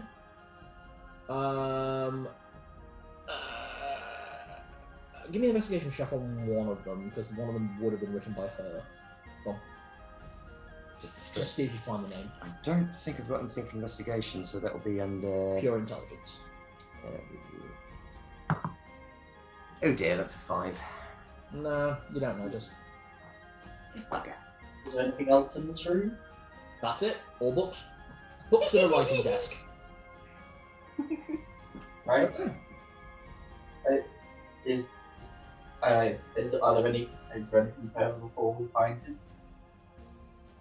There are more rooms, but I will take you the most direct route and then leave. We have not been able to solve how to free him, and even if we could, he told us not to. Okay. It would appear the White Wolf has made the decision that if you do not free him, he will never be freed.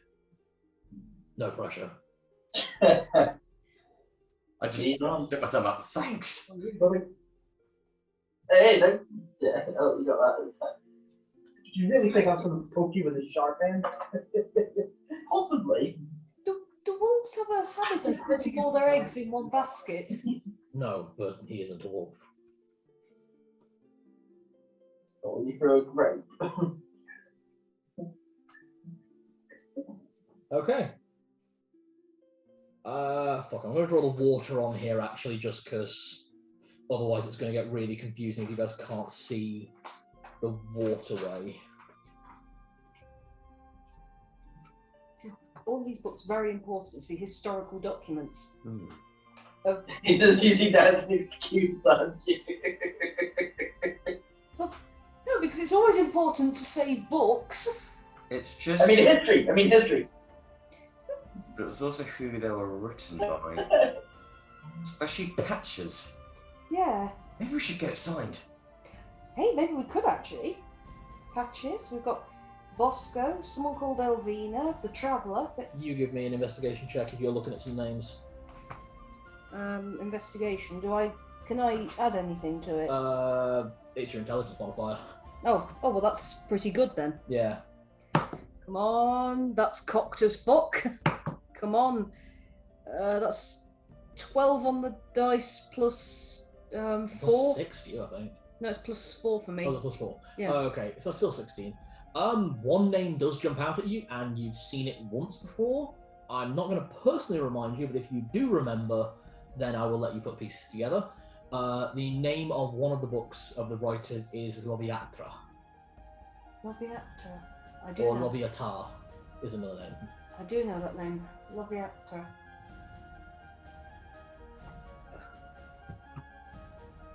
Just trying to think. I feel like that's the name of a god of something. Is it? Or is it? Wait! Isn't that? That wasn't the Arch-Chancellor's first name, was it? No, that was R something. Something Ferruccio. Yeah, I remember this. It's Arch-Chancellor Ferruccio. I know the name Loviatra, and that's really annoying me.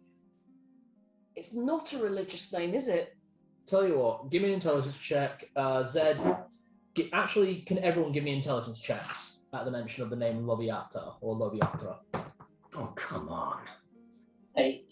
7. 3. 10.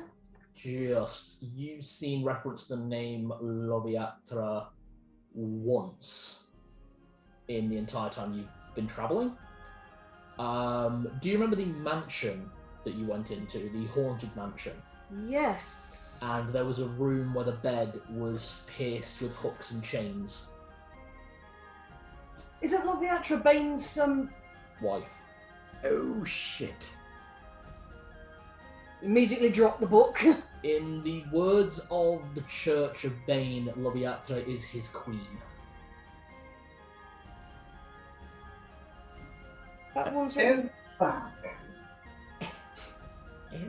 There again, there are people that do name their children Jesus.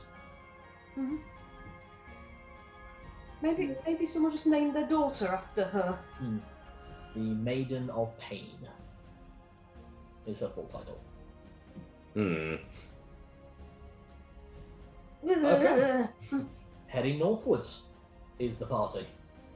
The party is heading northwards, yes. Very good. Yoda.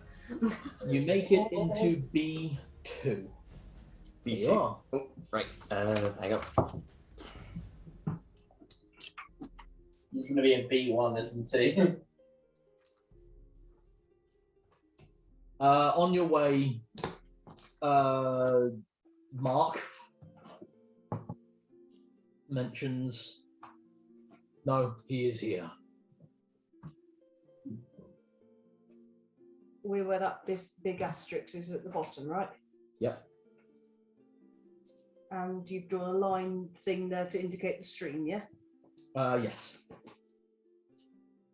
Does it take? Yep. Okay, good to send you a picture. Yeah, seen it. So, which room is he in? I will lead you. And he leads you up, following the stream as far as possible. Going, literally just following the stream as we said. On the way, you find a fishing net that points to the third corridor up. Yeah. Sorry, The one that follows the stream, yeah. Yeah. So you found the fishing net here. The fishing net is, again, patched, remade. Looks like it's made from about 3 or 4 broken fishing nets all tied together. That's going into the anchor holding. Mm-hmm. Following the river, you eventually come to the crossroads that you'll see. Outside the left-hand side are a pair of good knee-high walking boots and a thick wool cloak. He is through there. Now those I do put with care into the bag of holding. Yeah. Again, they look slightly mismatched and slightly cobbled together, but these look like they've been really well cared for. Which room? The one to the left. This one. Yes, that one. Okay. Okay, the big rectangular one or the tiny one next to B1? The big rectangular one. Okay. You walk Right. into So, where I got my sword drawn, but I walk in, make my way forwards. For you. Walking into the room, you come out in a well-lit rectangular room. There are 4 lights, one in each corner of the room, illuminating the entirety so you can see all the way to the far end. Inside the room, at exactly the halfway point of this area, lined at the floor with salt. Some of the salt casually floating in the air. Not rising, just still, stuck. Looking into the far end of the room, you see a mismatch of equipment. Spears, arrows, crossbow bolts, throwing knives, gold coins, silver coins, platinum coins, gemstones and other such things. And floating, as if having just taken a step and no further, is the form of a man, about 6 foot in height. Good leather boots, hidden beneath a patchwork coat with a thick wool lining to keep him warm on cold winter nights. You can barely see the face, as it looks only half back, as if just in mid-sentence as stepping through. The long white hair, thick with grease, pulled back into a tight ponytail and then pulled up in a tight bun at the base of his neck. You see the great sword on his back. You see the spear next to it, as well as the short bow at his hip. And you know this to be Fenris, the mortal form of your god. And you can see just the left side of the face, a slight curl of a smile, as if he's just worked some great mystery out. And on the entire side of the face, you can see a myriad of bruises, scars, cuts, wounds, and a very bad shave job that gives him half a goatee on one side, appearing into a full beard on the other, as he clearly broke the blade that morning. Here is your god, stuck in the tableau of his own idiocy. I do take a second just to kneel and pray. Sorry, the level of irony for me on that one. Just a quick prayer for finding him, and that I will release him. Right. To release him, we need to solve some sort of puzzle. We need to know what the puzzle is. Can we examine the room? I'll do a detect magic to see if I can see anything magical in here. There is a fuck ton of magic right in front of you. Like, that whole section, that is a fuck ton of magic. Oh. And it is a mixture of divination, transmutation, and illusion magic. All right. I look on the floor. Is there runes or anything on the floor? Nope. Anything on the walls? Only the 4 lights. So 2 of them are beyond the magic where the salt line is. That's and correct. 2 of them are back here. Yep.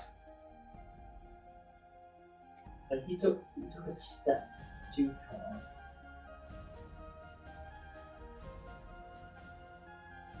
Is this room a reflection along the salt line with one side filled with magic and the other side just plain air? It is exactly at the halfway mark. Because I have an idea. Firstly, light that torch that we found and let's use that as a source of light. Secondly, light the candles. They aren't candles. What are they? Drift globes. Magical globes that shine bright. Can everyone give a perception check? Because you are looking around, actually. Actually, no, you've been a dick to me last year. I was changing the dice. 14. 23. Ooh. Natural 20. 5. Both you. Fair. Okay. Zedd, you are looking around and you can see that the only thing within the other side that appears to be moving is that salt closest to the bottom edge. As you look along, Narlock, you've seen this as well. There is a small trickle of water going along the southern edge of the room and out, probably to rejoin the river below you. And as that goes, it takes with it some of the salt. Initially, it looks like the salt is just the salt that's on the floor, whereas as you look closer, you can see the water is taking salt away that's inside the magical boundary, the area of stasis. I wonder. Create water. Where? Wash the salt away. You wash the salt away? Washes all the salt away from the bottom, including the salt that was inside. So water can go through it. And it takes away what's ever inside.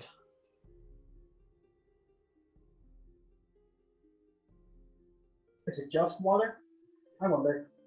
Robo constricting, can that go through? You gonna try? The metal sphere. Hmm? The metal sphere, did you say it was in there? There are a few metal things in there, yeah. Grab a random throwing knife and pull it out. Okay. As soon as it hits the barrier, it stops in midair, but the coil continues going until, before you realise, the entirety of the rope of constricting is trapped inside the area of stasis. Okay. I might be... Zedd, can you cast Create Water more than once a day? Yes, well, I can cast it up to 3 times. Look, this might be completely stupid. Do you want to try casting it on him? Look, can you try and wash him out with... If it can move the salt, I mean... I don't want to drown him inside if it fills the sphere. That was magic and magic. I can try. What about... If I see it filling the sphere, I can... Okay, you're going to cast it on Fenris. I cast it again. I'm thinking not against his head, just enough to try and wash him away via his... It kind of creates a fountain that just pours over him like rain. Oh, okay. Okay, you create the water, it bounds up, and as it does, out comes the body of Fenris. What? It was that simple!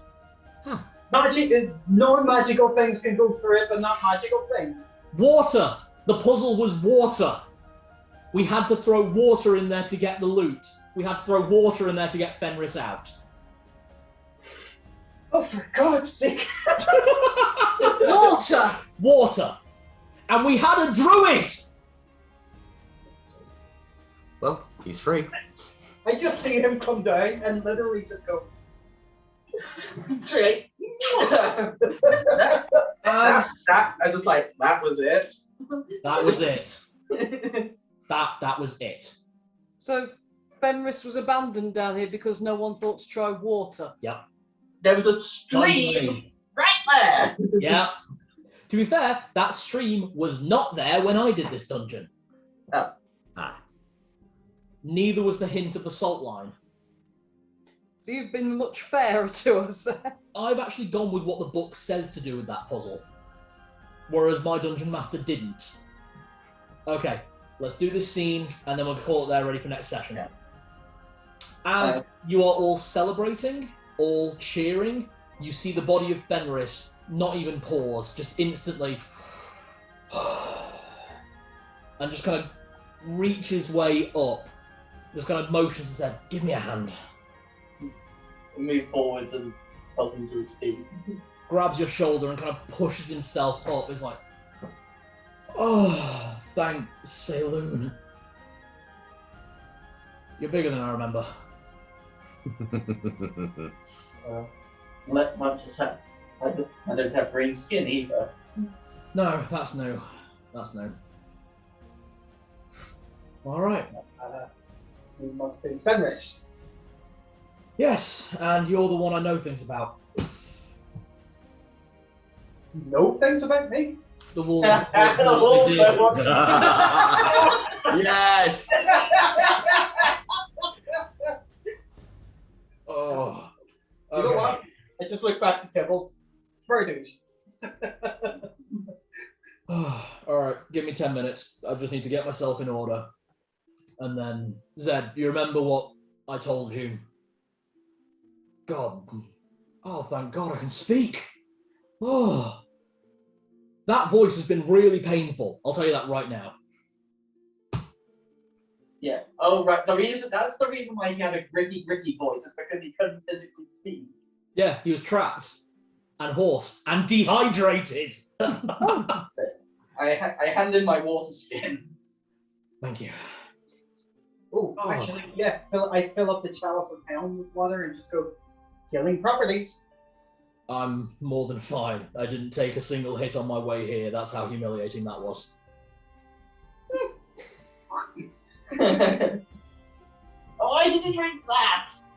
Chalice of helm, it's my water from my water skin. It's a healing potion. It's not a healing potion. It's a healing effect. Oh. It's like cure wounds. Oh, okay. Okay, give me 10 minutes, get myself together. Zedd, do you remember what I told you would happen now, yeah? You plan to ascend? I have to test you first. Ah. So yes. that you can have this. And he grabs his sword and brings it over. Have you guys played Dark Souls 1? Nope. Just really quickly, look up Artorias of the Abyss. His greatsword. I mimic his motions with my blade. Oh. Your pack versus mine. And we'll be doing that in 10 minutes. Esther! Starts calling around, and then the grey wolf pads out from behind you all. And she just nuzzles up to Fenris. So we're all gonna face Fenris.